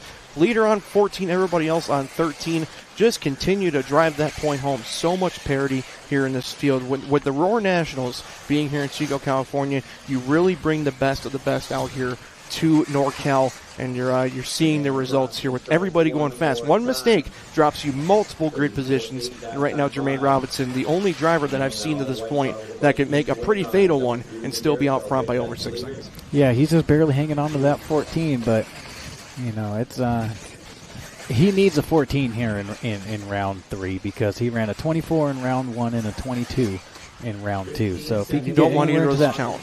Yeah, if he can get into that top 10, 12 right here, I think he'd be happy with that and it'd be trending in the right direction. Absolutely. With 5 seconds left to go, we're going to see if Robinson can hold it. He's on a 13 flat right now, so he's going to need to put in a solid last lap to get that victory lap, if you will. We are watching Drake, who just put in a very solid second place effort here. He's going to be bringing this one home for P2. We're going to keep our eyes, though, on Jermaine. I've got one eye on Drake and one eye out the back on Jermaine. Drake is done on a 13.707. Nice run for Adam there. That will be solidly in second. Jermaine coming towards the start-finish line. Is he going to get it? Here he comes. Is he going to get it? No, he does not. And check out the time, 13.7 flat, .017. Just missing the extra lap. So Jermaine runs almost exactly 13 laps in 7 minutes, missing it by less than 2/100ths of a second. But still, new TQ with 2 heats left to go for Jermaine. And if you can't run 14, that's the next best option to run literally exactly 13. And there's your A-Main Hobbies qualifying results screen. Shows you the top 10, but everybody except for Ciccarello runs 13 laps. Ciccarello finishes 12th at a 12.709. And Jermaine Robinson sitting pretty with 2 heats left to go, Sean. Yeah, Paulie had that 13 until that 42-second lap there at the end. Tough break for Paul. I know he just gets after it, man. One thing about Paul, if he's not having a great weekend, he still has no give up in him. Despite being 51 years of age, he's still out here working hard, helping out Dakota, helping out Chase, helping out his whole crew. And I've seen many times where Ciccarello becomes the guinea pig on setup changes so that those guys can apply it or not apply it based on how it goes. Absolutely. So just want to give Ciccarello his flowers there. He routinely puts his race program in jeopardy for the benefit of his X-Ray team, and that's a big statement. We all come out here to have fun, but we want to do as well as we can. Chicky is one of the ultimate team players for his X-Ray crew, and I'm certain that Drew Ellis is smiling back home knowing how well Paul contributes to his team. All right, we better behave here. The wife has tuned in on YouTube, Jared. Oh, the lovely Amanda, the better half of the Miller family. And I wanted to say this. Congratulations on expecting your first child. Yeah. So congratulations on that. Fantastic. Thank you. Thank you. I'll tell you what, my friend. This is when it gets good. I know we're still in qualifying, but man, I'm just getting excited. You gotta like bring me down a notch because we gotta save our voices for the end of the weekend. But Frankie Contreras Jr. is going to haul us off here in our fourth heat of 5, the penultimate heat of round number 3. Of course, the Kyosho duo of Felong and Ryan Lutz, and then the associated trio of Oliveris, Bata, and Horn, Mechanic in the X-Ray, Setzer in the Sparko, Donato Tradardi in the associated, Jimmy Fishback the 4th. Gotta call him the 4th in that Techno car. Fenster, that is associated, true. Horn in the Mugen, and again, Hanato Tradardi Jr. So another father-son type deal right there. I believe it's father-son or brothers. I'm not sure, but let's see. Yep, those are brothers right there. It's fantastic. Yep. Dad is over here in the pits. In fact, he's actually in the same area pitting with the broadcast team and everything over here. But yeah, that is the brothers right there racing. And how about Davey Bata, runner-up at the Worlds in the two-wheel drive portion last year in Australia. kind of getting a little bit more nitro and 8-scale in the works right here. I like to see that. I mean, the guy's obviously a wheelman. He was runner-up in the Worlds last year for two-wheel drive. So it's kind of nice to see Bata out there getting down with the 8-scales here a little bit. Well, Davey has the fortunate but kind of unfortunate crown of probably being the best driver on the circuit that's yet to win a World National. I know that's not the crown that you want, but Davey Bata, if you're looking for a potential first-time winner, always keep your eye on him, the young man from Coyote Hobbies and Raceway. Of course, Dave Sr. always doing a heck of a job with that beautiful Clay Indoor Off-Road track. So shout out to Dave if he's watching back home. He's here. He is here. All right. Well, you see, even at the biggest races, Sean, you still have the family ties, the father, son, the whole families, the brothers, the cousins. Everybody at some point has had a family member either racing with them or got them involved in it. My grandfather got me involved 14 years ago. No, that's awesome. It's a family affair, I hear. And we're getting ready to rip. These guys coming around. Loop is live. So look who we we're are watching racing for right here. Fee Long did not start that last heat in the DNF round 1. We were talking about Jermaine Robinson's out of Mulligans. Fee Long win is out of Mulligans. He needs a run this time. I think Jermaine Fee Long would be happy with a 24 and a 22 right now, as crazy as that sounds. Well, that young man is never happy unless he's standing on the top step, and for good reason. He is one of the best talents in our industry, and that young man can shred. He is absolutely incredible to watch. Let's get the Kyosho rally towel out around the world right now. Let's go, man. He's got the Cody King livery going on that Kyosho. Let's go, Fee. Come on, man. Let's get going here, baby. Absolutely. And you can see that we're following him out right here. So Fee Long looking good early. How about a 30.8 opening lap for Fee Long? Lutz comes back with a 31.4. Fee with a 32.2. So right now, we're going to see some 14s. But again, that first lap can be a little misleading because if you get a good first lap, it estimates your pace. And there goes Fee with a big mistake there after that Dragon's back. And it's only getting worse from there. So let's see if Fee can recover. But we're going to see if we're going to see two different driving styles here.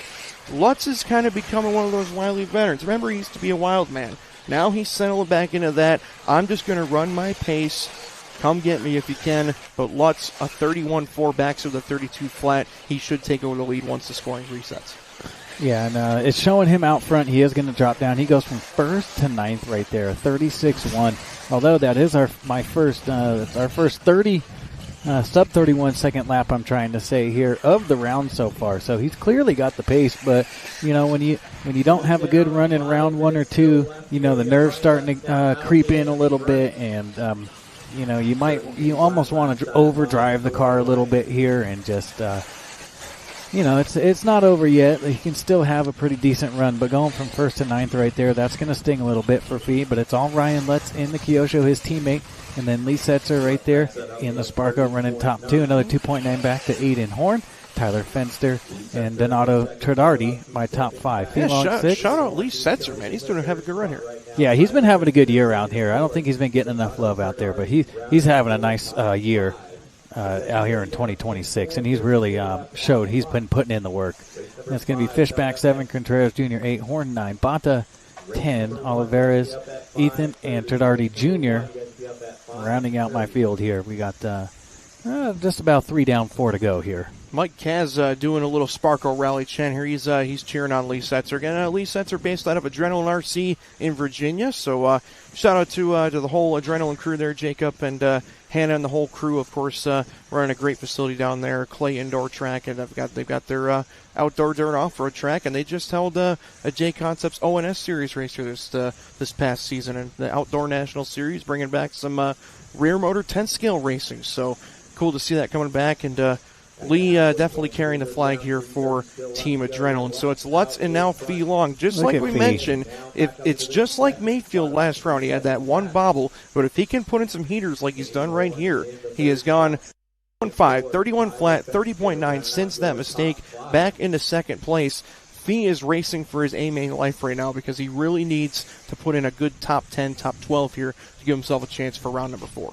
Okay, he's got it down to 1.3 right here. So if you remember early in the race, he was leading us around here. On lap 3, he had that big mistake. Dropped down to 9th. and just within a matter of minutes now. 1.3 back from Ryan Lutz right here. 30.8 the hot lap. But check out Ryan Lutz, man, the OG 30.9 for the hot lap. Yes, so Lutz back showing some good pace as well, but check out the lap last time, 32.8 to a 31 flat. Fee's going to be all over him here unless Lutz can step it back up. There's a 31.6. You'll see Fee next car in line. That's Fishback, then Fee. 30.9 for Nguyen, down to a half a second gap here. 14.724 to a 7.25. Aiden Horn, quiet run right here in that third spot, doing a great job. Lee Setzer 4, Fenster in 5th. So those 5 all on 14s. 13s for everybody else still running. That's Donato, Jimmy, Frankie, Davey, Travis, Ethan, and Julian. Unfortunately, looks like Donato having trouble on lap number 2.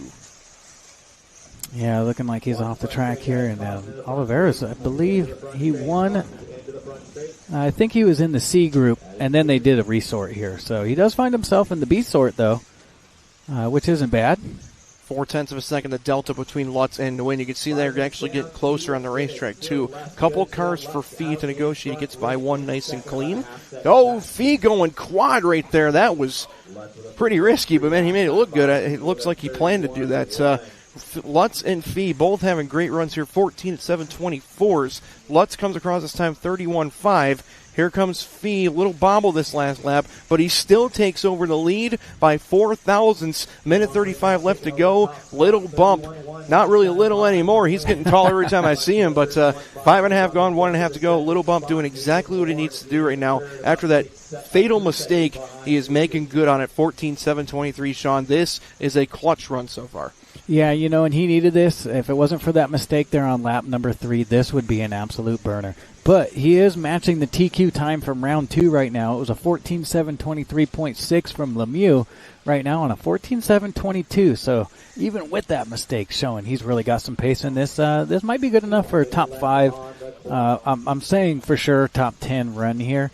But maybe the track's getting a little faster as well. So Fee maybe found something here with this car in round 3, and let's just bring one home and get one underneath the belt. Doesn't need to be a TQ, but a top 5, a top 10 would be a step in the right direction. Well, the big thing, Sean, I think he's found some confidence too, and I think he's driving with some urgency, because if you see that last time by, that quad was so clean. He was able to get a nice landing off that Dragon's back.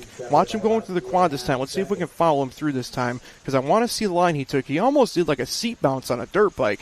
Here he is. Boom! Hits the throttle, quads it perfectly, lands it right in the middle of the line. That is the cleanest line I've seen over that quad so far this weekend, and it's paying great dividends, as right now he's on a 14.722. Gave away about 5 seconds with that crash, so you got to be thinking Fee is racing for his A-main life right now, racing with urgency, and it's definitely showing. Yeah, that was a perfect analogy of what he's doing over that quad as well. Being a dirt bike rider myself, you really want to downside this tabletop coming up and let that suspension unload as you come off the front of that face right there. And a seat bounce, so I mean, that was perfect execution on Jared's behalf right there. That's pretty much what you're doing. You're downsiding that tabletop and then unloading the suspension right there to get a little extra pop right there, which is what you call a seat bounce in motocross. The clock has expired, and Fee just wraps up a 14 at 7:21. And that one lap could have been the ender right there, but he put in absolute smoking laps from that point on. So a lot of cars left to finish. We're going to follow Lutz here. As you saw, Lutz was letting Fee go through that last lap. Now Lutz trying to finish up his second place run here, as Aiden is finished at a 14.729. So right now Lutz trying to hold that second position, trying to get a good solid last lap in here, but the top 4 will all go 14 all the way down to Frankie Contreras. Here comes Lutz. And everybody's going to be done this lap. So Fee Long to wins by almost 7 seconds there at the end. So Fee definitely showing he's got pace, not just to TQ, but to win this thing. 14 at 7:21. There's Lutz second. 14 at 7:27. Nice run for Ryan Lutz. He needed that one badly. Horn and Contreras going 14. And then 13s for Setzer, Fenster, Tradardi, Bada, Fishback, Oliveras, Horn, and my 11th place went away on me, but everybody there's Travis, Horn, Ethan Mechanic, all going 13. Unfortunately, Hanato having trouble on lap number 2, but that was a solid run. And I'm telling you what, Sean, I know we have one more round, but if Fee's going to make the main, it's going to be because of round 3, not because of round 4.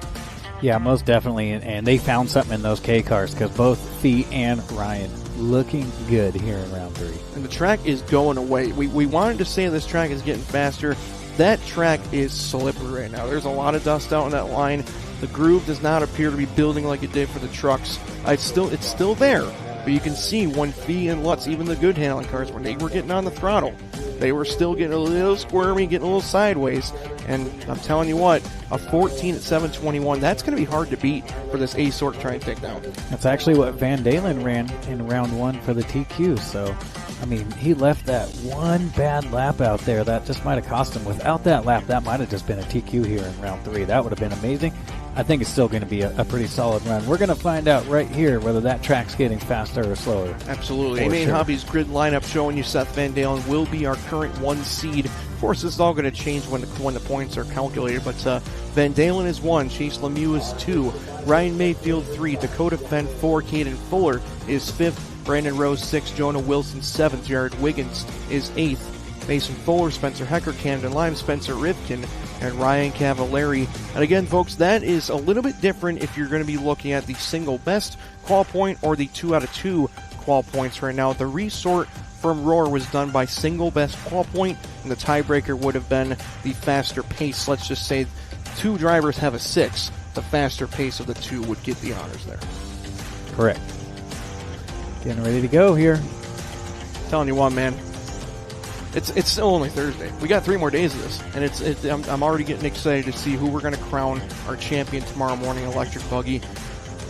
Obviously, a lot left to go, but Felong to win just absolutely asserted himself as a threat to win this thing. Ryan Mayfield is not going to have an easy go here to try and keep that sweep streak going. Yeah, so don't forget, viewers, we are going to start off with our mains tomorrow morning for E-Buggy. And then we'll jump into some nitro practice. And yes, it should be nitro buggy from there on out. Tentative start time for tomorrow morning is 9 a.m. for E-Buggy mains. So 9 a.m. Pacific time, that means 10 a.m. Mountain time, 11 a.m. Central time, and noon Eastern time if you're all the way there on the East Coast.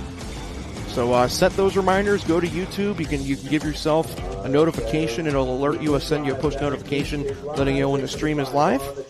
And here we go with our final heat of Electric Buggy in round number 3, qualifying here at the Roar 1/8 Electric Off-Road Nationals. Well, Roar Off-Road Nationals with Electric Buggy on the track. Yeah, we're following around here with Mayfield on lap number 1. This is looking pretty good so far. Let's see if he pulls the trigger, and he does. He does, but I'm telling you, at that point, I don't know what they found, if it was just talent or if it was setup or a little bit of both. But Fee's car, that seat bounce quad, he just had a little bit more bite, a little bit more launch forward. I'm wondering if these guys can emulate that. Right now, opening lap for Mayfield, 31.6, but at that point, not good enough to reset. But, of course, 6:15 left to go, Sean. This is going to be a complete chess match to see who takes this one home. How about Caden Fuller right there with that 31.3 on lap number 1? Look at this, Jared. A 7 in round 1, a 3 in round 2 here. Caden Fuller, man. I would say that Caden is kind of the less known of the 2 Fuller brothers. I think Mason stole some headlines with some of the bigger race wins at the race time events and the dirt events, but Caden is certainly showing he's every bit as fast as older brother. Mason right now, though, he's going to one-up the little brother, go 31.2 on his opening lap. So we're going to be following both the Fullers. But Jonah Wilson, again, we're talking about the young man trying to deliver Sparko their first national title. If you put Jonah in that race, he really is the top flight driver here at Sparko at the moment. Right now it's Wilson, Fuller, Mayfield, Fenn, and Caden Fuller, your top 5. Again, you see that young versus old guard continuing to battle each other. But how many times have we seen this, Sean? The young kids in qualifying have the advantage because they're time trialers. They know how to run hard and run strapped. But come long main time, come race time, still to this point, Mayfield and Fenn continue to dominate the Roar winners. Yeah, and you know what? Those guys have a lot left in the tank still, so they're not going anywhere anytime soon. These youngsters better get used to this. No doubt. That's a fact. No doubt. At this point, Mayfield's showing no signs of slowing down, even though his 40th birthday is approaching next month. It feels like when you're racing the Ryan Mayfields of the world, it feels like you're going up against LeBron James, who's going into his 25th NBA season coming up next year, 24th I do believe, and just crazy to think this, Sean. I don't mean to date you a little bit here, but I was born in 1997, so LeBron James made his NBA debut when I was 6 years old, and he's still playing. Yeah, that's pretty solid. Caden Fuller to the point here, half second up on Dakota Fenn of the Fish.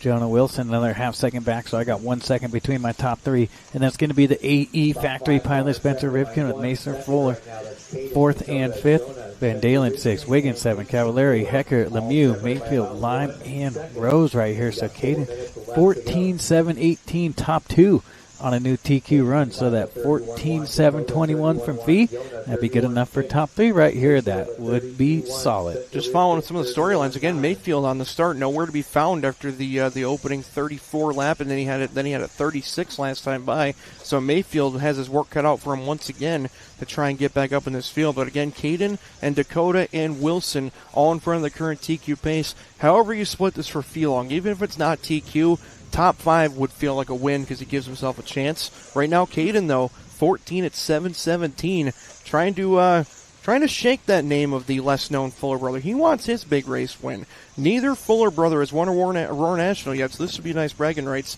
for younger brother to say, I won a Roar title before you did. Yeah, you know what, and I think we all saw this coming eventually. You know, Mason obviously a little bit older. Naturally, you're going to see the progression a little bit sooner, but Caden, it's like the Lawrence brothers racing Supercross. You know, yes, Jet has always been a little bit faster, and Big Bro has always been very fast and consistent himself. But when you're racing around and following Jet as your practice competition, it's only a matter of time. And look at Hunter right now leading the Pro Motocross Championship. So same thing with the Fullers. You know, Caden's been racing with Mason back at home. They got the track and they practice with him. It's only a matter of time until Caden puts it together. And this might be the weekend to show that it's happening. The RC compound in Urbandale, Iowa.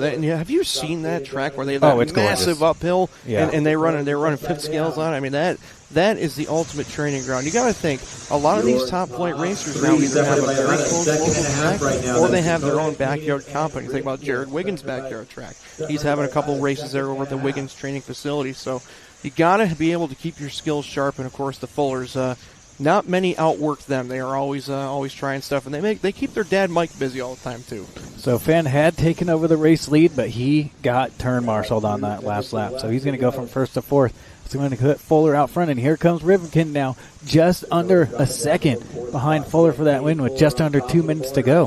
Caden Fuller, man, I'll tell you what, this could be a breakout run for him here, Sean. Because again, like you said, 7-3, but this would put him. I mean, if you get 4 qual points, that is probably top 4 at worst on the A-main grid. So this would be a pretty good insurance policy for Caden if he can take this one down. He'd be leading it going into round number 4 with that 4. For sure. Rivkin, though, putting himself in a great position. He went in this one only the 12th seed, so he would definitely be stepping up the grid a little bit, trying to back up his good runs from both the truck classes the last 2 days.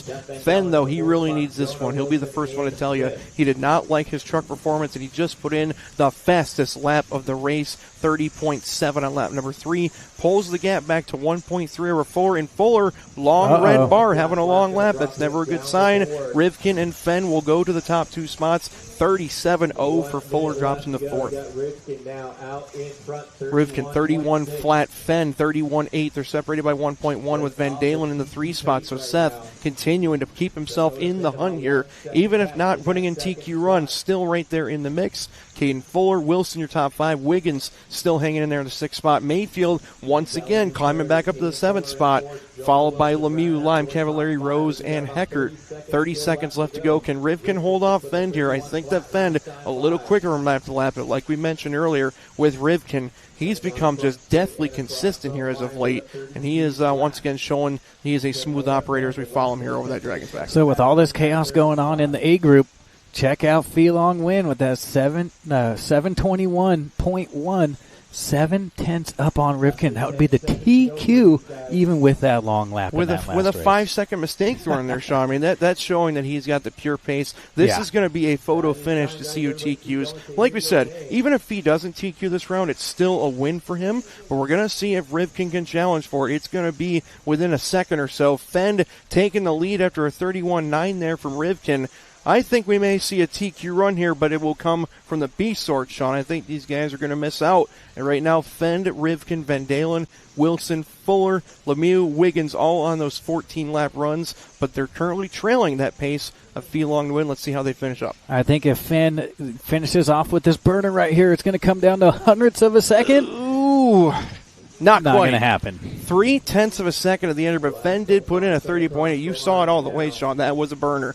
30.8 for Fenn, but not quite enough. So Feelong to win from the B sort is going to TQ round number 3 of qualifying, and that was much, much needed for Feelong after 2 incomplete races. So it's Fenn, Rivkin, Van Dalen having a long last lap. Oh, it looks like no finish out of Van Dalen right there. He comes back, but he drops to No. 6th. Oh, Yeah. So Wilson going to take home 3rd, Fuller 4th, that's Caden 4th, Chase Lemieux, then Seth, then Mason. Check out, that's Chase, Seth, and Mason, 0.2 of a second apart for 5th through 7th. Wiggins in 8th, and 13s for Mayfield, Rose, Cavallari, Heckert, and Lime. So Mayfield not the round he was looking for. He's definitely going to be throwing away this number 14.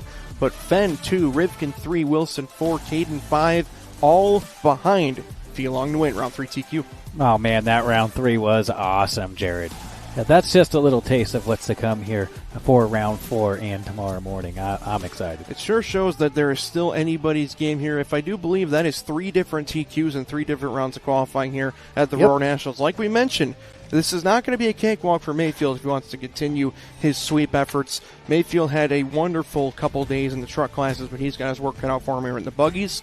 All right, folks, that's going to do it for round number 3 of qualifying here at the Roar 8-Scale Off-Road Nationals presented by J Concepts. We do have one more round of qualifying coming your way. Do not go anywhere. We'll have some bonus content coming your way as well. We'll see you back here at 5:30 p.m. Pacific time, which means 8:30 p.m. Eastern time for round number 4 qualifying, the final round of qualifying here for Electric Buggy at the Roar 1/8 Off-Road Nationals.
is going on. But mankind won't be destroyed. The fact that you and I are working here today is evidence of that.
Welcome back, everybody, to our final round of qualifying here at Electric Buggy at the Roar 20th Off-Road Nationals, brought to you by J Concepts. This is round 4 qualifying for Electric Buggy, and we have had 3 separate top qualifiers here in 3 rounds. It's going to be a barn burner to decide our overall top qualifier.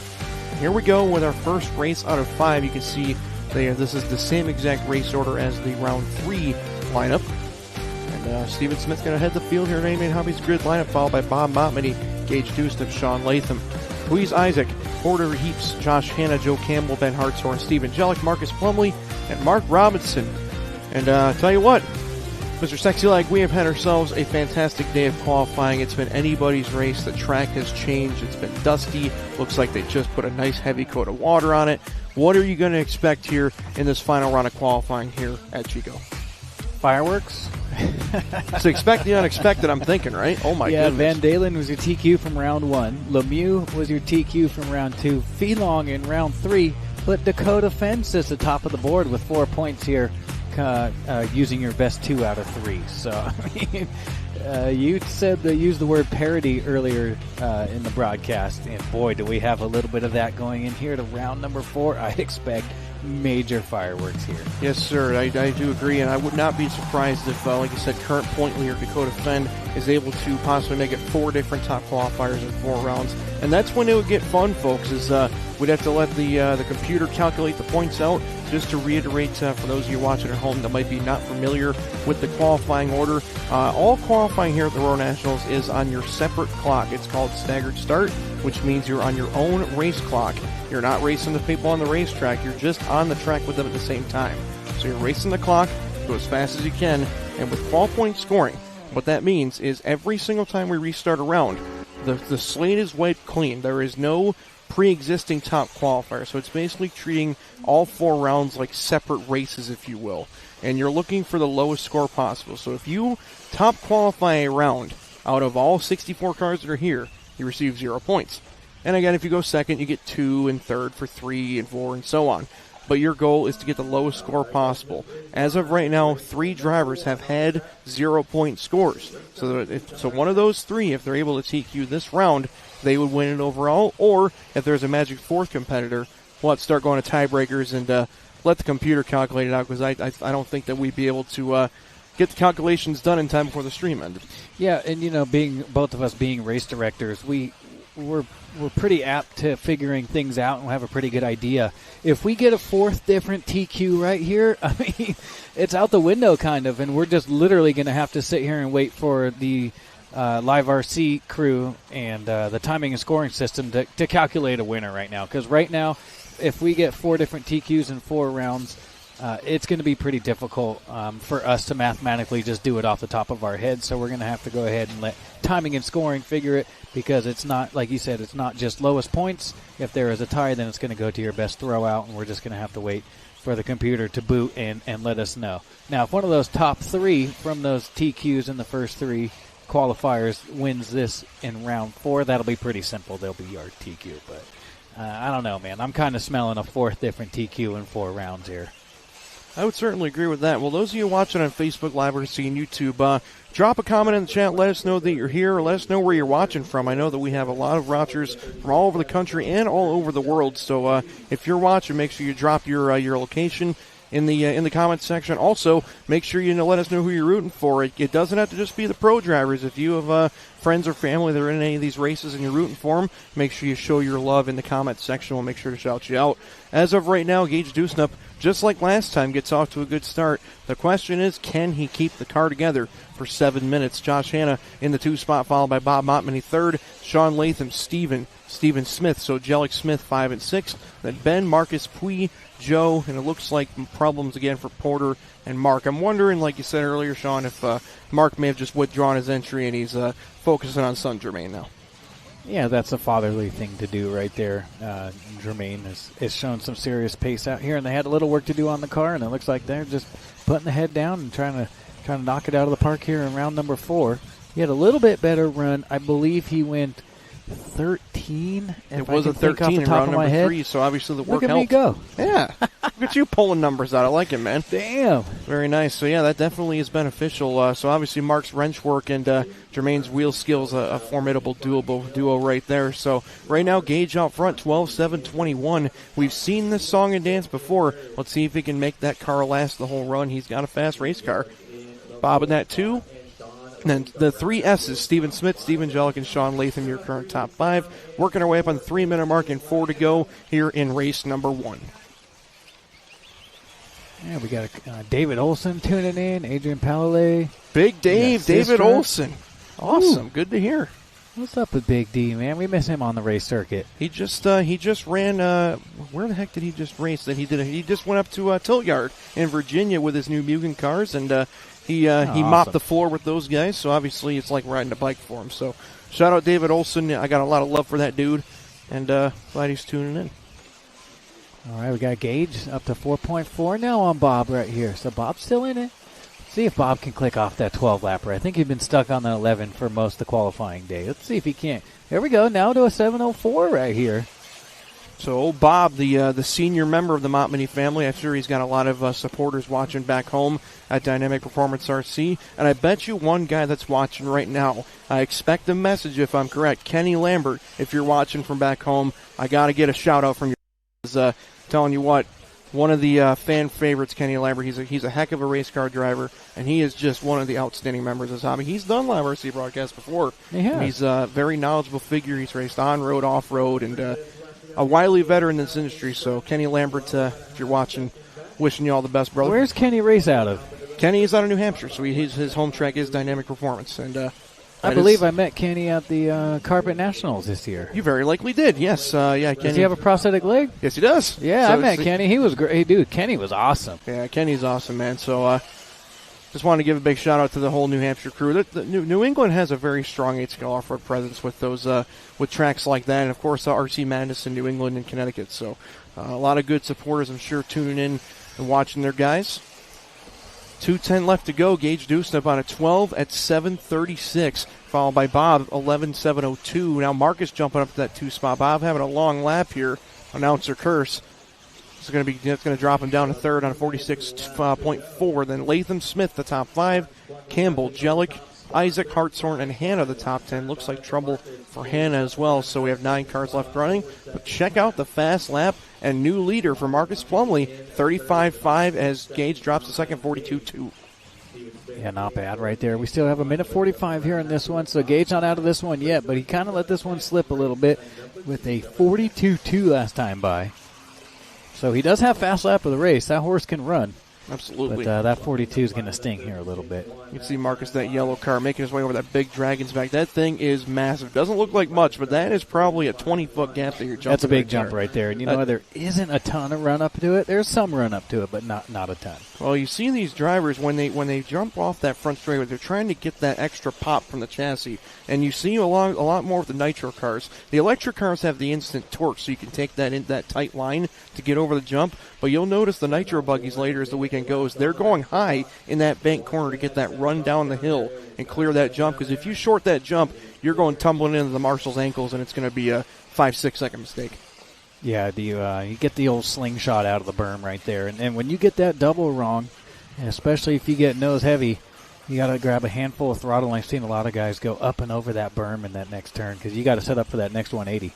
Panic throttle for sure. You got to do a little bit of whiskey throttle. With 30 seconds to go, Marcus Plumley smooth sailing, but Gage still just a tenth of a second back, both on 11.7 flat paces. So it's going to be a race to the finish line for those two. Steven Smith about 9 seconds back, probably not close enough to capitalize.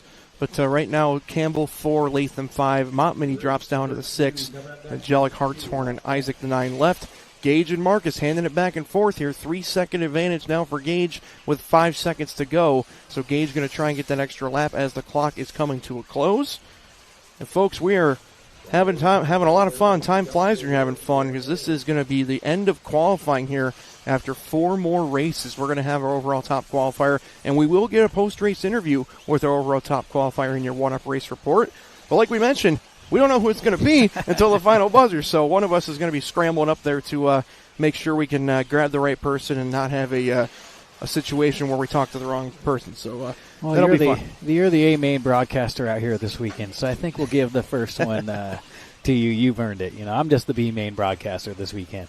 Well, I know that I earn high props from Amanda's when she's like, "Yep, both the A-team are here," which that makes me feel great. So, thanks, Amanda. Appreciate the kind words because you said she is your toughest critic, and she'll keep it real. And if she's got a broadcaster that she's not fond of, she'll let you know about it, even if it's you. So, hey, yeah, I'm known to say some stupid things once in a while. Of course, all love to Amanda if she's watching back home. Thanks for the support and.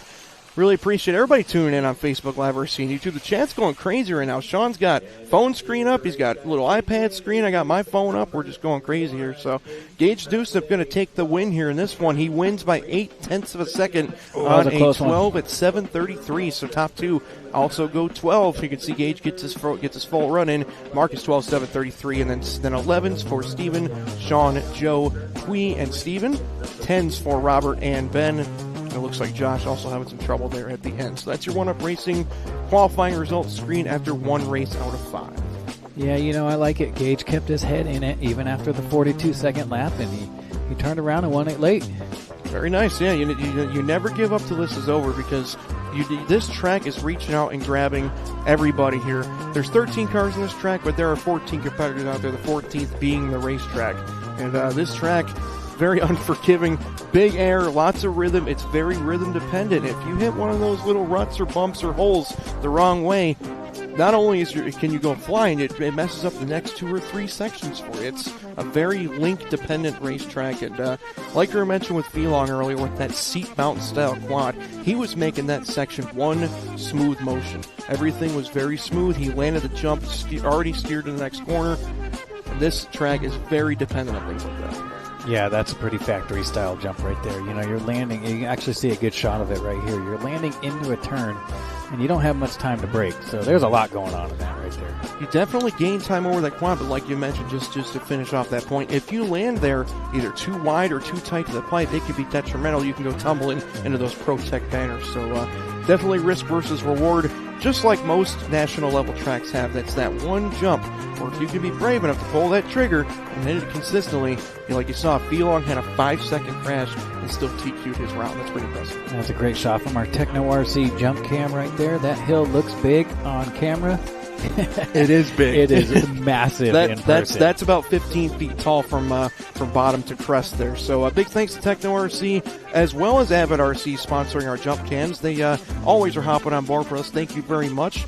And of course, our title sponsor of Live RC Stream is J Concepts. You gotta think of J Concepts as one of those primary companies that's always in there sponsoring, helping out. Also want to thank A-Mate Hobbies for our grid lineup and race results screen, and 1UP for our race reports. A lot of great companies that support Live RC and what we do here. So, of course, we sincerely appreciate it. And for everybody at Live RC, Brandon, Rhodey, Cam, DeYoung, and company, we thank you. All right, looks like we're getting ready to go here.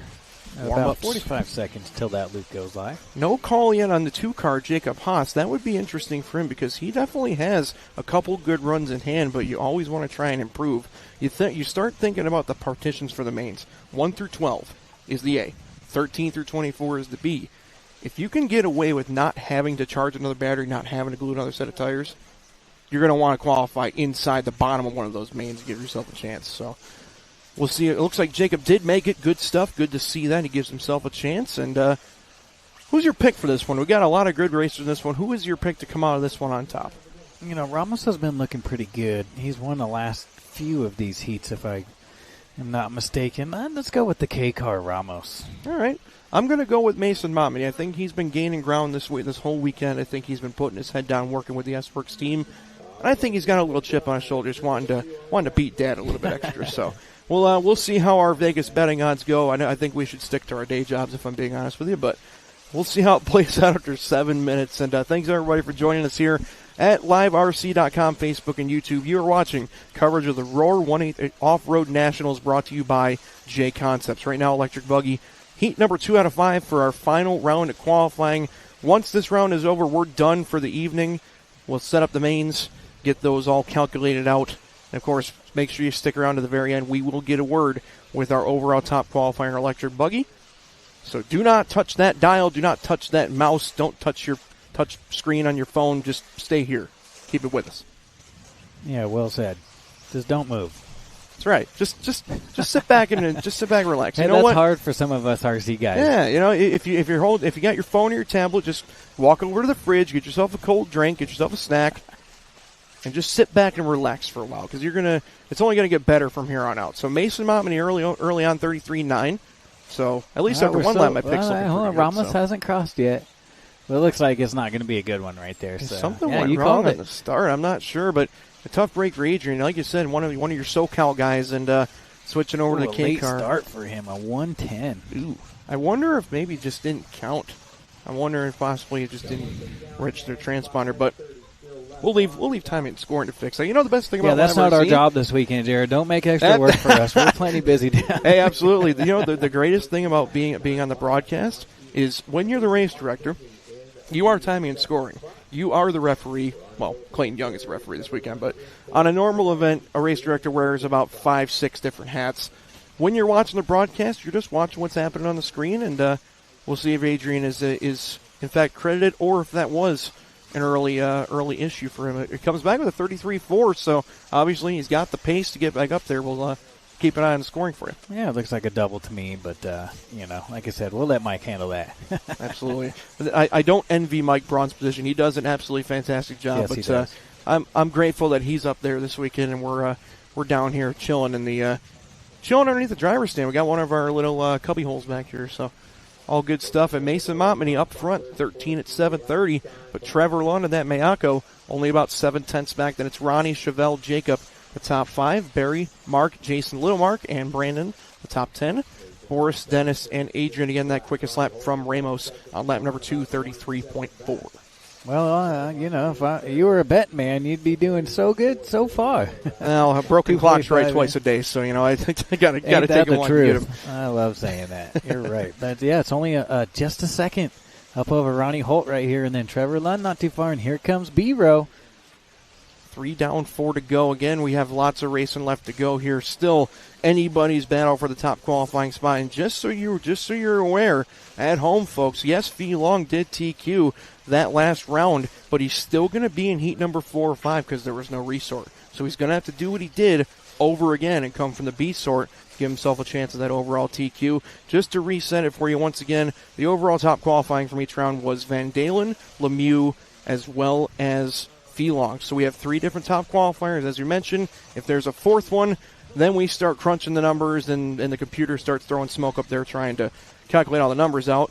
If one of those 3 takes the top qualifying round this time, meaning Long, Seth, or Chase, then our job's a little bit easier.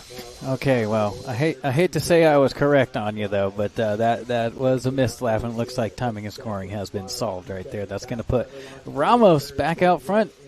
Glad to hear it. I think I think he's definitely the incumbent here. So, yeah, 13-7-28. Mason following him right through, 13-7-32. We have a bunch of 12s from Trevor, Barry, Ronnie, Mark, Chevelle, Brandon, and Little Mark. Then we have 11s for Jason, Dennis, and Boris.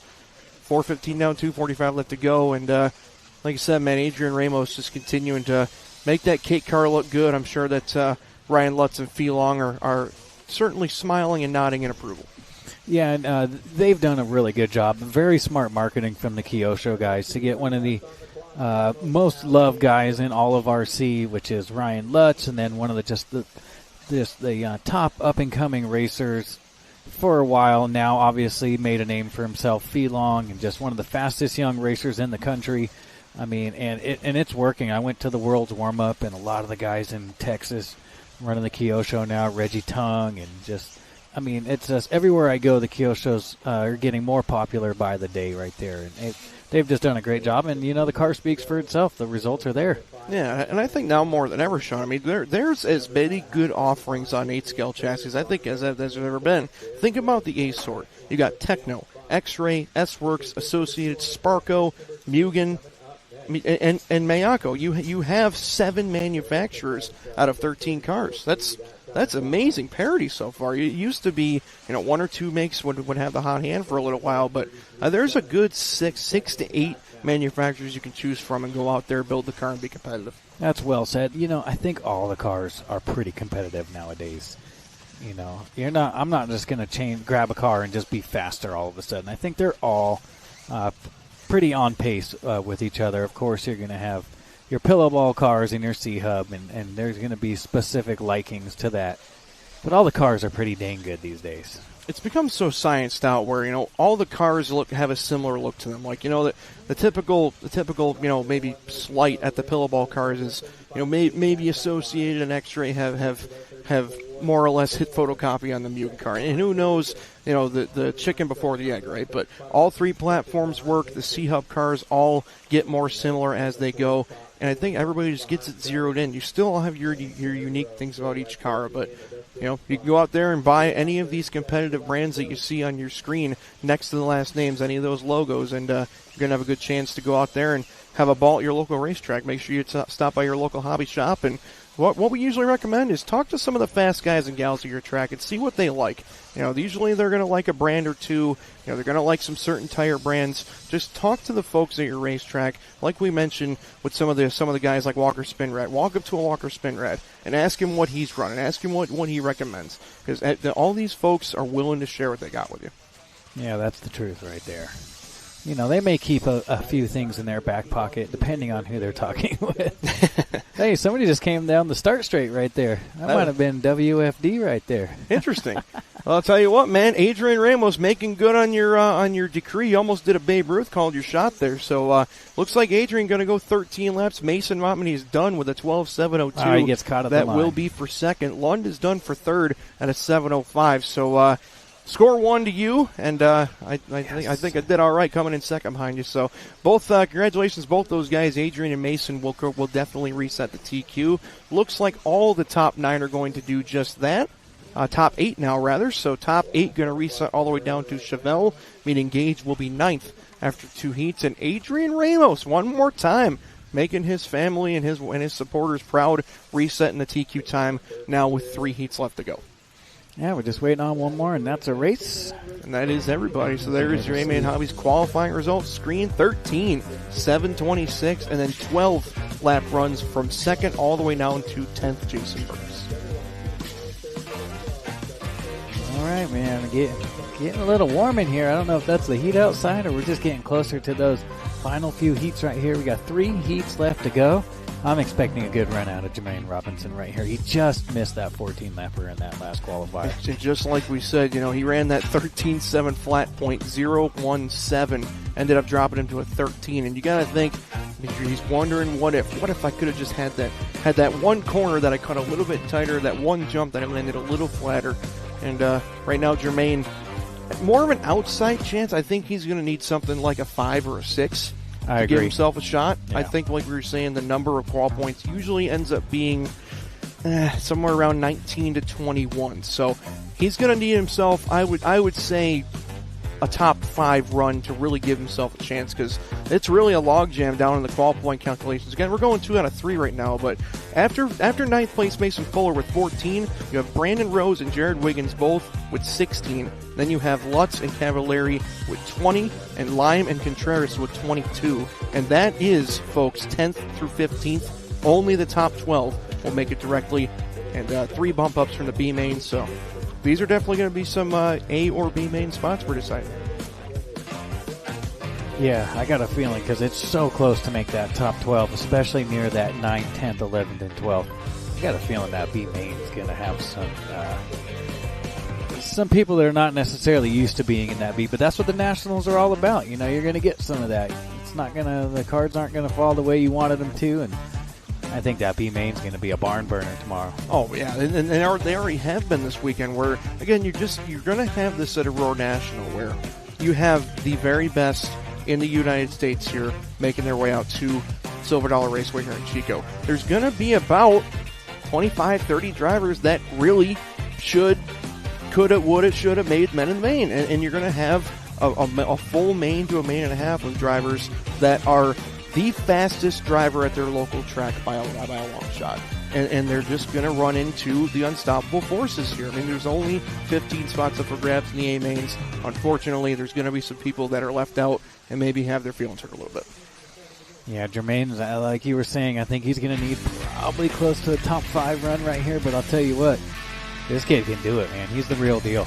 Well, we saw that 31-1 last race, and if he could string a few of those together, Sean, he could definitely put in one of those mid-14s. Because remember, Fee Long's pace was a 14 at 7:21 in round number 3. If you put yourself in the 14 and the teens, you got yourself a chance at anything here. Because this track, even though it's a little more pronounced of a groove, there's still a lot of dust out there. We're going to find out exactly what this track's holding down for speed. Clock's going to go live here in about 5 seconds, and like you said, I'm keeping my eye on Jermaine, but as well as Carson Phipps, I think he's got something waiting here for Jermaine. That S-Works driver is pretty quick in his own right. So it looks like Robinson the first to cross. I'm not sure they're calling him out by number right here. No, they're I think not. They're just going loop his live and letting you guys have at it. I think Jermaine, being the CQ, I guess, if you will, from the seating, they're giving him the respect. But they're not calling him out by number. It's just loop his live. But we're going to start off here with Jermaine. He's been rocking that J Concepts Red Wing on there for the last couple of years right there. That's kind of been his staple thing. And real easy to see on camera. I like it. Oh, something again. I got to be honest with you. I kind of like this loop is live type deal instead of having them all sit there and be called off by number. I kind of like that. I like the audible that they call there. That's very LCRC-esque, going back to my East Coast roots, where track's open, you check your car in, take a lap, and once you come back to the line, beep, and you just space yourself out. Yeah, that's typically what we do out west right here. And like in an event like this with only 100 and plus entries or so between the 4 classes, 150 entries or whatnot. You have time to do that, but yeah, I think it's fine. Just hit that loop live and let them have at it. That was a hard crash right there. I believe that was going to be was that Spinrad or Robinson? Either way, similar colors, but I think that was going to be that was Spinrad. Mario Rudy, believe it or not. May have been Spinrad Mario. not running his traditional colors out there right now. A lot of red and white in this race, but hey, bright colors on this track. You don't realize it, folks. Again, you got to look at Lucas McCabe and Travis Melton getting some absolutely incredible shots. They're getting some nice wide shots. They get in nice and tight too. You guys have no idea how big this racetrack is. It doesn't look like it here from the awesome live RC shots, but this place is massive. You get in those back corners and your car is just a little dot back there. It's crazy. Yeah, and as I got older, the colors of my body got brighter. I used to run red, white, and blue with some silver trim in the back, and I'll tell you what, at night that was getting hard to see, so I had to switch up my colors, make them a little brighter. So that goes for all facets of racing. Absolutely. The brighter it is, especially with these little things weigh a couple hundred feet out there, any advantage is a good advantage. And we got Jermaine Robinson out front. He comes out swinging 32-3, 33-5, 31.9, and then 31.8 the fast lap of the race last time by. Absolutely. Then you got Spin Daddy 1.6 back, Benny Kamarian in the 3, Jaden 2, one of the local boys out here from Northern California running 4. Brennan Bartlett, my top 5 with 1 Army, and then you got Trevor Olins, Beaver, McElroy, Chicky, Phipps, Rudy, and now they're swapping around, Drake around our top 13. Absolutely. Well, Jermaine doing what he's got to do. We've yet to see the big hot lap out of him, but this is a much more consistent effort. Basically mirroring his last pace, 13.7 flat once again. I don't know, Sean. Again, we got to see how this next race goes. Like you said, a couple guys may drop out, but I think he's going to need one of those pretty deep 14s to give himself a chance with these next 2 heats coming up. But still good run nonetheless. Spin Danny having a nice effort here, too, in that second position right now in a 13.709. Walker hasn't done much racing recently. He's taking a little time off, but obviously knocking the rust off as he goes. Jaden, Brendan, Benny, the top 5. And I'll tell you what, my friend, this is going to be very close to decide these A-main grid spots. I don't think we're going to figure out exactly who makes the show until it's signed, sealed, and delivered by Clayton Young, the Roar President Race Director. Yeah, we're going to have our hands full at the end of this round. That's for sure. Yes, sir. Let's Jermaine see, Robinson going to need that 14 lapper right here. Let's see if he can get it. I still don't think it's going to be a fast enough 14 to punch it in the show, but anywhere you can get up to the front in the B is going to be pay dividends. Well, you see what you did right here. You just made a liar out of us, just like Feed did the last time. So that's his good luck charm for the next 3 minutes. We'll see. He just jumps back on a 14 lap pace. So we're going to find out if Jermaine can in fact turn up the wick. At this point, kind of has to. I think you and I are in agreement that this run will likely put him somewhere in that 9th, 10th range, but I just don't think that'll be enough points. Yeah, that's all right. B mains are okay. That means you obviously have a little bit of work to do on the car, and especially at Roar this year, we're doing the bump up system. Yeah, maybe an extra rip out there and trying some different things out. Don't ever let me in the A main event, I guess is what I'm trying to say. Even if I'm struggling and I'm in that B main event, I obviously need a little extra track time and some time to work out that car. And you go to that B and you get that bump up, sometimes you can find a little something and be a force to be reckoned with there in that A. Absolutely. And when the track, especially at a larger round, let's think about a DNC or a Silver State where the track really changes over the course of one big long round. There really kind of sometimes is an advantage to having a B main to see where the track's at, see what it's holding down, what kind of tire you can run. How many times have you seen at some of your dirt races where a guy that wins the B main often comes up and finishes in the top 5 of the A? Especially in the sportsman and intermediate classes. Now, you won't see that as much as in the pro class. I agree. But like Brendan Bartlett's brother Dylan bumped all the way up from, it was like the E main one year. At DNC just a couple years ago, went all the way in and podium, if not won the A main event. So it definitely makes a difference here. And we're running out of time here with 1:30 to go. So a couple Southern California. Now, Jermaine Robinson was once a Northern California kid.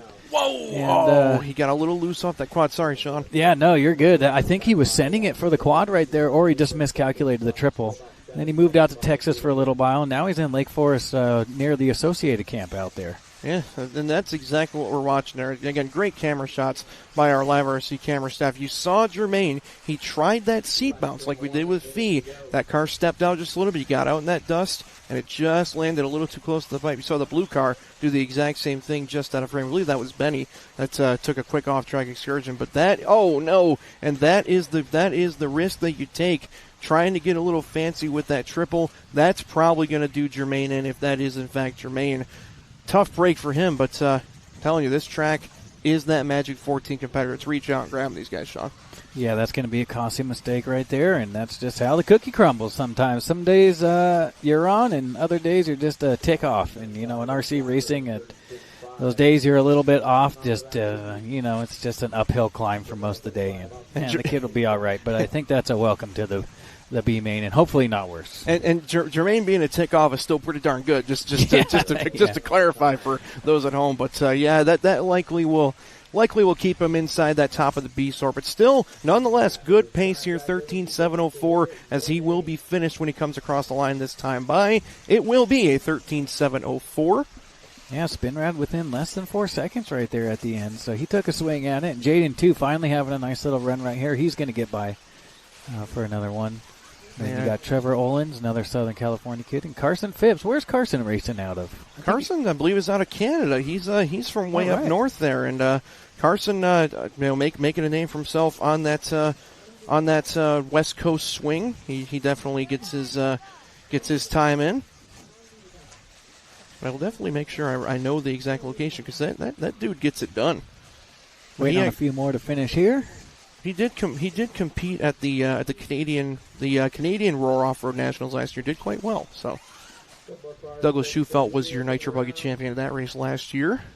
Douglas also very competitive at the Wicked Weekend a couple weeks ago, making all the A mains and was pushing some of the best in the world.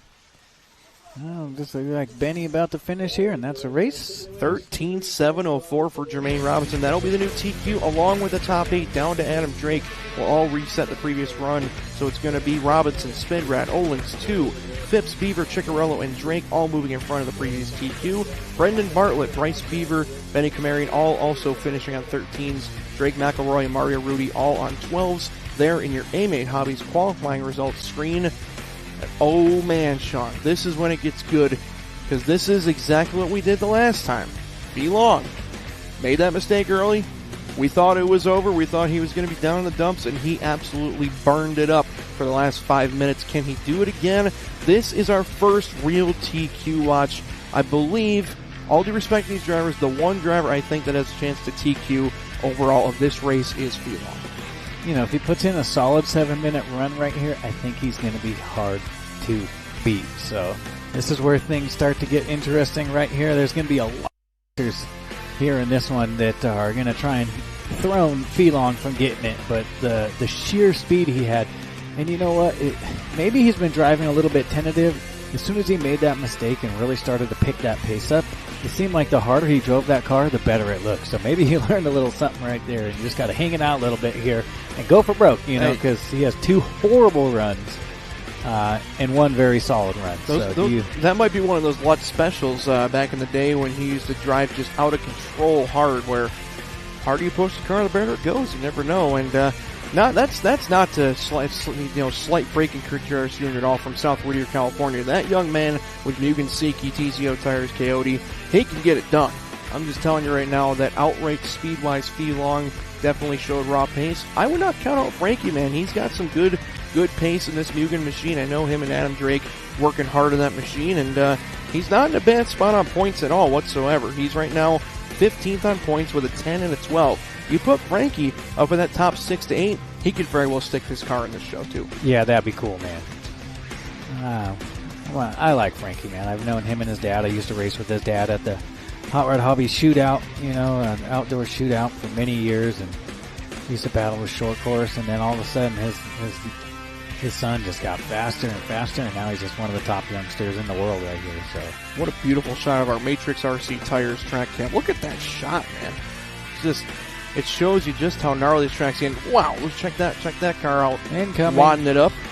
And all right, we're getting ready to go here. I know we beat the same dead horse here, folks, but these are some of the greatest drivers you're going to find in the United States of America, and there's still 1 heat left to go here of Electric Buggy. Coming down to the end of qualifying here on Thursday. Again, you heard it, Thursday. This is day number 3 of the Roar 8-Scale Off-Road Nationals presented by J Concepts. And we're about to crown our overall TQ in about 15 minutes or so. 10 seconds remaining on our clock, and then Mr. Braun up in the booth is going to fire off the clock. Here we go. First card across is, in fact, a little bump Phelan to win. This is the difference maker. Can he back up what he just did in that last race? But do you think he's going to be in his head? He doesn't want to make the same mistake, or you think that he's just all out from here? I mean, check out that beautiful first quad. I think he's locked in. This is going to be a very, very tough run to beat if he can go mistake-free. Man, he greased that quad here on lap number 1. That was beautiful. Let's see what it is. 31-2.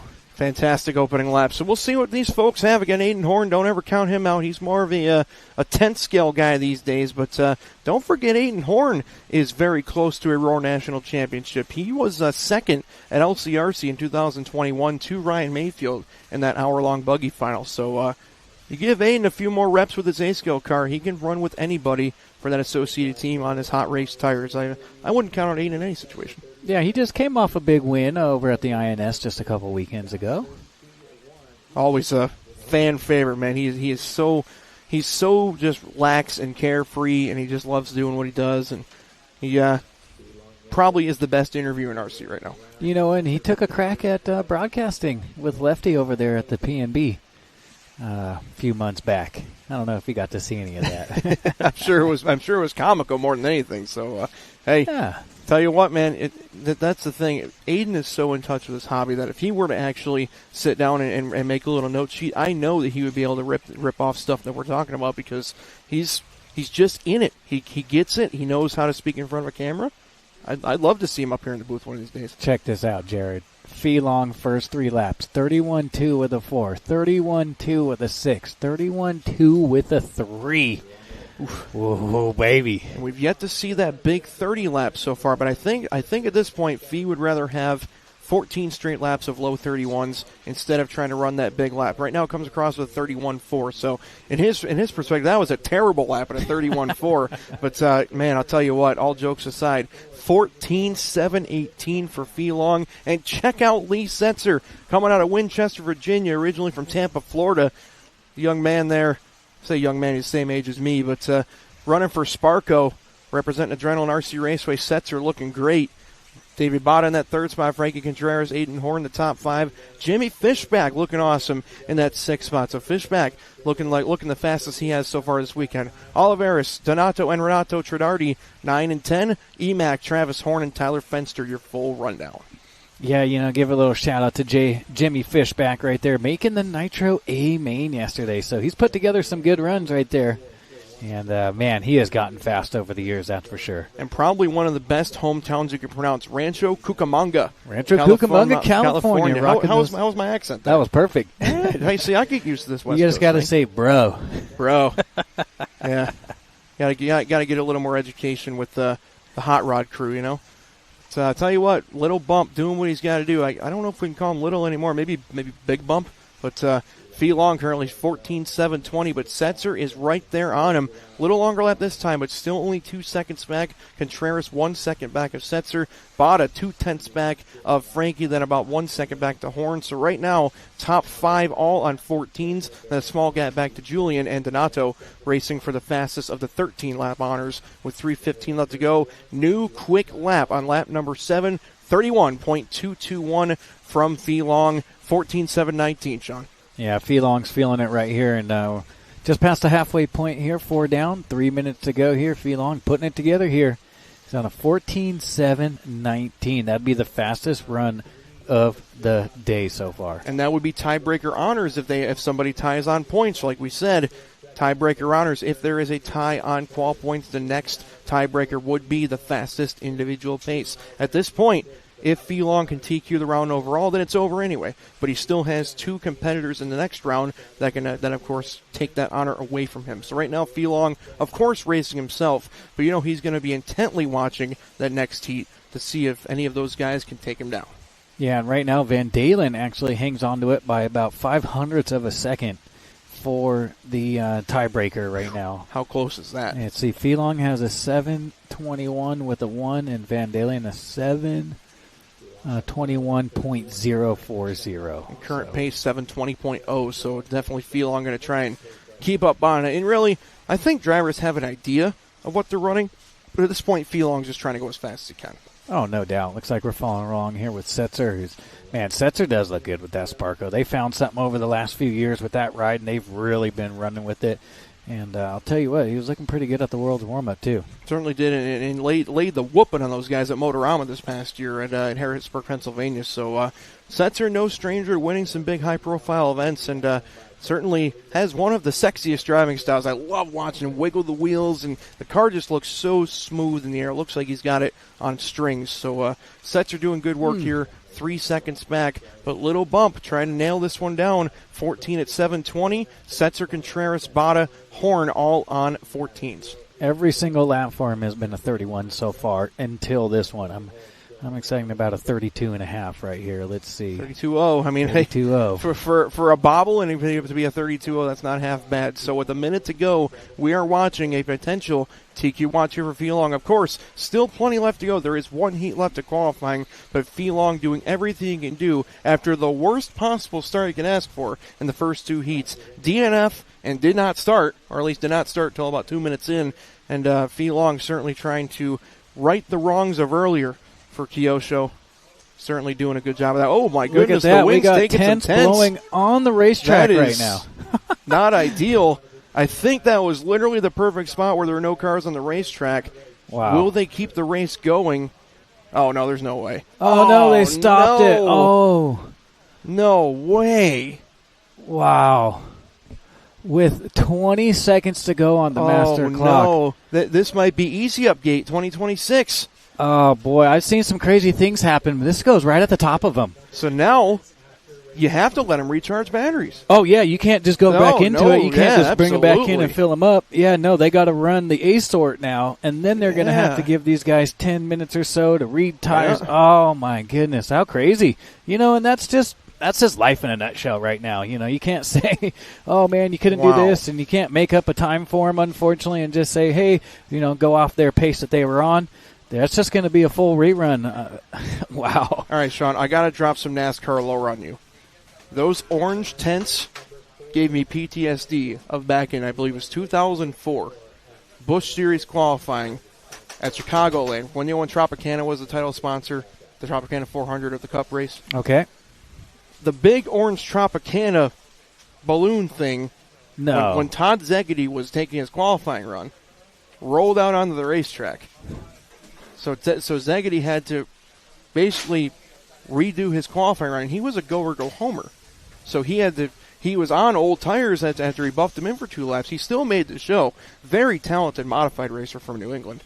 But that reminded me a lot of that with the orange tents rolling there. And I'll tell you what, that is very interesting. And again, obviously factors out of people's control. But Feelong is going to be haunted tonight if he can't replicate that run later on, because he was about to TQ the round and probably make this next round sweat it out. So, folks, if that's not motivation to stick around, then I don't know what is, because we have a lot left to cover after the easy ups just outside the front straightaway blow onto the racing surface. And there's no way you can keep the race going at that point. Really, it was the perfect storm, right? It was the perfect location. I feel on track. so bad for Fee right terrible. now, dude. I mean, not just Fee, the rest of the field, because Lee was obviously on a really good run. There was a few guys that, you know, probably had a run right there that they needed to really punch their ticket into the A main, and that is just wild. Oh, man. So re-rack them and stack them, Jared. Re-rack them and recharge those batteries. And this is the one thing I'm concerned about for these guys. This track, even if it's still dusty, it's eating tires. Like there's mega grip out there, whether there's dust or not. There's grip out there. I was chatting with some of the drivers earlier, even before it got this warm at the mid-afternoon, late afternoon. They said they were burning up their A2s in J Concepts terms in 7 minutes. So that really throws a wrench into this thing. If somebody's going to protest, like, hey, we need to glue a set of tires here, like. You don't know what's going to happen here at the end. Yeah, they're not. Yeah, if they're burning a set down in 7 minutes, maybe a softer compound working better, but they know it's just a 7-minute run. They can get away with it. That's all they needed. But that's not a surprise here, because back in 2023, when it was very similar weather, in fact, it was warmer here. It was around 100, 103 every single day. You were burning up tires with the black groove that was put down. The groove is not as pronounced so far this weekend, but with the nitro cars, and when it had 300 entries and it was a lot of oil being put down from the nitro exhaust pipes, that groove was painted black. And you could bring out A1s. Yeah. You could bring out A1s. They came back bald after a run. Man, the chat is going nuts right now. Now, I've seen that happen plenty of times at a race where a big gust comes in. At a race of this caliber, right here at the end of qualifying, when we're really a race and a half away from crowning a TQ out here, and that's just Ryan Rand jumps into the chat and says, "Note to self: if you have a bad run, just bring your tent and set up your pit in the middle of the track next race." Ryan from Lucama, North Carolina. he races all of the Southeast Tour, but his home track is Thunder Alley Raceway in Lucama, owned by Chad Bunn and crew. Ryan, always a good dude, represents Techno RC, and he is one of the regional leaders down there. He really, like, similar to Spinrad, he's one of those guys that will help you no matter what you got. Just wants everybody to get off the track and have fun. So, a lot of love for you, Ryan Rand. Thanks for tuning in, brother, and yeah, thanks for a little comic relief there. We got Papa Santos Rodriguez in the house here. What's up, Papa Santos? One of the Texas boys tuned in, man. One of my favorite racers of all time right there, Papa Santos, dude. He made some of his local cuisine. I think it was a Cuban cuisine, I want to say, or Puerto Rican. I'm not exactly sure what. But when we were over there at the World's Warm-Up, man, he came up and brought me a home-cooked meal from his home country, and it was delicious. I think it was ribs and rice, something like that. Yeah, they were making my belly happy. All right, so here we go. We're going to roll them out here. Clock has started here for the A group, but we are definitely not leaving when we thought we were. Yeah, we're going to be around a little bit longer, folks. So, again, if you're not doing anything here for a while, keep it tuned to us here at Live RC, because if you're just tuning in now, you're like, what happened? Well, just before that Heat 4 of 5 was about to end, that Q4, the Q4 race 4 of 5 of Electric Buggy with about 35 seconds to go, a couple of A-Main branded Easy Up tents blew onto the racetrack just coming out of the front straightaway and basically blocked the track. And, of course, correct call being made by Roar to stop the race, false start it, and we're going to try doing it again. But like we mentioned, those drivers from race 4 need time to peak those batteries back up, and you just got to hope that they got good tires still, because, there's a lot of drivers, like we said, Fee and Lee, and a lot of guys that were on great runs. And now, what's your mindset now, Sean? Give it to me from a racer perspective. You have to try and get back out there after being 30 seconds away from doing exactly what you had to do. Now it feels like you just got iced if you're a kicker or if you're at the free throw line in basketball. How do you get your mind reset and just go back to work? Well, I mean, anybody who's ever fallen in love knows it takes a minute to get over the heartbreak. And, without there on that solid run, Fee knew, these guys have been doing, he knew he was on a good run right there. And for it just to be yanked underneath him like a carpet being pulled out from underneath the rug, that hurts a little bit. So you just really gotta be a good forgetter. You gotta forget about the past. You gotta look forward, and you gotta kind of hit the reset button right there. I agree. Because that's that stings a little bit right there. But they got no time right here to hit the panic button. They just gotta hit the reset button and go full head at it. And we're following along here with B Rose, who's leading us around right here. Nice save over the quad. That was that could have been a run ender, but yeah, man, you exactly hit it right. Where in this point, like RC racing, driving with emotion and anger doesn't really benefit you. It's just like golf. You have to be calm. You have to be smooth. If you're a race car driver, if you're playing football or basketball or a more athletic sport, you can kind of channel that extra adrenaline and frustration and maybe get a little better performance. Not in RC racing. This is a discipline of smooth inputs and a short memory. I exactly agree with your point. Yeah, Rose, a couple mistakes in a row right there. So who's out front now? The Fish. Jonah Wilson, like we mentioned, he's been kind of our sleeper pick here from Knoxville, Tennessee. He was your 2023 Junior Nitro Buggy champion here, and still trying to crest the hill for his first big Roar win. Of course, he's had a couple of big wins here recently at the bigger events like race time shows, and of course, earning his stripes. He hails from the Rock Raceway, ROCCK, in Tennessee, and tell you what, this young man just continues to impress. That purple and blue Sparco car, the only Sparco car in this A sort, that an X-Ray of Fend, Techno of Van Dalen, S-Works of Fuller. Oh, no, big trouble there for Wilson. Yeah, I think that was Lemieux, I want to say, right in front of him. Oh, boy. Let's see.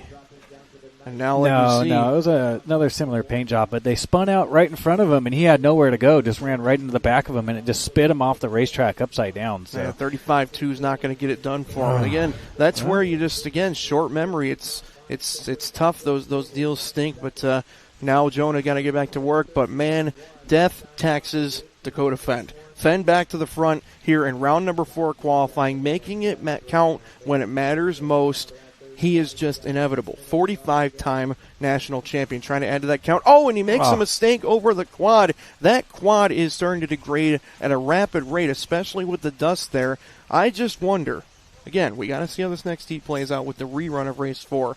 But nobody has been able to be as smooth and consistent over that quad as Fee-Long to win. I think that's his ace in the hole.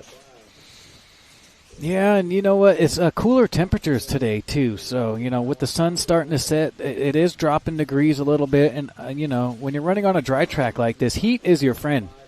And with it starting to cool off here a little bit, you can see that lip just kind of in the shadow right there. I'm wondering if they're just lacking a bit of forward drive over that as they punch it through the shadows right there.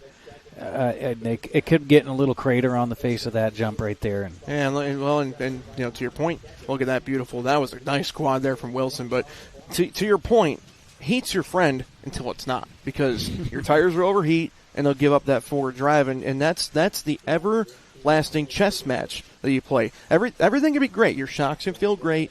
Your diffs could be absolutely perfect. The front end's pulling exactly how you want to. The back end's underneath you. If you choose the wrong compound tire, not even the wrong pattern, hold on for dear life, man. Yeah, Rivkin and Van Dalen. Now Fuller, a little do-si-do right here. We got a half second between my top three, with Rose another 1.9 back in fourth.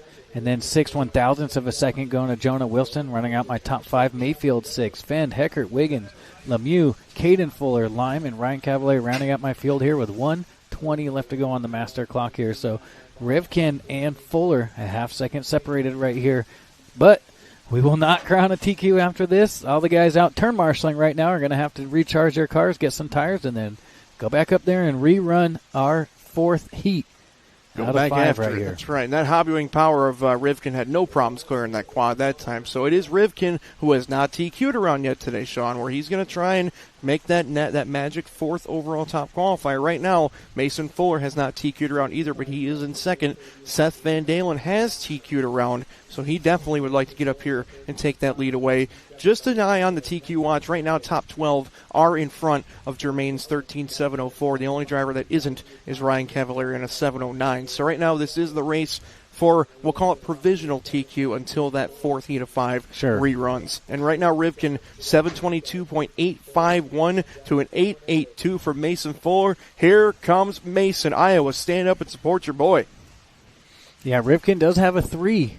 So a 3 and a 0, that'd be pretty good going in if it were to go down to qual points right there. And Mason has a 5 and a 9, so really Mason's just trying to play spoiler at this point and let the points fall where they may. But with 2 seconds to go, you see Fuller has taken the lead on the clock. Let's see if he can finish it up. Mason for S-Works, and then Rivkin for Associated, Van Dalen for Techno, all 7/10 apart. These three are battling for the win. Here they come across the line. Rivkin should go one more. 32.5, that's not a great last lap for him. 31.6 for Fuller, so now Mason stretches it to 1.1. Again, all these drivers not finished yet. With 25 seconds left, Fuller 1.1 seconds in the bank. Van Dalen needs to absolutely put in a barn burner this last lap. But again, Fuller, we're following him. He cannot make a mistake. Van Dalen would take it back away. Right now, Mason trying to play spoiler. Van Dalen about to cross the line. His final lap is a 31.2. That's a banger. Here comes Fuller. Can he hang on to it? One more time around. He does. Mason Fuller going to take the provisional TQ with one heat remaining. 1 second advantage over Seth Van Dalen. 14.722.604 to a 723.644 for Van Dalen. Rivkin going to go third at the moment to the 724.4. Fend for the 726. Caden Fuller, check out that 30.3 on the last lap, jumps up to fifth with a 727. Rose 28, Wiggins 30, Wilson 30, and then 13s for Spencer, Chase, Camden, Ryan Mayfield, and Ryan Cavalieri. So, not over yet. Nope. But Mason Fuller, for the moment, puts himself up top with that fourth heat of 5 to rerun. And now the time for Fee-Long to win to beat is a 14.722.6, but he has already gone faster than that. So now, we wait. Yeah, if my mind stands corrected, I think he was around a 7:20 when the banners or the easy ups blew on the racetrack right there. It was a 7:20. You got some good memory here, brother. That's awesome. And just taking a look right now at the time until start on the race screen here for Electric Buggy, it looks to us that Roar has provided a 30-minute grace period for that fourth heat of 5 to re-rack. I'm sure that means recharge the battery, check all the screws, make sure it's all good. I bet you some of these guys are going to try and throw a set of tires on quick. If they don't have one glued, they're going to be trying like heck to get them glued, and you may see some CA accelerant, some zip kicker out on these guys' workbench to see if they can do it. So yeah, 30 minutes is pretty. That's pretty generous from Roar right there. That's longer than I would have expected, but hey, those guys had their hearts broken. You know what? From those easy ups. So yeah, I'm all for it. I'm going to say it. I like this. Yeah. I like this because you have a legitimate chance for the entire picture to flip here. Again, you like you say, let's play the hypothetical that the wind gust doesn't pick up. Fee Long very likely is your overall top qualifier. We can play hypothetical, hindsight's 20/20. Yeah. But I love the fact that Roar is being a little generous with this, me too. giving the drivers time to re-rack. And it's not just to get the equipment ready; it's to get the mind ready, like we talked about. Got to get over that little bit of heartbreak. Got to just close it on your mind. Short memory. For Fee Long, I'm sure he's already very poised for such a young age, but I'm certain that Ryan Lutz, sitting right across from his pit table, is going over there and saying, "Hey, walk it out. Don't worry about it." Yeah, he's in that race too, so just go do it again. But that's the sportsmanship of Lutz, where he may not be having the weekend he was hoping for, but he is such a team player, and he's just a good person, where he's still rooting for Fee Long to go carry the flag for Kyosho. And that's one thing I love about Ryan Lutz. Even if he's not having the greatest weekend in his own right, he is already over the next person, picking them up and telling them everything's going to be all right. Ryan Lutz, model human being. Yeah, and I think, the young guys need that, and that's been in all forms of racing for a long time, the Sensei and the Grasshopper. So you kind of need that, and I think Fee's very fortunate to have Lutz in his corner right there. Could not agree more. So who, riddle me this, you make race 3 go out there and turn marshal again? Well, that's a great question, because technically, race 5 already fulfilled their marshal duties when they did race 1. So yeah. I'm assuming you make race 3 go out there. Can I reiterate that I'm really glad we're sitting in here and not up in the Roar booth right now, because these are some difficult calls to make, and I want to be very clear on this, that being in a position like Roar is, I've been in positions like this where you got to make tough calls. Yeah, that's not a fun call to make sitting up there. Whatever they did, somebody was going to be upset. No matter what. For this, erring on the side of caution, taking a little extra time maybe. There's still no question about sunlight. Plenty of daylight here still. The track should remain pretty consistent. I don't believe they're touching it at all. They shouldn't anyway. No, they shouldn't, yeah. Just leave it as it is, because the track's not going to change very much from now to half an hour from now. Again, big kudos to Roy. I like what they did here. Yeah, damned if you do, damned if you don't in that position. I mean, there was 30 seconds left on the master clock, and anybody just tuning in wondering why we haven't crowned our e-buggy TQ out here this afternoon is with 30 seconds to go in our 4th of 5 heats out here today, a couple easy ups blew out on the racetrack, and they stopped the race with 30 seconds to go, so they're going to rerun that race. So they ran, obviously, the A group, race number 5, and they gave them 35 minutes actually, just under, to get the cars ready, and they're going to recharge them and glue up some tires and get back out there, and they're going to rerun race number 4. So we have not officially crowned an e-buggy top qualifier here on a Thursday afternoon at the Roar Nationals. No, we have not. And before somebody jumps to the chat and says typical Roar, because somebody's going to not understand what we said, this was not Roar's fault. Yeah, this was Roar did. This was weather. This was, a gust of wind came through, and the tent wasn't anchored down, or whatever happened. We all we saw was orange and black flying onto the track. So this was nothing, nothing that Roar had done, nothing that the racetrack had done. It just was, they've been sitting weather over there for 4 days. Yeah. And they've been fine. Then all of a sudden, a big gust of wind came in, and they actually, those tents go over the staging area for the nitro cars. If you just, in that last shot, you could see the staging area for the nitro cars where they're going to stage and be dropped at the beginning of. I love the drop zone. I of think each that's race, really yeah. cool. And how nice is it?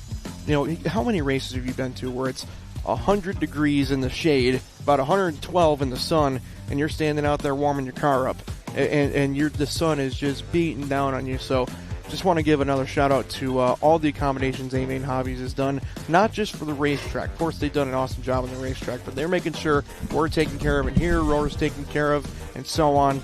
Big thanks to the whole A-Main staff for making sure that we're covered here and bringing action here on Live RC, Facebook, and YouTube. And once again, folks, make sure you stick around with us. You can see that we are still in a bit of a hold as the Easy Ups blew onto the track in Heat 4 or 5 electric buggy. We're not done yet, and we're going to be racing here in about 25 minutes. Make sure you stick around with us here on Live RC. Looking like we're going to have about a 7 o'clock green flag to crown our overall champion with the running of Race 4 of 5, the rerun of Race 4 of 5. As we mentioned, Race 5 of 5 already in the books with Mason Fuller taking the win. That is the TQ to beat at the moment, 14-7-22. Make sure you stick around with us, folks. Jared Barden and Sean, you're gonna be back with you at 7 o'clock p.m. Make sure you stick with us.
All right, folks, we're about at the 10-minute mark here before we rerun that race number 4 out of 5 for 1/8 Electric Buggy here at the Roar 1/8 Off-Road Nationals presented by J Concepts. Just wanted to show you our schedule for the weekend, make sure that you're informed of what's happening. Obviously, today, Thursday, we're going to wrap up all of qualifying for Electric Buggy. Just waiting to rerun that 4th heat out of 5 as we had seen before.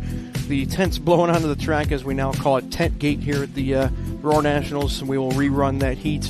And the one story we're watching there is Fee Long Nguyen was on a TQ pace before the run had to be ended. So we'll see if he can duplicate that, or anybody in this heat can take down Mason Fuller's 14.722 pace. Obviously, Friday's schedule, Electric Buggy, we'll finish up our mains, crown our 3rd national champion on the weekend, and then Nitro Buggy will have all of our practice. So we're going to have all that for you on Live RC, Facebook, and YouTube. And then Saturday is all of Nitro Buggy qualifying. And, of course, Sunday we will crown our Nitro Buggy hour-long final champion for Roar. So we're looking forward to seeing you all here on Live RC, Facebook, and YouTube. Make sure you tune in here to us. Just wanted to run down our champions from Tuesday. Remember, folks, this is day 3. We've been here for a while. Live RC just getting in today, but we've been here since Tuesday. Our camera crew's been putting in the work. Here are your E-Truggy champions. We had 4 mains from E-Truggy. Your D-main winner, Brandon Powell. C-main winner, Benny Kamarian. Ryan Lutz winning the B-main, bumping to the A-main. And Ryan Mayfield claiming his 32nd career Roar National Championship on Tuesday evening for your E-Truggy National Championship. Going over to Wednesday's champions. Again, 4 different mains there for Nitro Truggy here. Bryce Beaver, your D-main winner. Tyler Fenster winning the C-main. Good to see him back for the associated team. Dakota Fenn was not shy about his struggles here in that B-main of Nitro Truggy, but then put in a top 10 finish after he bumped up to the A-main. And Ryan Mayfield, once again, the man of the hour this weekend, claiming his 2nd championship of the week and 33rd of his illustrious career, continuing to cement his status as the Truggy GOAT of all racers, man. I'm telling you what, he has a chance to continue running the table, but at this point, he's a little down in the dumps in E-Buggy. A lot of drivers with a chance to upset that sweep effort. Just wanted to remind you of last year's champion, Dakota Fenn. He was the man last year at Thornhill in Hutto, Texas. 3 out of the 4 divisions went to him, including, pictured here, the hour-long Nitro Buggy final, with Ryan Mayfield finishing 2nd, Seth Van Dalen 3rd, Chase Lemieux 4th, and Brandon Rose finishing in 5th. Speaking of Brandon Rose, he won the other division at Thornhill last year, E-Truggy, to win his 1st Roar National Championship. Make sure you keep your eyes on X-Ray Team driver Dakota Fenn to repeat this year in 2026. Speaking of Thornhill, glad that we had this next slide ready for you. Make sure you tune in to Live RC for coverage of the 2026 IFMAR 8-Scale Off-Road World Championships from Thornhill Racing Circuit in Hutto, Texas. You can see it 1/8 IC Off-Road, September 26th to October 3rd. It's going to be a week-long party in Hutto, Texas. You better believe the action on track is going to be hotter than the temperatures in Hutto at Thornhill, one of the premier RC facilities in the United States and in the world.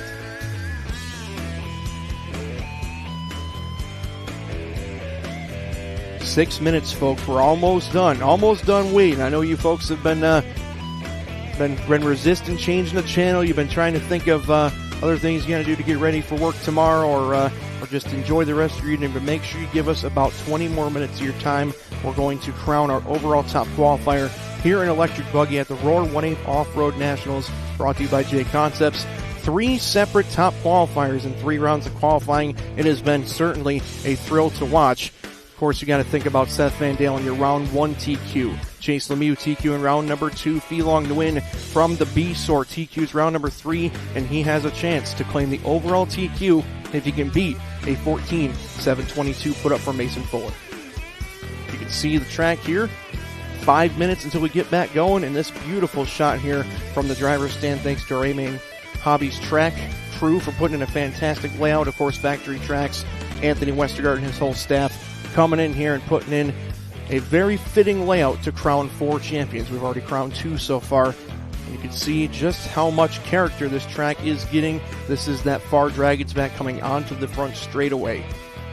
All the beautiful banners there, Associated Techno, ProTech RC, 1UP Racing, One Army, all of our sponsors for the event. We thank you very much for joining us. Title sponsor, J Concepts Inc., of course, the title sponsor of both the Roar Nationals and Live RC. I want to thank our Live RC sponsors, J Concepts, our title sponsor, A-Main Hobbies, bringing you your grid lineup and race results screens, One Up Racing, bringing you the post-race report, Techno RC and Avid RC bringing you the jump and pit cams, and Matrix Off-Road Tires with our track cam, that nice wide shot coming onto the front straightaway, showing you all the action.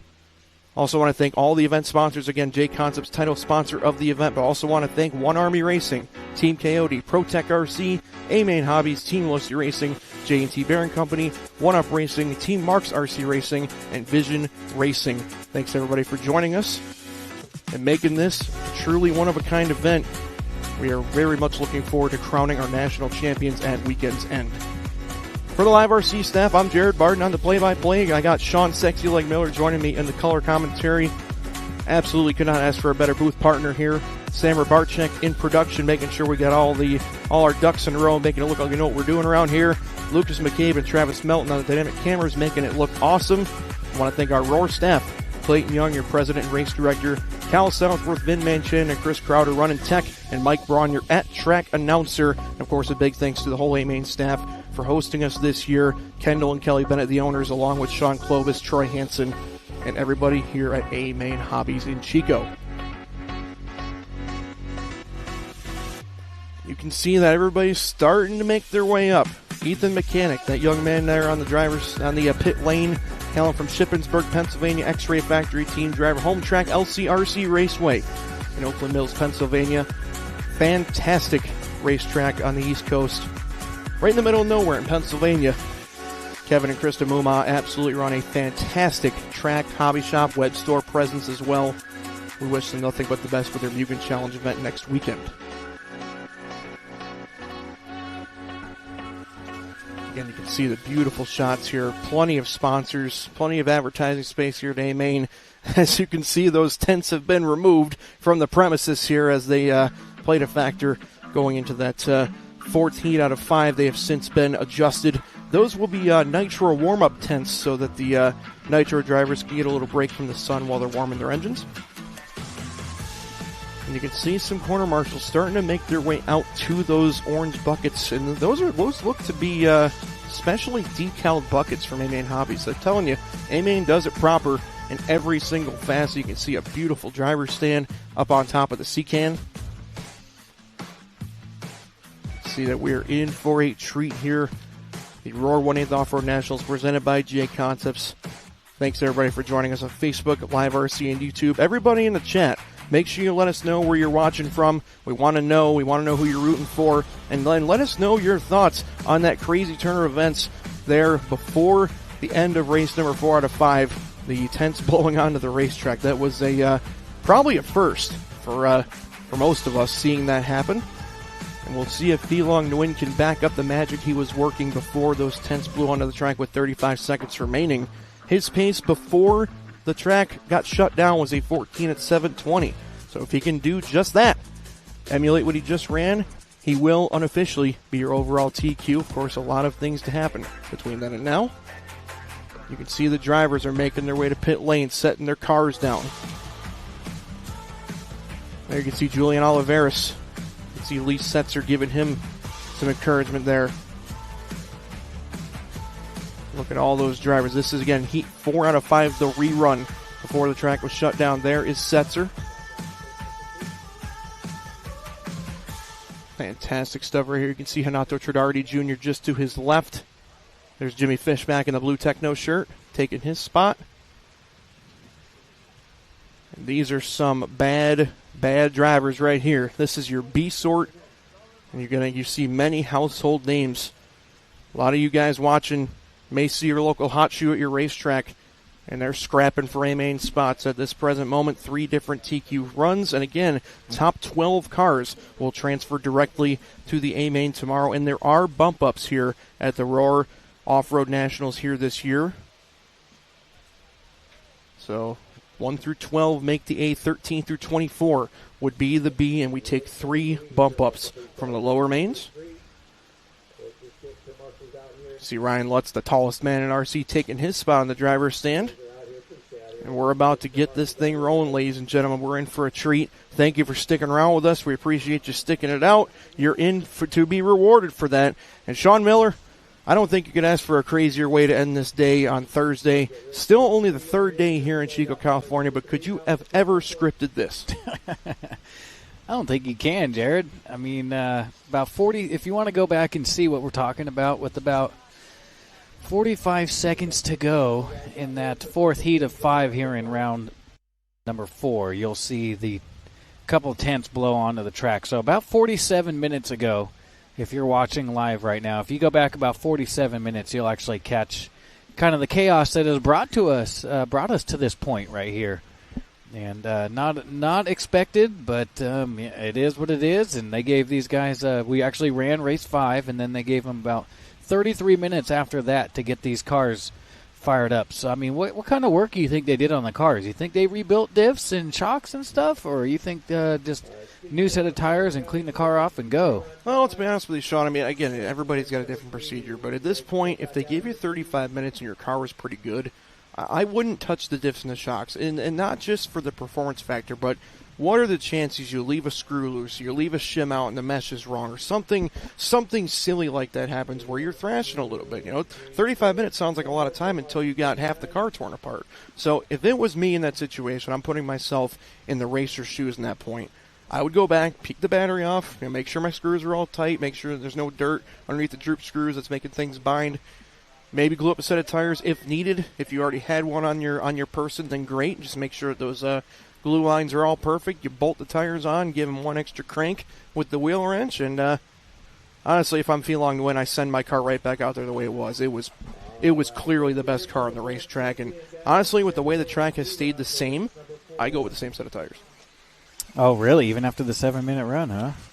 Well, depends on the wear. If he is burning the fronts off, I would put the same tire on, meaning a fresh of the same tire. So, for instance, Jay Concept's driver, if he's on, let's say, a relapse or something like that, if he's on like an A2 relapse, just put the same thing on.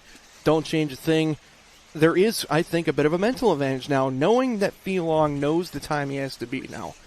Again, call it divine intervention, call it whatever you want, but check out how much forward drive he has over that quad right there. He just has so much bite, and he's able to get away with being a little bit off here and there because that car has so much grip. If it's me right now with Felong, I know the benchmark I have to beat. It's a 7:22.6 from Mason Fuller. I already ran that for 6.5 minutes. That was going to be a 7:20, maybe a 7:19, depending on how the lap finished. I think he's in a prime position now. Of course, you don't want to call it done until it's over, but he's in a prime position to back up what he just did for 6.5 minutes. Yeah, and it looks like those tents are gone that blew onto the track right there. So they've since hopefully been problem is solved. Yes. So the loop is live, and this is a little bit different. They didn't send him out with a flying start. This is different than before. They usually had just kind of been rolling him off up to full speed, but either way, I don't think it's going to matter. I think that he knows what he's going to do. He just absolutely nails this quad straight line into that wall jump. Nobody has had that type of flow and that type of confidence over this jump. Would not doubt this is going to be a banging first lap. If I'm going to be Nostradamus here, I say 30.9. 31.5 is my guess. 31.2, right in the middle. So, hey, that's pretty good. But if he does that for 14 straight laps, that's a 14.717. That's 5 seconds to the good. So right now, we're going to watch Felong. We don't want to make it all about him. Of course, 13 very well-deserving drivers on this racetrack, but this is the main story. Felong to win has a chance to steal TQ away from the clutches of defeat, mind you. DNF at the end of the first race started 2.5 minutes late in his second round. He was in a position to be in the bottom of the show, and now he has a chance to TQ overall. Yeah, he only had a handful of laps in the first 2 qualifiers and then goes out there and TQs round number 3 to put him right back in the mix of things right here. So maybe that's why we are naturally focusing on him a little bit, since he has the best chance to go out there and TQ the e-buggy portion here at the 2026 1/8 scale Roar Off-Road Nationals. I just wanted to shout out, I believe that was Donato that just made an unbelievable save over the quad. Did you see that front wheel that he rode out the whole way? That was definitely when in doubt, throttle up. But right now, this is the guy right here, 30.8 from Felong to win.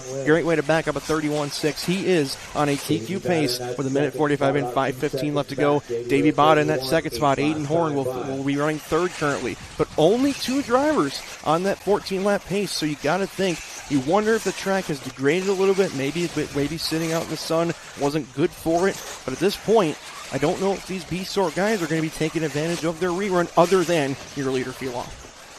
Yeah, well, he comes out swinging 31.2, 31.6, 30.8, 31.7. So if you remember back to that heat before it was stopped, he was pretty much running all 31s throughout, and it was looking pretty good right here. So with that hot lap of 30.8 right here, it looks like Felong, this young man, showing some big-time maturity out there right now on the track. Oh, so much flow, too.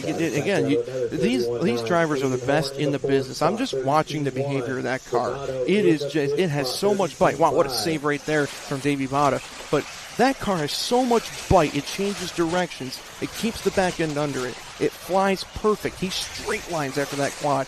He's got everything working properly right now.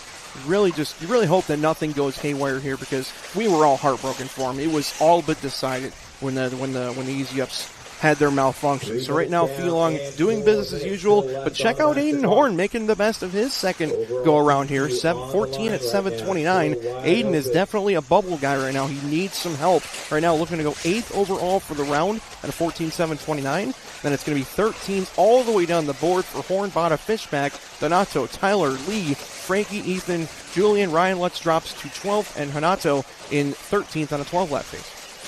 Yeah, Felong got a 5-second lead right here up over Aiden Horn. And it's going to be a second back to Travis Horn, then Bata in the 4, Tridardi rounding out my top 5, Fishback there 6, Setzer, Contreras Jr., Mechanic, Fenster, Oliveras, Lutz, and Tridardi Jr. right there. See Aiden Horn following him. Nice save right there. That's that big rut you were talking about. That thing doesn't look like much. You can actually barely see it in view, but you land wrong in that thing, you're going for a ride. Of course, Aiden, one of the best at driving a car on the ragged edge. So nicely done there for Horn, trying to reward himself with a top 10 run right here. Again, don't know if it's going to be enough. He was a little bit down in the picture here for 12 points. But I'm telling you what, Sean, we're going to have a lot of drivers being separated by merely tiebreakers here for these TQ pictures and making the main. Again, top 12 make it in. I would not doubt you see 12th, 13th tied on points, and then the tiebreaker decides it.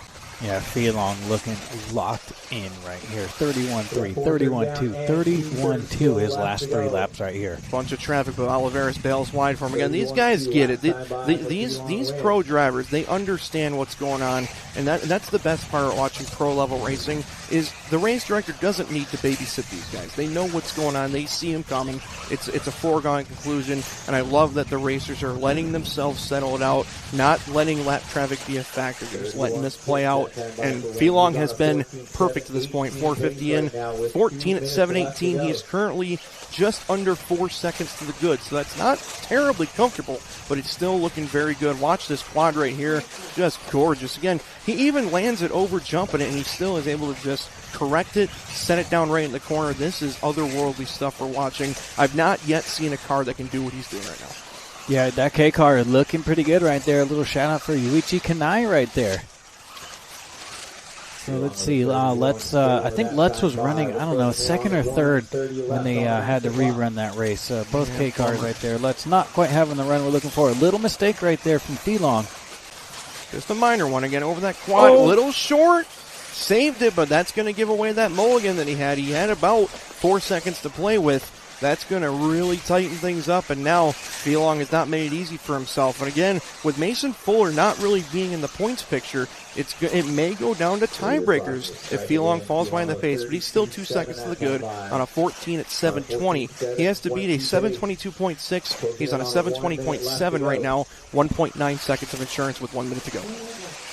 Yeah, so either tonight or tomorrow we're going to go out there and actually give you guys a nice little track walk of this place so you can really see the off-camber stuff and the big divots out there and I'm looking forward to bringing that to you guys here later, but it's all about Phelan right now. Can he get it done here? We got 45 seconds to go, so 2 more laps here as he's working on lap number 12, scheduled for 14 right here. He's about a second and a half up on that TQ. 31.4 that time by, just kind of going with his average lap right there. At this point, Fee doing everything he can do to not give this one away, but this is a tough spot to catch a lap car. He goes triple single, and you never know. That could take a little bit off that time. He looks like he's approaching, I think that is going to be Fenster. Gives him the wave by, but that did slow him down just a little bit. 12 seconds left to go. This is it for TQ right here. The pace at the line right now is 14.720. He currently has 1.8 seconds of insurance. If he stays in front of the 722.6, he is your top qualifier in electric buggy. Clock has expired, and let's see if he can finish it out here on this final lap. Horn's going to cross for an extra lap here. He'll go 14. Little bit of a rut there for your leader. Again, that's just that little tiny mistake. We're going to have to find out, see if he can come back to the line, but Fee not making it easy for himself. One more time down that start straight, and he gets a little sideways back to the line. 14.721.865. He's going to hold on by 0.8 of a second. And again, unofficial, I'm going to let the computer do the calculating on this, but unofficially, Fee Long to win will TQ 1/8 electric buggy here at the Roar 1/8 Off-Road Nationals by J Concepts. How about little bump after being iced at the free throw line? He's able to do it again. 14.721.8 unofficially will TQ rounds 3 and 4, both from the B sort, and he's going to be your overall pulser for the triples tomorrow. Excellent job for Phelan. You can see our A-main qualifying results screen there. Aiden Horn, a great run for second place, and that'll be good for 10th on the grid for him in round number 4 here. And again, Mason Fuller going to put himself up in second spot qualifying for round number 4, but Phelan to win is the man, currently unofficially your overall top qualifier in electric buggy. We will get a word with him in your one-up race report here shortly. Class goes to Phelan win with a TQ in round number 3 and round number 4. All right, there's the man of the hour, Phelan to win. This is Jared over in the booth. Man, what a fantastic drive you put on today. And me and Sean over here in the booth were just absolutely blown away with not just the talent behind the wheel, but the behavior of your car was just otherworldly. You had those J Concepts tires gripping and ripping, and that Kyosho chassis just looked perfect over that big quad. How does it feel to potentially have not been in a spot to make the main going after round 2 to now being overall top qualifier here at the Ronats? My first impressions were I was kind of mad, but it just comes up in the moment, and then after that I was just okay, just do it again. Almost wrecked on the last lap on that one, but we got it. Yeah, nice save. That was you gave us all a heart attack over here with that the little rut you caught at the end, but just a fantastic job here. And this one has to feel pretty special. Just a thought on how special it is. Obviously, you've won your fair share of big races. What does it mean to you to TQ a Roar National event?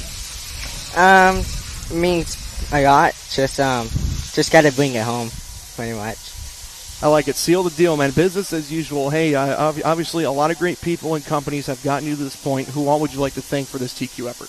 Kyosho, J Concepts, Bipolar Design, Prevail Paints, Azalt, Nitro Pro, and that's pretty much it. I like that you had to look down at this shirt, man. It's always a good problem to have when you got to list them all off. Well, hey, man, congratulations. I'll let you go celebrate with the rest of your team. Congratulations. Good luck in those triple mains tomorrow. Thank you. Wow. What a fantastic day here at the Roar 1/8 Off-Road Nationals presented by J Concepts. Ended it with a bang, did we, Sean? Man, how about Phelan to win? That is some serious pressure right there to get iced with 30 seconds left to go. And he's able to rerun the race. Couple scary moments, one in shoot with traffic, one where he caught the rut and almost gave it away on the last lap. Could you have predicted a more thrilling ending to e-buggy qualifying? No, I could not have. And I'll tell you what, you and me were over here sweating bullets down here in the broadcast booth, and he was cool as a cucumber. And that's how you have to be to race at this level. And I'm super proud of him. And like he said, he's not he didn't say it, but you can kind of see what he meant from what he said, that the job's not done yet. You know, he's not going to go and pop the champagne too early here. Yes, he's the TQ. He looked semi-fired up about that, but you can tell he's focusing on the big picture. I like that the young man took a page out of Kobe Bryant's book. Job's not finished. You know, Job's not finished. He's like not ready to celebrate yet, but wow, what a fantastic day. Thanks everybody for joining us. And just so you're aware, we have 3 more days of this. We're going to be back tomorrow. 9 a.m. Pacific time is the estimated start time for Electric Buggy mains. Of course, AAA mains to crown our 3rd national champion on the weekend. Make sure you join us here on Live RC. For everybody here at Live RC and Sean Miller, this is Jared Barton signing off. We'll see you tomorrow at 9 a.m. Pacific time, noon Eastern.